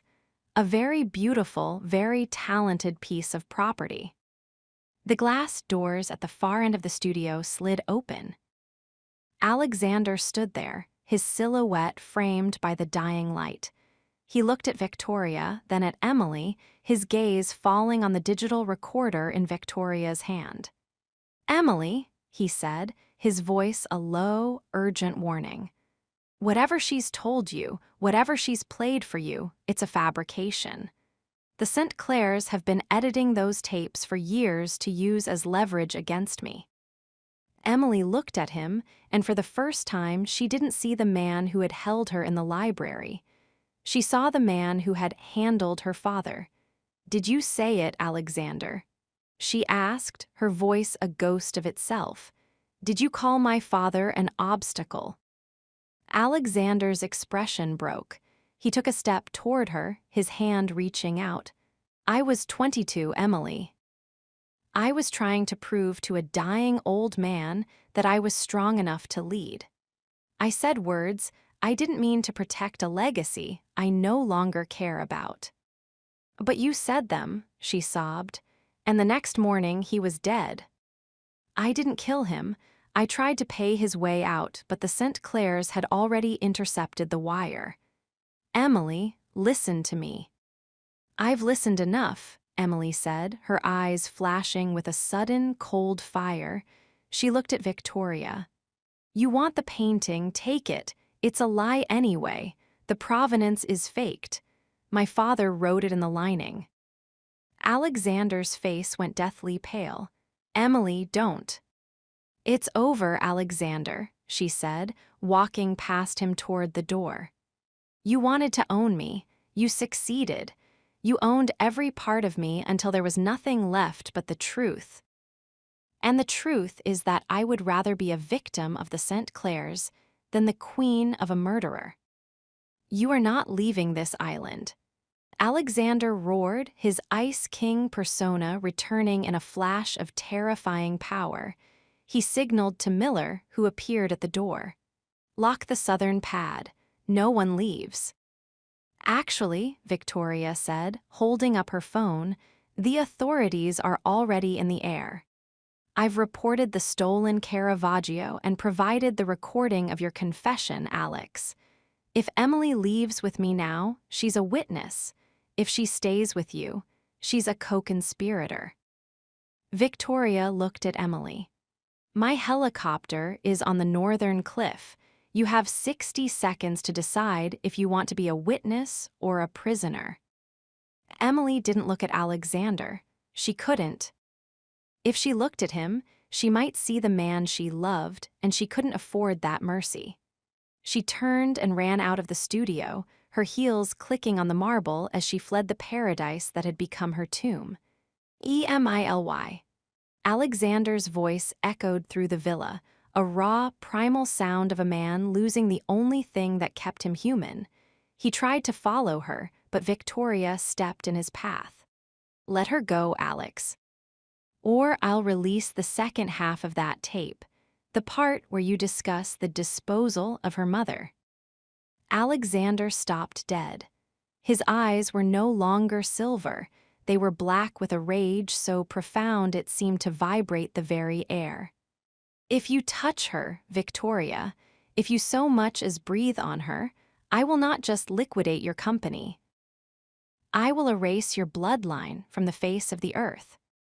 "She's already gone, Alex," Victoria said with a cruel smile. Outside, the helicopter's rotors began to roar. Emily scrambled into the cabin, her face wet with tears, her heart feeling like it had been hollowed out with a scalpel. As the machine lifted off, tilting over the dark Atlantic, she looked down. Alexander was standing on the terrace, a small, dark figure against the white stone of the villa. He looked broken. He looked alone. But as the island shrank into the distance, Emily felt the note in her pocket, her father's warning. Don't trust the lion. She had lost her home, her father, and the man she loved. She had nothing left but the secret hidden in the Caravaggio. And as Victoria sent Claire smiled at her from the opposite seat, Emily realized with a terrifying clarity that she hadn't escaped the danger. She had just traded one monster for another. Chapter 28, Realization of Love. The silence that occupied Casa de Sombra after the helicopter vanished into the clouds was not peaceful. It was a vacuum, a pressurized void that felt as though it might implode the white stone walls of the villa. Alexander Drake stood on the terrace, his hands gripped so tightly on the marble railing that his knuckles had turned the color of bone. The Atlantic roared below, but he couldn't hear it. He could only hear the echo of the helicopter blades and the jagged, broken sound of Emily's sobs as she fled from him. "Sir." Miller stood at the threshold of the terrace, his voice uncharacteristically soft. He had seen Alexander Drake dismantle corporations. He had seen him stare down gunmen without blinking. But he had never seen the man look like this, like a shadow that had lost its light. "The St. Clair transport has cleared the island's airspace," Miller reported. "They are heading for a private airfield in the Azores. From there, Victoria has a long-range jet prepped for London." Alexander didn't turn around. "Did you find the note?" "Yes, sir, in the lining of the Caravaggio's frame. It was a message from David Vance. It was a warning." Alexander finally turned. His face was a ruin of the Ice King persona. His silver eyes were bloodshot, and his chest was heaving as if he had just run a marathon. He took the scrap of paper Miller held out. He read his father-in-law's last words. "Don't trust the lion." A dry, bitter laugh escaped Alexander's throat, a sound of pure, unadulterated agony. "He was right," Alexander whispered. "Vance knew exactly what kind of monster I was. He saw the predator even when I was trying to play the savior." "Sir, we can intercept the jet. We have the assets in the Atlantic. I can have a tactical team on that plane before they reach altitude." "No," Alexander said, the word cracking in the air. Miller blinked, stunned. "Sir, she's with Victoria. You know what they'll do to her. They'll use her to strip the provenance, and then they'll—" "Yes, I know." Alexander roared, spinning around and sweeping a line of crystal decanters off the terrace table. They shattered against the marble, the amber bourbon looking like spilled blood. "I know what they'll do. But look at this place, Miller. Look at what I've done." He gestured wildly at the villa, the security cameras, the gilded cage he had spent millions to build. "I told myself I was protecting her," Alexander said, his voice dropping to a hollow, haunted rasp. "I told myself I was the only one who could keep her safe. But I was the one she was running from. I didn't save her from the shadows. I became the biggest shadow in her life. I used her grief, her talent, her mother. I used everything to make her mine." He sank into a chair, his head falling into his hands. For 34 years, Alexander Drake had operated on the principle of acquisition. If he wanted something, he mapped it, he cornered the market, and he took it. He had treated Emily like the Caravaggio, a masterpiece to be restored, guarded, and kept behind bulletproof glass. But as he felt the crushing weight of her absence, he realized the terrifying truth. He didn't want a masterpiece. He didn't want a muse. He wanted the woman who had argued with him in the lab. He wanted the woman who had looked at the scars on his back with pity instead of fear. He wanted the only person who had ever looked past the billions and seen the broken boy underneath. He didn't just obsess over her. He loved her. And love, he realized with a searing clarity, was the one thing that couldn't be acquired. It could only be given, and he had tried to steal it. "I have to go to London," Alexander said, standing up. His voice was no longer the roar of a predator. It was the steady, cold resolve of a man who was ready to lose everything. "Sir, the St. Clairs will have the authorities waiting. If you land in the UK, you'll be arrested on the provenance charges Victoria manufactured. You'll lose the Drake Group. You'll lose the empire." "Let them have it," Alexander said, walking toward the door. "The company is a tomb. The money is just paper. If I lose Emily, I'm already dead, Miller. I just haven't stopped breathing yet." He stopped at the door to the studio. He looked at the easel where the Caravaggio had sat. The room still smelled of her, linseed oil, and the faint, sweet scent of her skin. He saw the palette knives he had bought her, lying abandoned on the counter. He picked up the silver-handled knife. His thumb traced the Vance engraving. "I'm going to give it back," he whispered. "Give what back, sir?" "Her life," Alexander said. "I'm going to go to London. I'm going to give Victoria the provenance she wants, and I'm going to ensure Emily is free. Truly free. Not just from the Vajuvas, but from me." "You're going to let her go?" Miller asked, his voice full of disbelief. "I'm going to show her that I can be the man she thought I was in that library," Alexander replied, "even if I have to spend the rest of my life in a cell to do it." He walked out of the villa, his footsteps echoing through the empty halls. He didn't look back at the paradise he had built. He didn't look at the cameras. The Ice King was gone. The obsessive billionaire was dead. As the private jet took off into the dark Atlantic night, heading toward the heart of the St. Clair Empire, Alexander Drake finally understood the true cost of his obsession.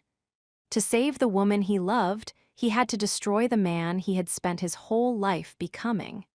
He closed his eyes, the memory of her last kiss, the one that tasted of heartbreak, burning in his mind. "Wait for me, Emily," he whispered into the silence of the cabin. "Just long enough for me to set you free." Chapter 29: Risky Reconciliation. The penthouse in Mayfair was a glass and marble tomb, suspended high above the rain-slicked streets of London. Outside, the city was a blur of red buses and gray fog. Inside, the air was scented with expensive lilies and the sharp, clinical smell of Victoria St. Clair's Victory. Emily Vance stood by the window, her reflection a pale, hollowed-out ghost of the woman who had walked through the Met Gala only weeks ago. She was dressed in a black silk gown that Victoria had provided, a garment that felt more like a shroud than a dress. She had been in London for 24 hours. 24 hours of being protected by the St. Clair security detail, which meant being locked in a room where even the bathroom door didn't have a latch. But Emily wasn't the same woman who had cowered in the Hamptons. The heartbreak had sharpened her. The betrayal had turned her into a surgeon of her own fate. Earlier that afternoon, while Victoria was on a call with the Drake Group's board of directors, Emily had managed to slip into the study. She hadn't been looking for money or a way out. She had been looking for the rest of the recording. Victoria was too meticulous to delete the original. She kept it as a trophy. She had found it on a secure server, the file labeled simply, Vance Final 1203. She had listened to the full, unedited audio. "By tomorrow morning, David Vance will no longer be an obstacle to our acquisition," Alexander's young, brittle voice had said. But then, the tape hadn't ended. There was a pause, the sound of a glass being set down, and then Alexander's voice again, cracking with a desperate, hidden humanity. Because I've authorized the secret transfer of 10 million from my personal trust to clear his lines at the grotto. He's going to think it was a bank error, grandfather. He'll have his studio back. He'll have his life back.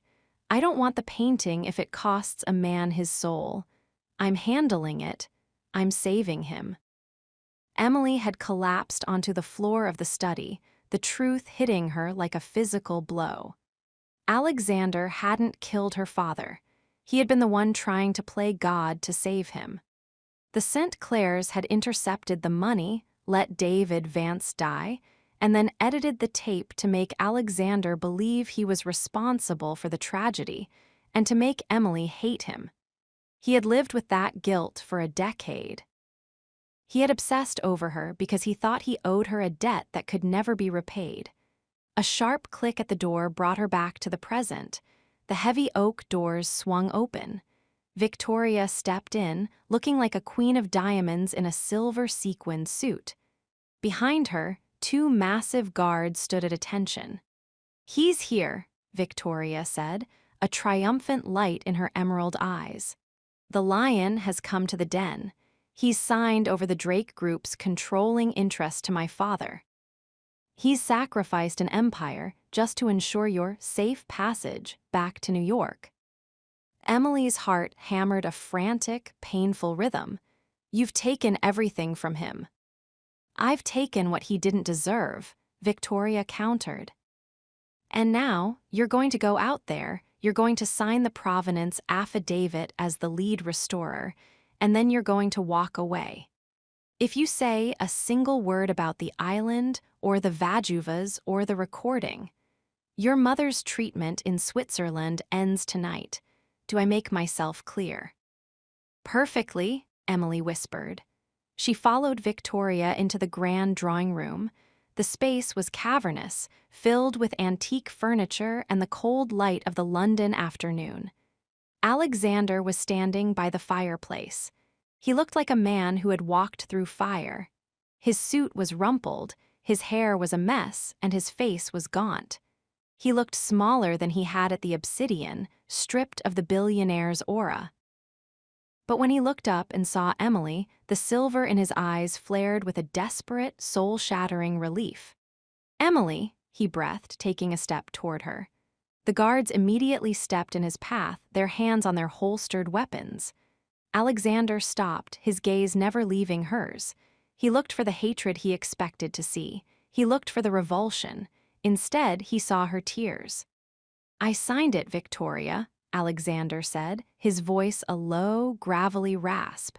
He held up a thick legal document. "The Drake Group is yours, the warehouses, the ports, the banks. It's all gone. Let her go." Victoria walked to the table, picking up the document and scanning the signatures with a greedy, focused intensity. "It's all here, the fall of the Ice King. A shame, really. All this for a girl from Queens." "She's more than you'll ever be," Alexander growled. He looked at Emily, his expression one of raw, jagged apology. "I'm sorry, Emily. I'm sorry for the cage.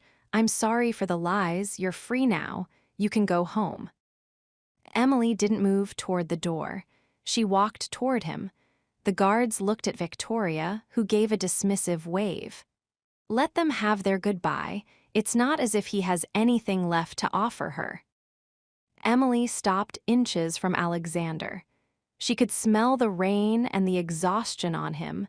She could see the tremble in his hands. He looked like he was waiting for her to slap him, to scream at him, to tell him that his sacrifice wasn't enough to earn her forgiveness. "You tried to save him," she whispered.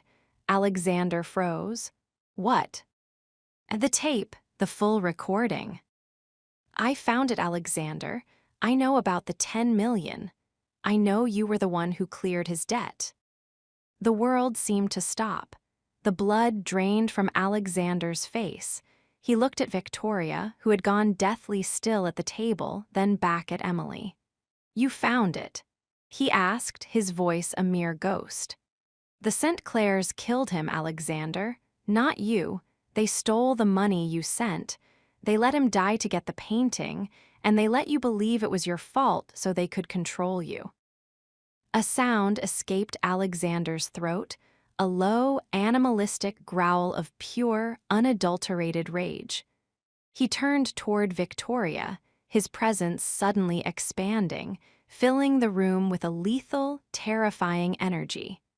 The Ice King wasn't back. Something far more dangerous was. "You knew," Alexander hissed, his eyes turning to black ice. "For 10 years, you let me carry that blood on my hands. You used my guilt to build your father's fortune."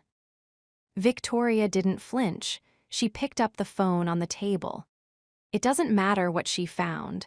You've signed the papers, Alex. The transfer is irreversible. And the Vajuvas, well, let's just say they're not as patient as I am. They're downstairs in the lobby. If I don't give the word, they're coming up to collect the leverage I promised them." Emily felt a cold rush of dread. Victoria hadn't just taken the company, she had sold them out to the Romanians to tie up the loose ends. Alexander didn't look at the door. He looked at Emily. He reached out, his hand closing around hers, not as a possessor, but as a partner. "The reconciliation is risky, Emily," he whispered, pulling her into the heat of his body. "Because if we walk out of here, we walk out with nothing. No money, no protection, no name, just us, and a world of people who want us dead." "I've lived with nothing before, Alexander," Emily said, her eyes flashing with a fierce, beautiful defiance. "But I won't live without the truth, and I won't live without you." Alexander leaned down, his mouth crashing onto hers in a kiss that was a declaration of war. It was the kiss of a man who had finally found the one thing worth more than an empire. "Miller." Alexander roared. The glass of the balcony shattered. 2 flashbangs detonated in the center of the room, filling the penthouse with white light and deafening thunder. In the chaos, Alexander didn't run for the door. He grabbed Emily, shielding her with his body as he dove for the heavy mahogany desk. "You thought I came here alone, Victoria."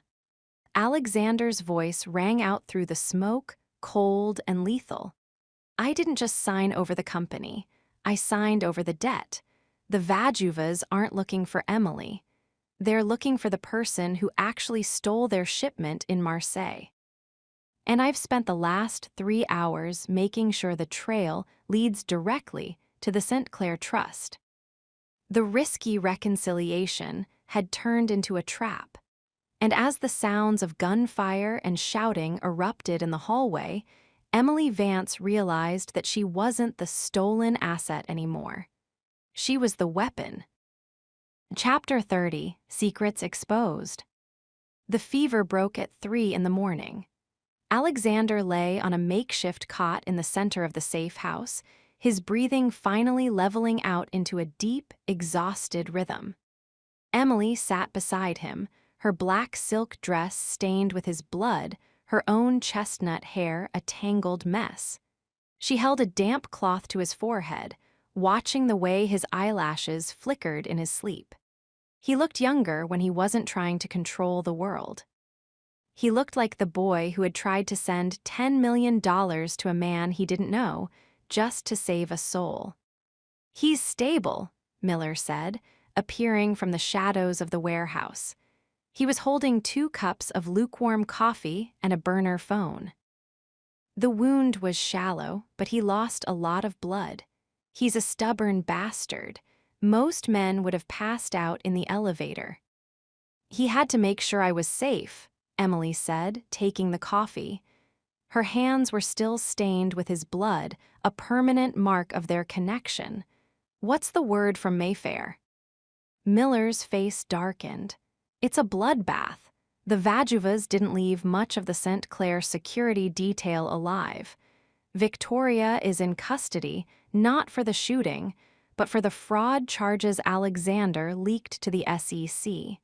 Her father is being questioned as we speak. The St. Clair clause is effectively dead." And the painting. The Caravaggio is in a police evidence locker at New Scotland Yard, Miller said. And that's where the problem is, Emily. He handed her the burner phone. On the screen was a series of high-resolution photographs taken by a contact inside the evidence room.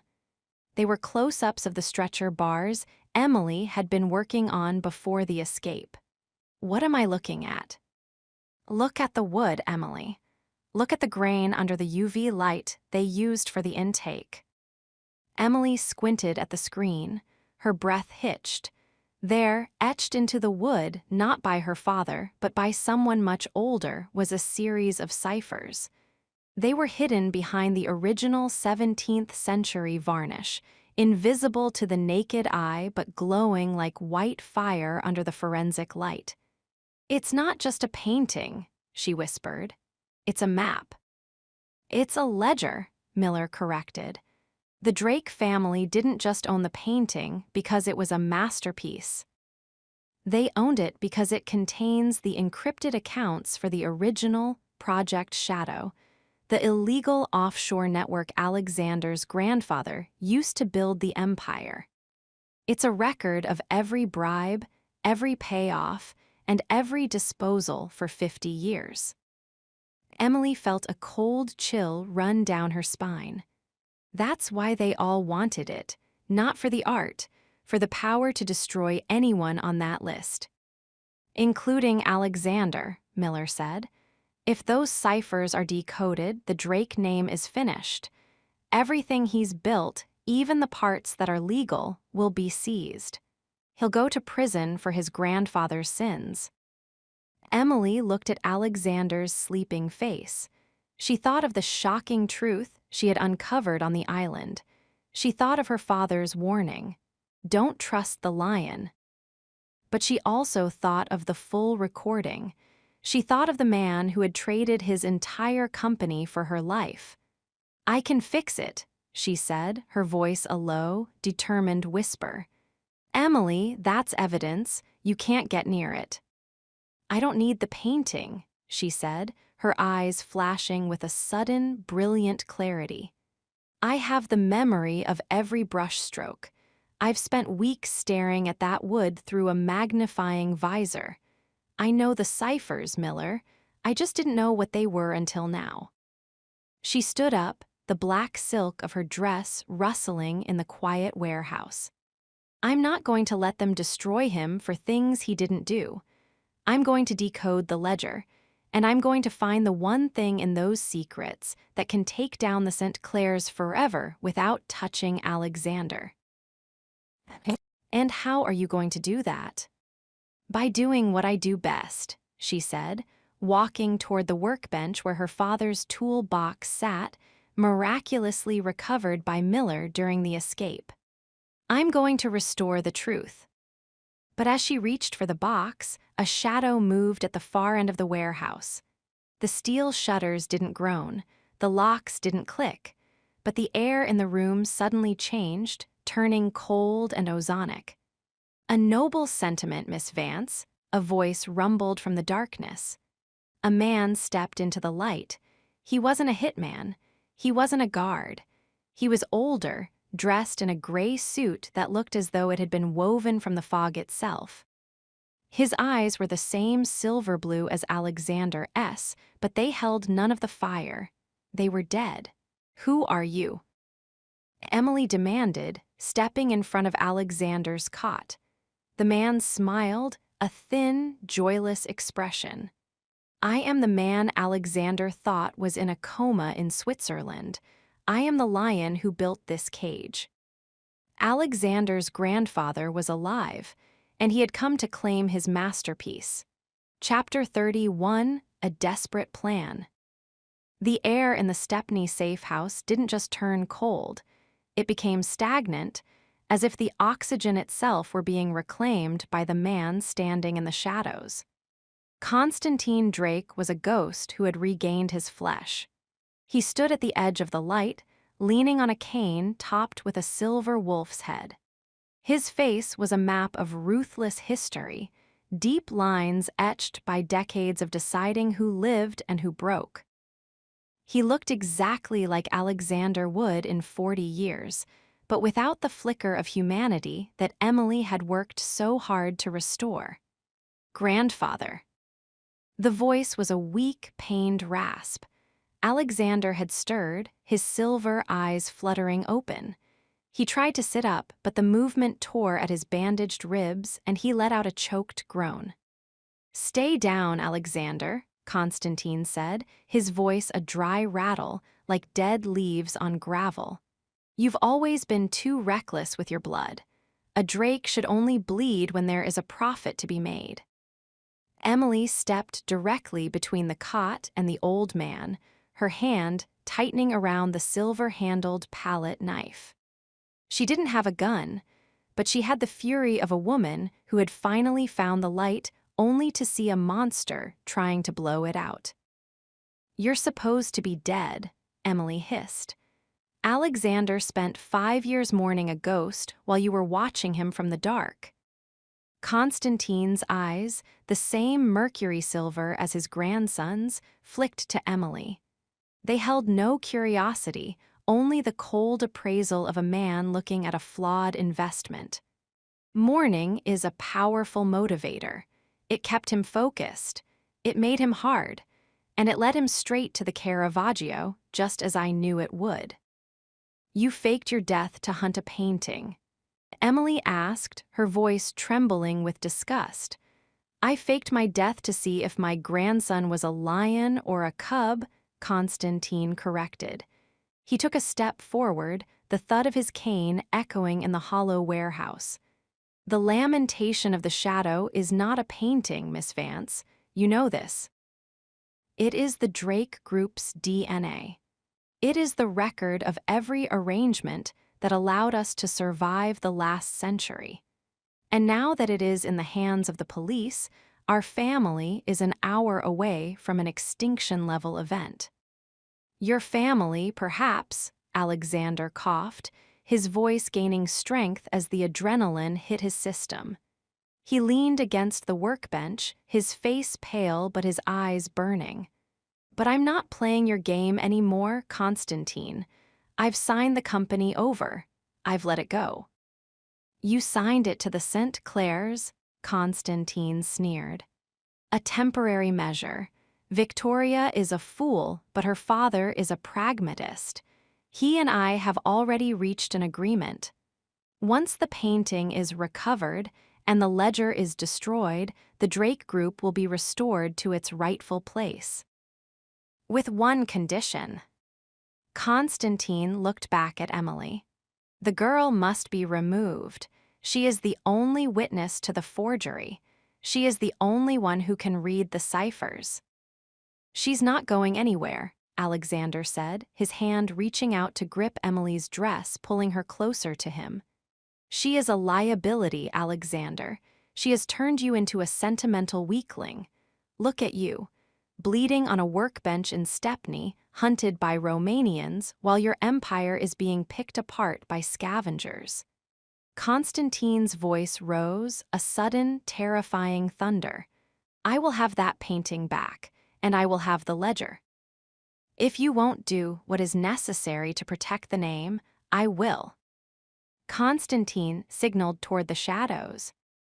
4 men, not Miller's team, but shadows of a different breed, dressed in the dark gray of the Drake Private Guard, stepped into the light. Miller moved to raise his weapon, but Constantine didn't even look at him. "Don't be a fool, Miller. You were my captain long before you were his. Your pension, your family's safety. It all flows from the foundation I built." Miller hesitated, his barrel dipping just a fraction of an inch. It was the smallest betrayal, but in this room, it felt like a mountain crumbling. "Emily," Alexander whispered, his grip on her hand tightening. "The plan, the one you mentioned." Emily looked at the 4 guards, then at the skeletal old man who had started this nightmare 3 generations ago. She realized then that Constantine didn't just want the painting. He wanted the silence. He wanted to go back to a world where the Drake name was a fortress of lies. "I'm not restoring the truth for you, Constantine," Emily said, her voice turning to ice. "I'm going to use it to bury you." "A brave girl," Constantine mused. "But you're a restorer. You work with brushes and solvents. What could you possibly do against the weight of New Scotland Yard and $1 billion legacy?" "I know how to peel back the layers," Emily said. She looked at Miller, her eyes a silent plea. "Miller, if the Vajuvas are downstairs and Constantine's men are here, what happens if the police realize that the Caravaggio isn't just a stolen work of art? What happens if they realize it's a piece of state-sponsored evidence?" Constantine's eyes narrowed. "What are you talking about?" "The ciphers," Emily said, a desperate plan forming in her mind. "They don't just list your bribes, Constantine. They list the British officials you paid off to secure the London docks in the 90s. They list the politicians who are still in office today. If that painting is recovered by your men, it's a theft. But if the truth is leaked to the Press Association while the painting is still in the evidence locker, you don't just lose the company, you lose the world." Constantine's face turned a mottled purple. "You wouldn't dare. You'd destroy Alexander's future too." "Alexander doesn't want a future built on your blood," Emily said. She looked at Alexander. "Right." "Burn it all," Alexander said, a ghost of a smile touching his lips. "Every damn bit of it." Constantine lunged forward with surprising speed, his cane raised as if to strike, but Miller stepped between them, his gun now firmly leveled at the old man's chest. "I think I'll stick with the new boss, Constantine," Miller said quietly. "He's the only one in this family who actually bleeds." Constantine stopped, his chest heaving. He looked at the three of them, the broken billionaire, the defiant restorer, and the turncoat guard. He saw the end of his era in Emily's eyes. "You have no way into New Scotland Yard," Constantine hissed. "Even with Miller, it's a fortress." "We don't need to get in," Emily said, her mind racing. "We just need to make them look closer, and I know exactly which layer will make them tear that frame apart." She turned to Alexander. "We need a diversion, a massive one. Something that will draw every camera in London to the front doors of the Yard while I send the decryption key to the press." "I have a diversion in my offshore account," Alexander said, his eyes glinting with a dangerous, reckless light. "It's called a whistleblower's bounty. If I dump the digital trail of the St. Clair merger right now, it'll trigger a financial riot. The Yard will be swamped with investigators within 30 minutes. "Do it," Emily said. This was the desperate plan. It wasn't a heist, it was a scorched earth revelation. They were going to sacrifice the Drake name to save the Drake soul. But as Alexander reached for the laptop, Constantine let out a low, chilling laugh. "You think you're the only ones who can play with fire." Constantine pulled a small remote from his pocket. "The evidence locker in New Scotland Yard is wired with a chemical suppression system. If I press this, a cloud of caustic gas will fill the room. The Caravaggio won't be recovered. It will be dissolved, along with the ledger. And you, Miss Vance, will have no evidence to back up your claims." "No," Emily breathed. "You have 10 minutes, Constantine said, his thumb hovering over the button. "Leave the safe house. Walk away. Let me have my silence, and I'll let you have your pathetic, penniless lives, or stay and watch your truth turn to ash." The desperate plan had just become a race against a man who was willing to destroy a masterpiece to keep his secrets. Chapter 32, Emotional Confession. The world outside the Stepney safe house was a storm of grinding metal and muffled shouts.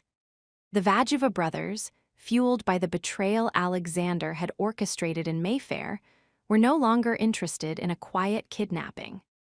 They were cutting through the steel shutters with a thermal lance, the sparks showering the darkened interior of the warehouse like a rain of dying stars. Inside, the air was thick with the scent of ozone, old blood, and the terrifying, skeletal presence of Constantine Drake.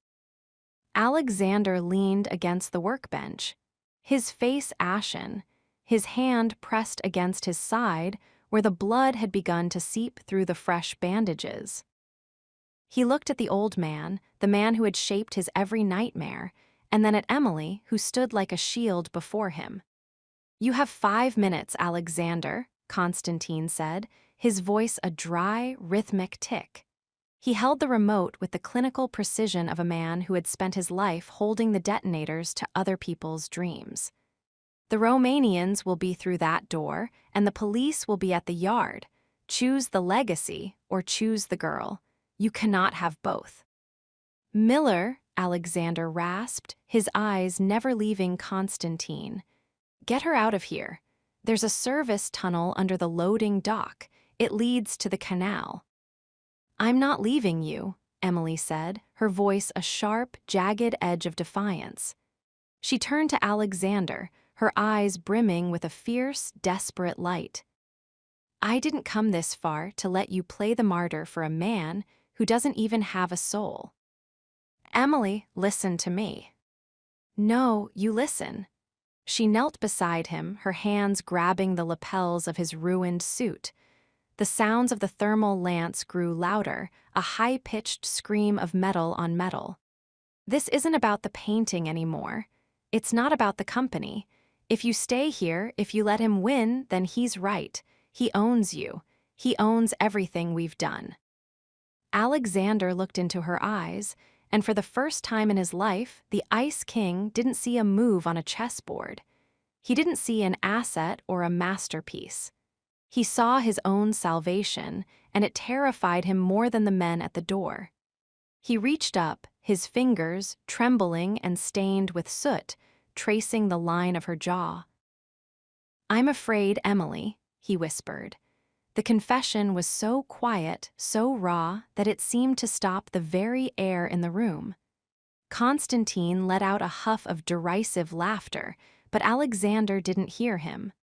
"I've been afraid since the day I saw you at the auction in London," Alexander continued, his voice breaking. "I was afraid of the way you looked at the world. I was afraid that if I touched you, I'd realize how hollow I was. My whole life has been a fortress, and I've spent every second of our time together trying to pull you inside it, because I didn't think I could survive out there in the light with you." "Alexander, I didn't just obsess over you because of the debt," he said, the words pouring out like water through a burst dam. "I obsessed over you because you were the only thing I couldn't control, and I'm a man who is terrified of anything he can't command. My greatest fear isn't dying in this warehouse, Emily. My greatest fear is that if we survive this, you'll realize that the man you love is just a collection of his grandfather's shadows, that I'm not enough for you without the billions and the power." Emily felt a tear slide down her cheek, hot and stinging against her skin. She leaned her forehead against his, her hands tangling in his hair. "You think I stayed for the billions?" she asked, a broken laugh escaping her. "I stayed because you were the first person who ever saw the darkness in me and didn't try to look away. You're not your grandfather's shadow, Alexander. You're the man who tried to save my father when you were just a boy. You're the man who followed me through the rain just to make sure I was breathing. You're a monster, yes, but you're my monster. And I'm not enough for anyone else either." The heavy steel shutter at the far end of the warehouse suddenly gave way with a thunderous crash. The white light of the London night flooded in, followed by the dark, heavy silhouettes of the Vajuva hitmen. "Miller," Now, Alexander roared. Miller opened fire, the rhythmic thud-thud-thud of his suppressed weapon providing a terrifying backbeat to the moment.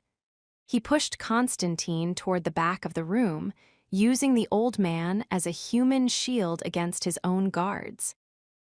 Alexander grabbed Emily, pulling her behind the heavy mahogany desk he had used for cover before.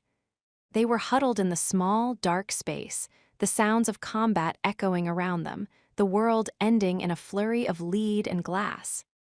"If we die here," Emily whispered, her heart hammering against his chest. "We aren't dying here," Alexander said, his voice regaining that lethal, billionaire steel. He reached into the hidden compartment under the desk, the one he had prepared for his own desperate plan. He pulled out a small, encrypted handset. "I'm ending the Drake name tonight, not for Constantine, for us." He pressed a single button. "What did you do?" "I just authorized the release of the Project Shadow decryption key to every major news outlet in the world," Alexander said, a ghost of a smile touching his lips. "The ledger in Scotland Yard is useless now. The truth is already in the cloud. By tomorrow morning, the Drake Group will be under federal investigation, the St. Clairs will be in handcuffs, and my grandfather will be a man with no secrets left to hide." "And you?" Emily asked, her eyes wide. "What happens to you?" "I become a man who owns nothing but the clothes on his back," Alexander murmured. He looked at her, his silver eyes full of a terrifying, beautiful peace. "And a woman who knows exactly who he is." The gunfire intensified. A bullet shattered the edge of the desk above them, showering them with splinters of wood. Alexander shielded her with his body, his arms wrapping around her with a possessive, desperate strength. "I love you, Emily Vance," he said, the words sounding like a prayer in the middle of a war zone. "Not as an obsession, not as a masterpiece. I love you because you're the only thing that makes the world quiet." Emily gripped his hand, her fingers interlocking with his. "Then let's go find the quiet," she whispered. Outside, the sirens of the Metropolitan Police began to wail, a rising tide of sound that signaled the end of the Vajuvas and the end of the Drake legacy. But inside the dark, cramped space under the desk, the billionaire and the restorer were finally free. The emotional confession was the final piece of the restoration.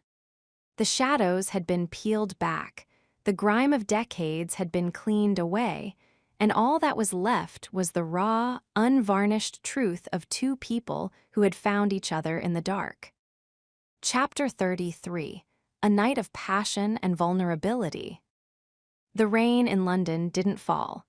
It descended like a heavy, gray shroud, washing the soot of the Stepney safe house from their skin, but doing nothing to cool the feverish intensity between them.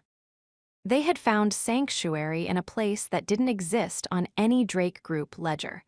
A small, drafty attic apartment in Southwark, overlooking the Thames. It was a relic of Alexander's youth, a place he had bought with his first independent paycheck, long before he had become the Ice King. It was filled with old books, mismatched furniture, and the smell of damp brick and cedar. Miller had dropped them at the curb and vanished into the fog to coordinate the final collapse of Constantine's assets. For the first time in their lives, Alexander and Emily were truly, utterly alone. No guards, no cameras, no boardrooms. "Sit," Emily commanded, her voice steady despite the adrenaline still humming in her veins. Alexander didn't argue. He sank into a worn leather armchair, his face pale, his breath hitching as he gripped his side. The wound from the penthouse was still bleeding, a dark, rhythmic stain against the white silk of his ruined shirt. Emily moved with the focused precision of a master restorer. She found a first aid kit in the kitchenette and a basin of warm water. She knelt between his legs, the black silk of her borrowed gown pooling around her on the floorboards. "I need to take this off," she whispered, her fingers reaching for the buttons of his shirt. Alexander watched her, his silver eyes dark and unfocused with pain and something far more potent. He leaned his head back against the chair, his throat working as he let out a jagged breath. "The irony isn't lost on me, Emily. You're finally fixing the man who tried to break you." "I'm fixing the man who saved me," she corrected. She peeled the shirt away.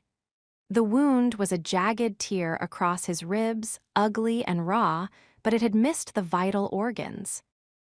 As she began to clean the blood away, her fingers grazing the hard, corded muscle of his torso, the air in the small room seemed to thicken. Every touch was a revelation. Alexander's skin was hot, vibrating with a low-frequency tension. He flinched as the antiseptic stung, his hand flying out to grip the arm of the chair, his knuckles turning white. "Stay with me, Alexander," she murmured, her eyes fixed on her work. "I have nowhere else to go," he rasped. "I'm a man without a country, Emily. By tomorrow morning, the Drake name will be a curse. I've burned it all. The towers, the jets, the legacy, it's all ash." Emily looked up, her gaze locking with his. "Then we'll build something new from the ashes, something that belongs to us, not a dead man." She finished bandaging the wound, her hands lingering on his skin. The medical necessity had passed, but neither of them moved. The silence of the attic was absolute, save for the rain drumming against the skylight and the frantic, echoing rhythm of their hearts. Alexander reached out, his hand tangling in her damp hair, pulling her head back so he could look into her eyes. "Why are you still here, Emily? I gave you the door. I gave you the truth. You could walk out of here right now, go back to New York, and never think of me again. You could be free." "You still don't get it, do you?" Emily asked, a soft, broken smile touching her lips. She leaned in, her forehead resting against his. "I don't want to be free of you, Alexander. I want to be yours, not as a masterpiece. Not as a project. I want to be the woman who stands in the light with the man who survived the dark." Alexander let out a sound, half sob, half groan, and pulled her up into his lap. He ignored the flare of pain in his side, his mouth finding hers with a hunger that was no longer a demand, but a prayer. The kiss was a collision of everything they had survived. It tasted of salt, of copper, and of a desperate, beautiful hope. Emily wrapped her arms around his neck, her fingers digging into his shoulders, pulling him as close as the laws of physics would allow. "Until you're mine," he whispered against her lips, his voice a gravelly ruin of its former self. "I am yours," she gasped. "Every part of me, every shadow, every light." He stood up, lifting her in his arms with a strength that defied his injury. He carried her the few steps to the small bed in the corner of the room. The linens were old and smelled of lavender and dust, a far cry from the 1,000-thread-count silk of the Hamptons, but to Emily, it felt like the only real place in the world. He laid her down, his hands trembling as he reached for the zipper of her dress. The black silk slid away, revealing the pale, porcelain curves of her body in the moonlight. Alexander stopped, his breath hitching. He looked at her as if she were the most sacred thing he had ever encountered, a masterpiece that didn't need restoration, only adoration. "You are so beautiful," he murmured, his voice thick with emotion. "I spent 3 years looking at photos of you, and I didn't see a tenth of the truth." "Then look now," she whispered, reaching for him. He shed the rest of his clothes, his scarred, powerful body a testament to a life of war. As he joined her on the bed, the friction of their skin was like a match struck in a dark room. The intimacy was no longer a battle of wills. It was a total, absolute surrender.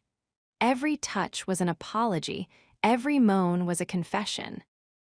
Alexander moved with a slow, agonizing tenderness, his hands exploring every inch of her as if he were memorizing a map of a new world. When he finally entered her, the world outside, the sirens, the police, the collapsing empire, vanished. There was only the heat, the pressure, and the terrifying, beautiful realization that they were no longer two people, but a single, pulsing entity. Alexander buried his face in the crook of her neck, his body shaking with the intensity of his release. He clung to her, his fingers tangling in her hair, his heart hammering against hers. "I love you," he choked out, the words finally breaking through the last of his armor. "I love you, Emily. I'm sorry it took me so long to say it without a cage." Emily held him, her tears wetting his shoulder. She felt the weight of his obsession, the depth of his sacrifice, and the raw, unvarnished truth of the man he had become. "I've got you," she whispered, stroking his back. "I've got you, Alexander. We're safe now." They lay in the quiet of the attic for a long time, the only sound the steady rhythm of their breathing and the rain on the roof. The night of passion and vulnerability had done what the billions and the security teams never could. It had made them whole. But as the first hint of a gray London dawn began to creep through the skylight, Emily looked at the man sleeping beside her. She knew the war wasn't over. The secrets exposed had set the world on fire, and they were still in the middle of the flames. But for the first time, she wasn't afraid of the fire. She was the one holding the match. Chapter 34, Facing the Danger. The gray London dawn didn't bring peace. It brought the cold, sharp reality of a world in collapse. Emily Vance stood at the small, grimy window of the Southwark attic, watching the fog roll off the Thames like a ghost. On the small wooden table behind her, a burner phone was buzzing incessantly. The headlines were a digital wildfire. Drake Empire in FREFALL, leaked ledgers revealed DECADES of corruption. SDCLAIRE banking HEIRS detained in overnight RAIDS. Where is Alexander Drake? She looked back at the bed. Alexander was still asleep, his breathing heavy and shadowed by the fever of his wound. In the dim light, stripped of his bespoke suits and the armor of his billions, he looked devastatingly human. He had traded everything, his name, his fortune, his grandfather's legacy, to buy them one night of truth. But the truth was a dangerous currency in a city full of predators. A sharp, rhythmic thud echoed from the stairwell below. It wasn't the heavy boot of a policeman or the frantic step of a neighbor. It was the synchronized, muffled movement of professionals. Emily's heart hammered a frantic rhythm against her ribs. She didn't wake Alexander with a shout. She moved to the bed and pressed her hand over his mouth, her eyes wide and urgent. He was awake instantly, his silver eyes snapping open, a flash of the Ice King returning to his gaze as he registered the tension in her body. He didn't ask what was happening, he listened. The floorboards in the hallway groaned. "The back exit," Alexander whispered, his voice a gravelly rasp. He tried to sit up, his face contorting in pain as his side bled through the fresh bandages. He didn't have his weapon. It had been lost in the Stepney warehouse. All they had was a kitchen knife and the secret Emily held in her mind.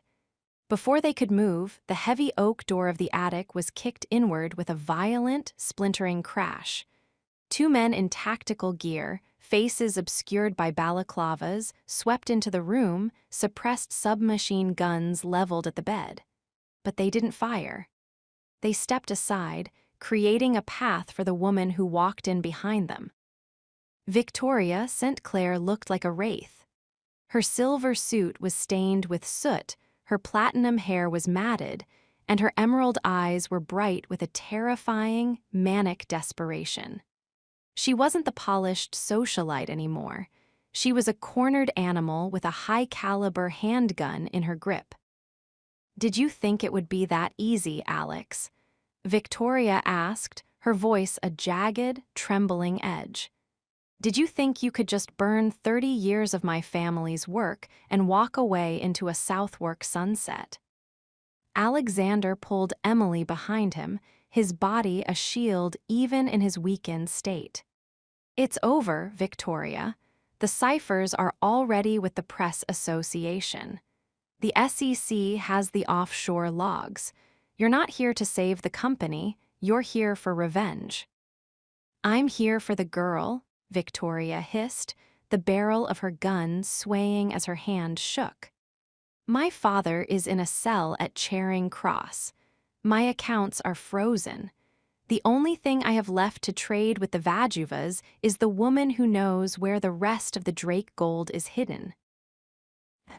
"There is no gold, Victoria," Emily said, stepping out from behind Alexander's shadow. She stood tall, her voice cold and clear. "The gold in the ciphers was never money, it was evidence. Every bribe your father paid to the shipping unions, every disposal Alexander's grandfather ordered. It's all public record now. You have nothing to trade." "Liar!" Victoria screamed. She lunged forward, grabbing Emily by the hair and pulling her toward the open door. Alexander roared, lunging for Victoria despite the agony in his side, but one of the tactical guards stepped in, the butt of his rifle slamming into Alexander's ribs. He collapsed to the floor, a strangled groan escaping his throat as the world turned red. "Stop!" Emily shrieked, struggling against Victoria's grip. "Don't hurt him." "I'll go with you, just leave him." Victoria pressed the cold steel of the handgun against Emily's temple. "You're damn right you're coming with me. We're going to the docks. The Vajuvas have a boat waiting, and you're going to tell them exactly which layer of the Caravaggio holds the offshore passwords, or I'll let them have what's left of you." "Victoria, look at me," Alexander rasped from the floor, his hand reaching out, fingers clawing at the wood. "If you take her, if you touch her, there is nowhere on this earth I won't find you. I don't need billions to end you, I just need to breathe." Victoria looked down at him, a cruel, broken smile touching her lips. "You won't be breathing for long, Alex. The police are 10 minutes away. I've left a trail of evidence that links you directly to the Stepney shooting. By the time they find you, you'll be the most wanted man in Europe, and I'll be halfway to the Black Sea with your muse." She dragged Emily toward the stairs. Emily fought, her bare feet kicking at Victoria's shins, but the tactical guards were too efficient. They hauled her down the narrow, dark stairwell, the cold London rain hitting her face as they emerged into the alleyway. A black van was idling in the fog, its sliding door open like a hungry mouth. "Alexander!" Emily screamed, her voice echoing off the brick walls of Southwark. The van's door slammed shut, cutting off her cry. Inside the attic, Alexander Drake lay in a pool of his own blood, the sound of the van's engine receding into the distance. He felt the darkness closing in, the cold weight of his failure pressing down on his chest. He had lost the empire. He had lost the name. And now he had lost the only thing that made any of it matter. But as his fingers brushed against the floorboards, they touched something small and hard. It was the silver-handled palette knife Emily had used to save his life in the warehouse. He gripped it, the Vance engraving biting into his palm. The Ice King was dead, but the man who loved Emily Vance was finally awake. He forced himself to his feet, his vision swimming. He didn't have a phone. He didn't have a car. He didn't have a security detail. He had a knife, a broken body, and a dangerous obsession that had turned into a reason to live. He staggered toward the door, the first sirens of the Metropolitan Police wailing in the distance. They were coming for the billionaire. They were coming for the whistleblower. But Alexander Drake was already gone, heading into the shadows of the docks to face the danger one last time. Chapter 35: Hero's Redemption. The London docks at 4 a.m. were a graveyard of industry, a labyrinth of rusted shipping containers, stagnant water, and the low, mournful groan of old cranes swaying in the wind. The rain had turned into a needle-sharp sleet that blurred the horizon, making the towering hulls of cargo ships look like prehistoric beasts sleeping in the dark. Inside the hold of the Iron Maiden, a decommissioned Romanian freighter, the air was thick with the smell of diesel, wet iron, and the metallic tang of fear. Emily Vance was zip-tied to a heavy steel chair in the center of a small, dimly lit cabin. Her black silk dress was torn, her knees were bruised from being shoved across the deck, and her chestnut hair was a tangled mess. But her eyes weren't the eyes of a victim. They were fixed on Victoria St. Clair with a cold, analytical precision that made the other woman flinch. "The time for games is over, Emily," Victoria hissed, her platinum hair now plastered to her face in jagged streaks. She paced the small room, the handgun she held looking too heavy for her trembling grip. "Stefan Vajuva is on deck. He's lost his brother, his warehouse, and his pride. He doesn't want the ciphers anymore. He wants someone to pay for the blood Alexander spilled." "Then let him have the St. Clairs," Emily said, her voice raspy but firm. "You're the one who intercepted the money, Victoria. You're the one who let my father die. If Stefan wants blood, yours is the only currency left." Victoria spun around, the barrel of the gun shaking as she pointed it at Emily's heart. "I will kill you myself before I let that happen. Now, tell me, which layer of the lamentation contains the codes for the secondary offshore accounts? Alexander told me he left them in your care. He told me you were the only one who could read the soul of the wood." Emily let out a short, dry laugh. "He lied to you, Victoria. He didn't leave the codes with me. He didn't need to. He knew you'd come for me, and he knew that by the time you realized I had nothing, he'd already have dismantled your world."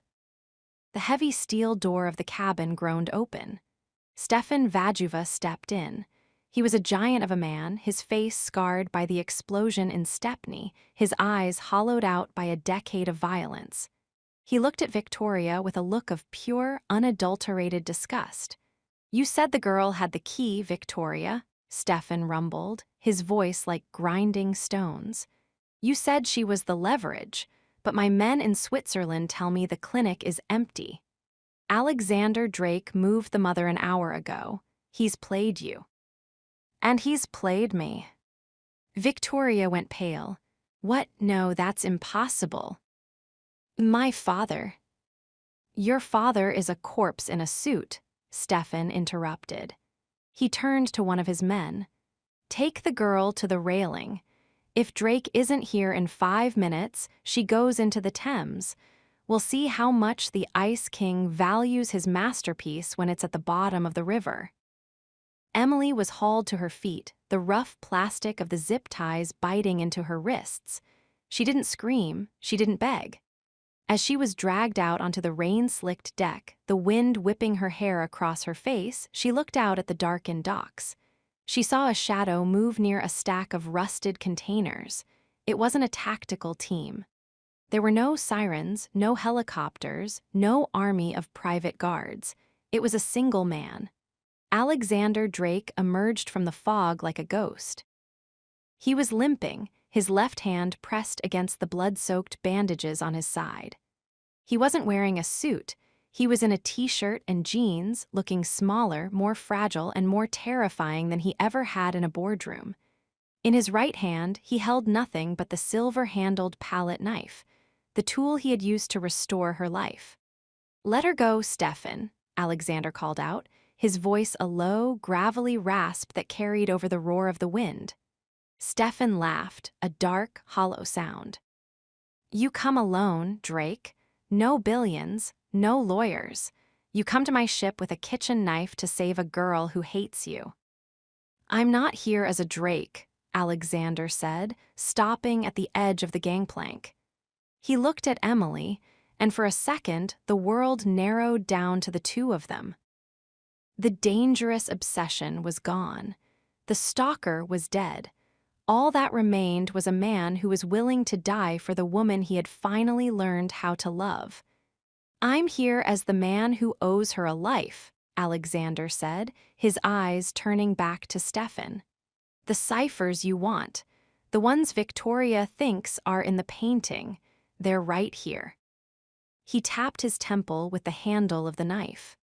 "I memorized them 10 years ago, every account, every name, every bribe. I'm the ledger, Stefan, not the painting. You want the power to destroy the St. Clairs. You want the money to rebuild your empire. It's all in my head, but it dies with me if you don't let her walk off this ship right now." Emily's heart stopped. "He's lying," she thought. "He's sacrificing himself to give me a chance." Victoria screamed, lunging toward the railing. "He's lying, he's bluffing. Kill her, Stefan, kill them both." "Shut up." Stefan roared, backhanding Victoria with enough force to send her sprawling against the cold iron deck. He looked at Alexander, his eyes narrowing. "You would trade your life for hers. After everything you did to keep her, you'd let her walk away and never see her again." "I don't need to see her to know she's breathing," Alexander said, his voice steady even as he swayed on his feet from blood loss. "That's the difference between you and me, Stefan. You want to own things. I just want her to be free." He took a step onto the gangplank, his eyes never leaving Emily's. "Emily," he whispered, the sound reaching her through the storm. "Go. Miller is at the end of the pier. He has your mother. He has the passports. Go to Italy. Finish the work. Forget my name." "No," Emily shouted, her voice breaking. "Alexander, I'm not leaving you." "You have to," he said, a ghost of a smile touching his lips, the first real, unselfish smile she had ever seen on him. "Because if you stay, I've failed, and I've spent too much of my life failing the people I love." Stefan signaled to his men, "Release her." The guard cut the zip ties on Emily's wrists. She stumbled forward, her eyes fixed on Alexander. As she reached the gangplank, she tried to grab his hand to pull him with her, but he stepped back, the palette knife glinting in the dim light. "Go, Emily," he commanded, the Ice King returning for one final, necessary order. She ran. She ran down the gangplank, her bare feet hitting the cold concrete of the pier. She didn't look back until she reached the shadow of the cranes, where Miller was waiting in a darkened SUV. She turned just in time to see the redemption reach its climax. Stefan Vajuva stepped toward Alexander, a heavy pistol in his hand. Alexander didn't flinch. He didn't try to use the knife. He stood tall, his chest heaving, his silver eyes looking at the sky. "The first account is in the Bank of Valletta," Alexander said, his voice clear. "The password is—" A single shot echoed across the docks, sharp and final. Alexander jerked backward, the impact spinning him toward the edge of the gangplank. He didn't fall to the deck. He fell into the dark, churning water of the Thames, the silver-handled knife slipping from his fingers and sinking into the depths. No. Emily's scream was swallowed by the wind. Stefan looked over the railing, then at Victoria, who was sobbing on the deck. He tucked his gun into his waistband, a look of grim respect on his face. "He gave me the first 3 passwords. That's enough to start. Let the river have the rest of him." The freighter's engines roared to life, the black smoke billowing into the night as it began to pull away from the pier. Emily collapsed onto the wet concrete, her hands clawing at the edge of the dock. She watched the spot where Alexander had vanished, the bubbles already disappearing into the gray waves. He was gone. The man who had obsessed over her, lied to her, and eventually saved her, had chosen the water to ensure she could have the light. But as Miller pulled her into the SUV, his face a mask of stone, he whispered something that stopped the air in her lungs. "Watch the buoy, Emily, under the pier." She looked. There, bobbing in the dark water, was a small, black oxygen tether, the kind used by tactical divers. The hero's redemption wasn't just a sacrifice, it was the ultimate restoration. Alexander hadn't just died to save her, he had used the last of his billions to stage the only death that would allow him to be reborn as the man she deserved. Chapter 36: Emotional Healing. The afternoon sun began to bake the scent of earth and dry grass into the air. Alexander leaned heavily on his cane as he and Emily walked toward the small olive grove that bordered the eastern edge of the property. Every step was a victory over the trauma his body had endured in the Thames, but the physical pain was secondary to the internal quiet he was trying to maintain. "You're thinking about it again," Emily said softly, her hand slipping into the crook of his arm. "The ledger." Alexander didn't deny it. It's hard to reconcile a century of family history being summarized in a few headlines and a federal investigation. "My grandfather built a world of steel, Emily. I spent my life polishing it, seeing it rust overnight. It's a strange kind of vertigo." "It wasn't steel, Alexander. It was a cage," she said. She stopped him beneath the silver-green leaves of an ancient olive tree. "You think you've lost your foundation, but you've actually just finally hit the ground. For the first time, you're standing on something real." He looked down at her, the harsh lines of his face softening. In the city, she had been a masterpiece he needed to protect. Here, she was his gravity. "Is it real, Emily? Or is this just another layer of restoration? Are we just painting over the cracks?" "The cracks are where the light gets in," she whispered, quoting a poem she had once read in the museum library. She reached up, her fingers tracing the faint scar on his temple. "We aren't painting over them, we're filling them with gold, like kintsugi. The breakage makes the piece stronger."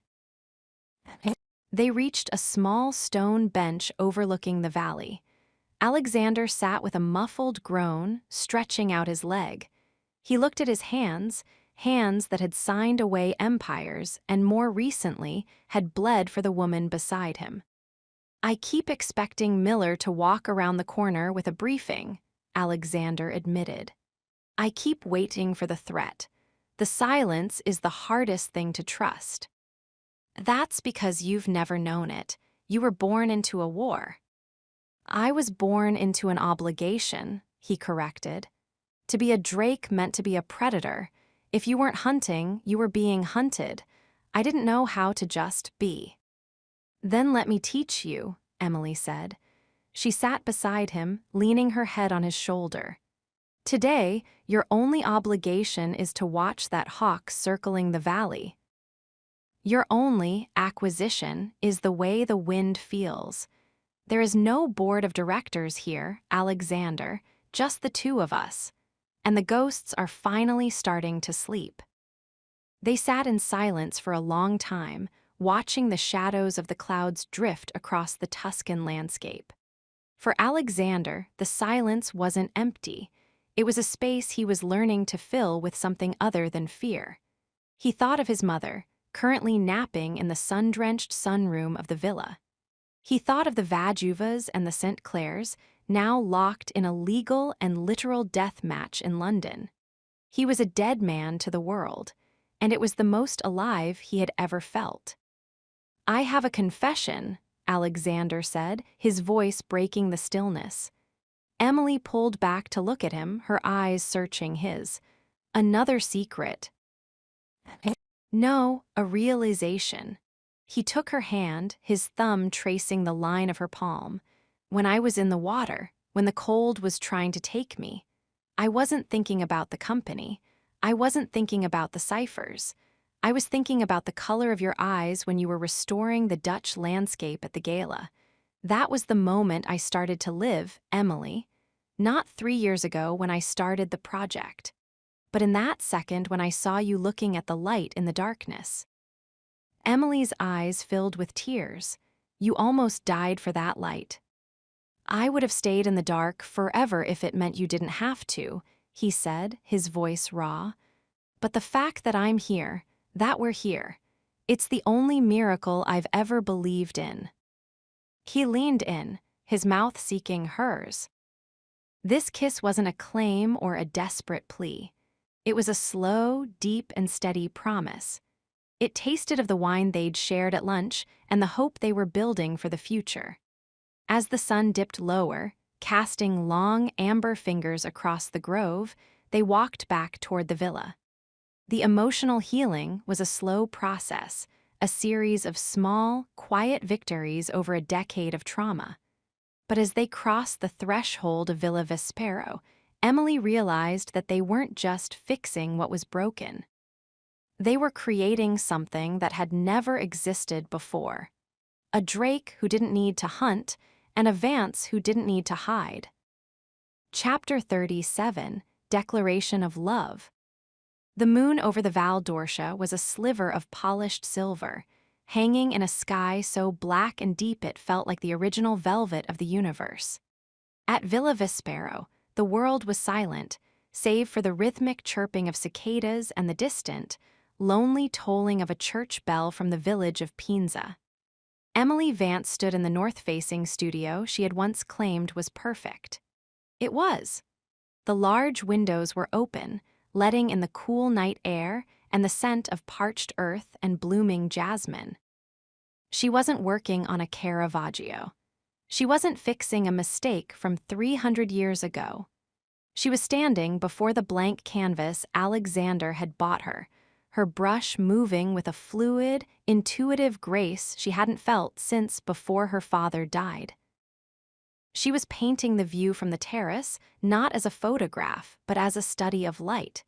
She was trying to capture the exact moment the shadows of the cypresses met the gold of the rising moon. "You're doing it again," a voice rumbled from the doorway. Emily didn't start. She smiled, her brush pausing mid-stroke. She didn't need to turn around to know the man standing there. The air in the room always seemed to align itself whenever Alexander Drake entered it. "I'm working, Alexander," she said, finally turning. He was leaning against the doorframe, dressed in a black silk shirt, the sleeves rolled up to reveal the scars on his forearms. He had discarded his cane for the evening, standing tall despite the slight tilt of his shoulders. In the dim light of the studio, he looked less like a fallen king and more like a man who had finally found the ground he wanted to stand on. "You're obsessed," he said, the word hanging in the air with a weight that was no longer heavy but shared. He walked toward her, his footsteps silent on the wooden floor. "I learned from the best," she teased, though her eyes were soft. Alexander stopped behind her, his chest brushing her shoulder. He looked at the canvas. "It's beautiful, Emily. But you've got the shadows wrong." "Oh," she arched an eyebrow looking at the painting. "And how would the Ice King fix them?" "They're too dark," he whispered, his hand reaching out to cover hers on the brush.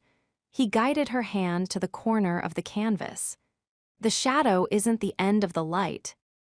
It's just the place where the light is waiting to return. You taught me that." He turned her in his arms, his hands sliding down to rest on her waist. The playfulness vanished from his expression, replaced by a devastating, raw intensity that made her heart skip. "Emily," he said, his voice dropping to a gravelly low. "I spent 3 years thinking that if I could just own you, if I could put you in a frame and guard you with 1,000 men, that I would be whole. I thought that mine meant possession. I thought that love was a contract you signed in blood and gold." "I know," she whispered, her fingers tangling in the silk of his shirt. "But standing on that dock, watching you run toward the light while I fell into the dark, I realized the truth." He took a deep breath, his silver eyes shimmering with a vulnerability that was more powerful than any empire he had ever owned. "You were never mine to take, Emily. You were mine to earn. And I want to spend every sunrise I have left proving to you that I'm worth the choice you made." He stepped back, reaching into the pocket of his trousers. He didn't drop to a knee, he didn't need to. He stood before her as an equal, a man who had lost everything and found the only thing that mattered. He pulled out a small, worn velvet box. "This isn't a Drake heirloom," he said, opening it. "I didn't buy this at an auction in London or a vault in Geneva." Inside the box was a ring, but it wasn't a diamond. It was a band of ancient, hammered gold, set with a single, raw emerald, the exact color of the dress she had worn the night they met. The stone wasn't cut to perfection. It was jagged, brilliant, and held a fire that seemed to come from within. "I found the gold in the ruins of the cellar in Tuscany where the Caravaggio was hidden," Alexander said, his voice trembling. "And the stone, it's the color of the hope you gave me when I didn't deserve it. It's a broken piece of the world, Emily. Just like me." He took her hand, his thumb tracing the line of her pulse. "I'm not a billionaire anymore. I'm a man with a name that's a ghost and a future that's a blank canvas. But I love you with a dangerous, permanent devotion that I can't and won't ever restore. I don't want to be your owner, Emily. I want to be your partner. I want to be the man you choose every morning, even when the shadows come back." He looked into her eyes, the declaration of love, final and absolute. "Will you stay?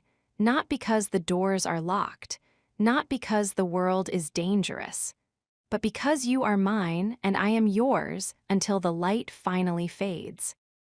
Emily felt the tears spill over, hot and sweet against her cheeks. She looked at the ring, then at the man who had burned his world to the ground just to stand in her studio. She saw the hero she had never expected to find in the billionaire. "The shadows don't scare me anymore, Alexander," she whispered, her voice a vow of its own. "Because I'm the one who knows how to fix them, and I'm never leaving my masterpiece." She stepped into him, her mouth finding his in a kiss that was the final signature on their story. It wasn't a kiss of obsession, it was a kiss of peace. As Alexander slid the raw gold band onto her finger, the declaration of love was complete. The dangerous obsession had been transformed into a life, and as the Tuscan moon watched over Villa Vespero, the billionaire and the restorer finally stepped out of the frame and into the forever. Chapter 38, Public Resolution. The world that Alexander Drake had set on fire was still smoldering, but from the ashes, a new narrative was rising.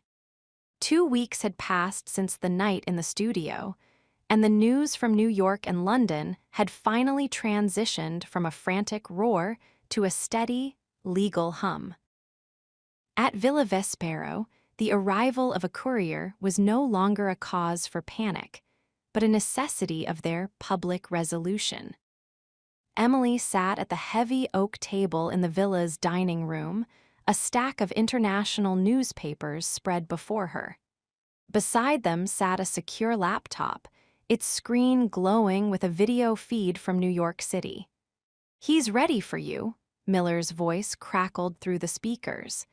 He was back in Manhattan, acting as the primary liaison for the Drake liquidation. Alexander walked into the room, his hand resting on Emily's shoulder as he looked at the screen. He was dressed in a simple navy sweater, his face no longer shadowed by the weight of a secret war. He looked like a man who had finally stepped out of the courtroom of his own conscience. "Show us, Miller," Alexander said. The screen flickered to a live broadcast of the Metropolitan Museum of Art. A massive crowd had gathered on the steps, but it wasn't a protest. It was an unveiling. The director of the Met, Arthur Pendleton, looking significantly more humbled than he had during the gala, stood behind a podium. Behind him, the lamentation of the shadow sat on a velvet-draped easel, the light of the great hall catching the depth of the blacks and the brilliance of the whites Emily had worked so hard to restore. "Today," Arthur's voice echoed through the speakers, "we do more than unveil a masterpiece. We restore a legacy. Through the unprecedented cooperation of the Drake estate and the meticulous work of the Vance family, we present the David Vance Memorial Caravaggio. This work stands as a testament to the truth that art cannot be owned. It can only be preserved." Emily felt a lump form in her throat. Alexander's hand squeezed her shoulder, a silent, steady anchor. "They did it," she whispered. "My father's name, it's on the plaque." "It was always supposed to be there," Alexander murmured. "The ciphers provided enough evidence to clear him of every debt the St. Clairs manufactured. The public resolution isn't just about the painting, Emily. It's about the fact that your father is no longer a gambler. He's the man who protected a Caravaggio for a decade." The screen shifted to a news report. The St. Clair scandal had reached its peak. Victoria's father was facing 30 years for financial racketeering and evidence tampering.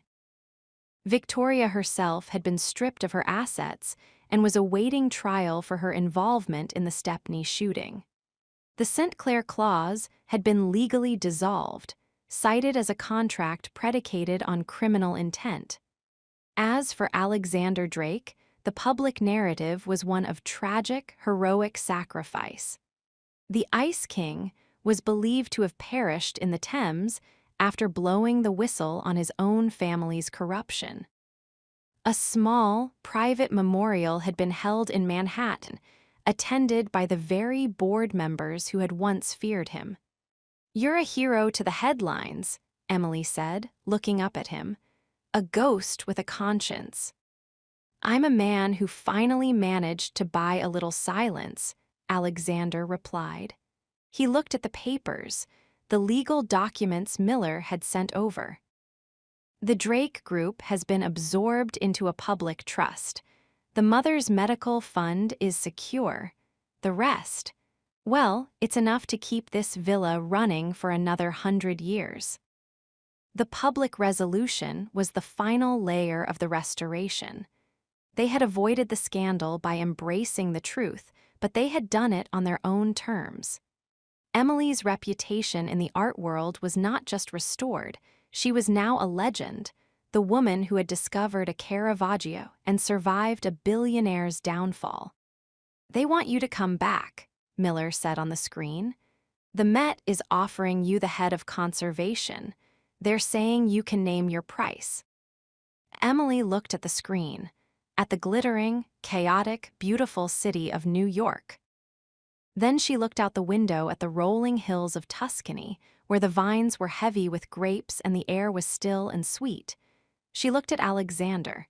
He didn't speak. He didn't try to influence her.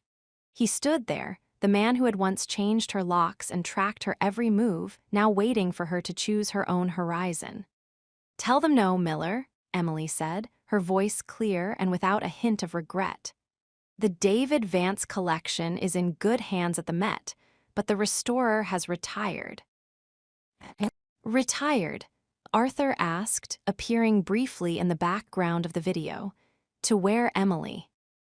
"To the light," she said, a smile breaking across her face. She closed the laptop, cutting off the connection to the world they had left behind. The public resolution was finished. The debts were paid. The villains were in cages. Alexander pulled her to her feet, his arms wrapping around her waist. "You're sure? You spent your whole life trying to get to the top of that museum." "I spent my whole life trying to find a home, Alexander. I didn't realize it wasn't a building. It was a man." The scandal had been embraced, stripped of its power, and turned into a story that belonged to history. But the life that followed belonged only to them. As they walked out onto the terrace, the Italian sun warming their skin, Emily Vance realized that the ultimate restoration wasn't the Caravaggio. It was the fact that Alexander Drake could finally look into the sun without blinking. They were ghosts to the world, but they were finally, truly alive to each other. Chapter 39: The Future Together. The autumn in Tuscany arrived with a gentle, golden sigh. The intense heat of the summer had retreated, leaving behind a landscape of deep ambers, burnt oranges, and the intoxicating scent of the grape harvest. At Villa Vespero, the transition of the seasons felt like a metaphor for the life Emily Vance and Alexander Drake had built in the 6 months since the world had believed them dead. Emily stood in the doorway of her new studio, a converted olive press located on the quietest edge of the property. The light today was soft, filtered through a light morning mist that clung to the valley below. She wasn't looking at a canvas. She was looking at a set of blueprints spread out on her workbench. "You're overthinking the lighting again," a voice rumbled. She didn't need to look up to see him. Alexander was leaning against the stone archway, a basket of freshly picked figs in one hand and a bottle of mineral water in the other. He was dressed in a simple white linen shirt and dark trousers, his skin tanned a deep, healthy bronze from hours spent working in the vineyards. The cane was gone, replaced by a slight, barely perceptible hitch in his stride that only she ever noticed. "It's not just lighting, Alexander," Emily said, her eyes sparking with a professional fire. "If we're going to open the Vance Drake Foundation for Displaced Art, the humidity controls in the gallery wing have to be absolute. I won't have the works we've recovered suffering because the Tuscan air is too romantic." Alexander walked toward her, setting the basket down and wrapping his arms around her waist from behind. He rested his chin on her shoulder, his breath warm against her neck. "I've hired the best engineers in Florence, Emily. They've worked on the Uffizi. I think they can handle our little sanctuary." "It's not little," she murmured, leaning back into the solid, comforting heat of his chest. "We have 12 pieces already. The Dutch landscape from the gala, the 3 sketches Miller recovered from the St. Clair auction, and the Caravaggio," Alexander finished for her. The Lamentation of the Shadow remained at the Met in New York, but Alexander had legally ensured that the title remained with the foundation. It was a permanent loan, a bridge between their secret life in Italy and the public world they had left behind. "I still can't believe we're doing this," Emily said, turning in his arms. She reached up, her fingers tracing the sharp, familiar line of his jaw. "A foundation, a school for young restorers, a place where art isn't an asset or leverage." "It's a legacy, Emily," Alexander said, his silver eyes fixed on hers with a devotion that still made her heart skip. "My grandfather built an empire on what he could take. I want to build a future on what we can give back. It's the only way to make the Drake name mean something other than shadows." He leaned down, his mouth claiming hers in a kiss that was slow, deep, and filled with a quiet, domestic peace. The dangerous obsession had matured into a profound, unbreakable partnership. He still watched her with an intensity that bordered on the predatory, but it was no longer born of a need to control. It was born of a need to cherish. "I have a surprise for you," he whispered against her lips. Emily smiled. Another one. The vineyard wasn't enough. The private library wasn't enough. This is different. He took her hand, leading her out of the studio and toward the main house. They walked past the sunroom, where Emily's mother was currently laughing with a local nurse over a game of cards. The recovery of her mother's health had been the final piece of Emily's healing. To see her mother breathing the clean Italian air, free from the shadow of debt and fear, was a miracle Emily thanked Alexander for every single night. He led her past the house, up a winding stone path that led to a high, secluded plateau overlooking the entire Val d'Orcia. In the center of the plateau sat a small, ancient chapel, its stone walls covered in climbing roses. It had been part of the original estate, but it had fallen into ruin centuries ago. Now, it was perfectly restored. The bell tower had been repaired, and the heavy oak doors were polished to a mirror shine. Alexander, Emily breathed. I realized we never had a proper resolution, he said, stopping before the doors. We had a war, we had a flight, we had a scandal, but we never had a beginning. He pushed the doors open. The interior was filled with the soft glow of 1,000 candles. The altar was draped in white silk, and the air was thick with the scent of lilies and old incense. In the center of the aisle stood an elderly man in priest's robes, a kind smile on his weathered face. There are no cameras here, Emily, Alexander said, turning to her. No board members, no press, no secret ledgers, just us. And the future we promised each other in the dark. He reached into his pocket and pulled out the raw gold band with the emerald. Beside it sat a matching band of simple, hammered platinum. I don't want to just be the man you chose to stay with, he whispered, his voice trembling with a raw, unvarnished emotion. I want to be your husband. I want to be the man who builds a world where you never have to look at a door again. Emily looked at the chapel, the candles, and the man who had burned his whole life down just to stand here with her. She saw the Ice King who had become a protector, the stalker who had become a partner, and the billionaire who had realized that his only true wealth was the woman standing before him. Yes, she whispered, her eyes filling with tears of pure, radiant joy. 1,000 times, yes. They walked down the short aisle together, their hands interlocked, their shadows merging on the ancient stone floor. As the priest began the ceremony in a low, melodic Italian, the world outside, the ghosts of New York, the wreckage of the Drake Group, the danger of the Vajuvas, faded into nothingness. The future together wasn't a dream anymore. It was a vow. And as Alexander slid the ring onto her finger, sealing their union in the quiet heart of Tuscany, Emily Vance realized that the ultimate restoration wasn't about the paint or the wood. It was about the heart. She was no longer a restorer of the past. She was the architect of a future that was brilliant, beautiful, and finally, undeniably hers. Chapter 40, Until You're Mine. The first dawn of their married life did not break with a roar. It arrived with a soft, amber caress that crept across the terracotta floors of Villa Vespero.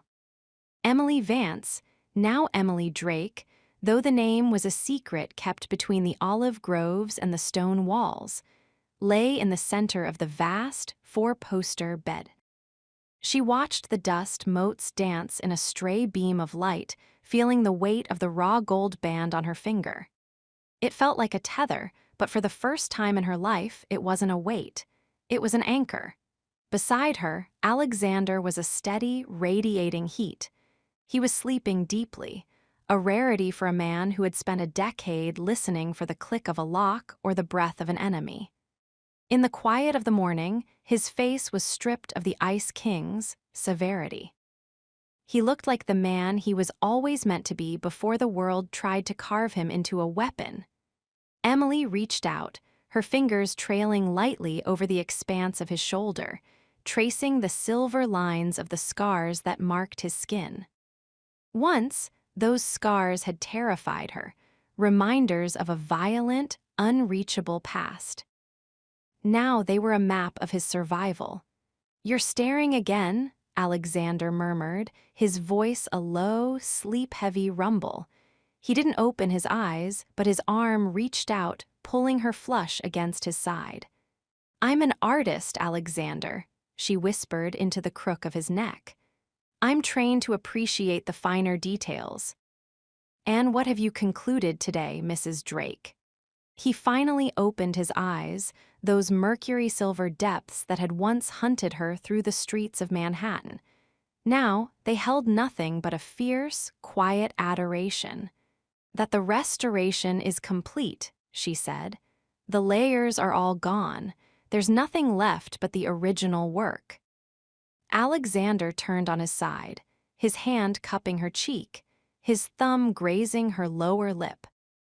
The intensity of his gaze was still there, the dangerous obsession that had defined their beginning, but it had transformed. It was no longer the hunger of a predator. It was the devotion of a man who had realized that his only true wealth was the breath in her lungs. "I told you once," he said, his voice dropping to a gravelly low, "that I wouldn't stop until you were mine. I thought that meant owning your time, your talent, your safety. I thought I could buy the light in you. And now I realize that I'll never truly own you, Emily. You're a storm, you're the sea. I'm just the man lucky enough to have built a home on your shore." He leaned down, his mouth claiming hers in a kiss that was slow, deep, and final. It was a kiss that held the weight of every lie they'd survived and every truth they'd found. They spent the morning in the slow, languid rhythm of the villa. There were no phones to check, no briefings to read. They walked through the gardens, Alexander's hand never leaving hers, as if he still needed the physical contact to remind himself that she was real, that they had both survived the fire. In the afternoon, they visited the sanctuary. The converted olive press was now a world-class conservation lab, filled with the scent of linseed oil and the soft hum of climate controls. But it was more than a workspace. It was a museum of their shared history. They stood before the lamentation of the shadow. The Caravaggio was no longer a secret, no longer a burden. It was a bridge. "The world thinks this is our only legacy," Emily said, looking at the painting. "The David Vance Memorial work. They think we died for this." "Let them," Alexander said. He stepped behind her, his arms wrapping around her waist, his chin resting on her shoulder. "Let the world have the paint and the wood. I have the woman who saw the truth behind the varnish.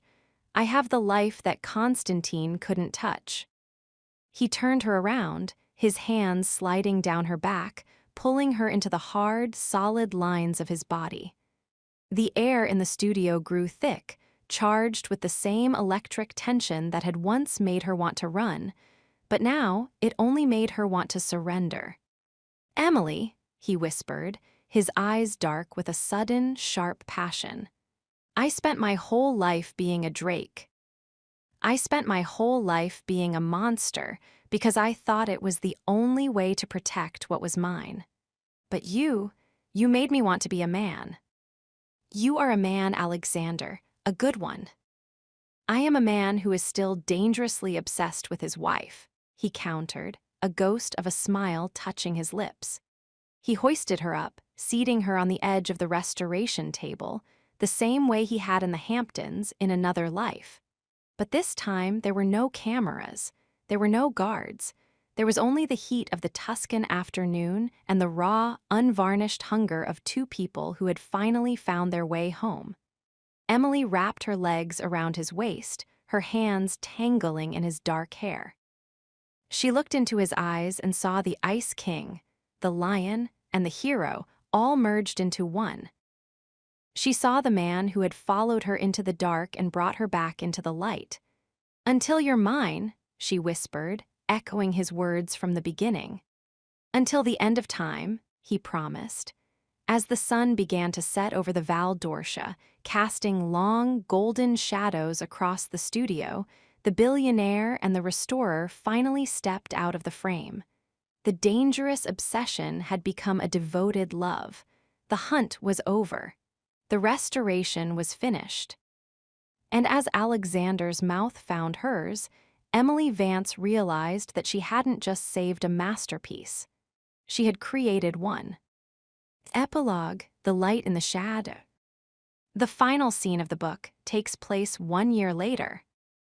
Emily is in the garden, a young child, a girl with chestnut hair and silver eyes, playing in the grass at her feet. Alexander emerges from the house, not as a titan of industry, but as a father. He looks at the two of them, and for the first time, there is no fear in his gaze, no shadows. He walks to Emily, kissing her brow, and they look out at the horizon together. The Drake name is a memory. The St. Clair scandal is a footnote, but at Villa Vispero, the light is perfect. The end.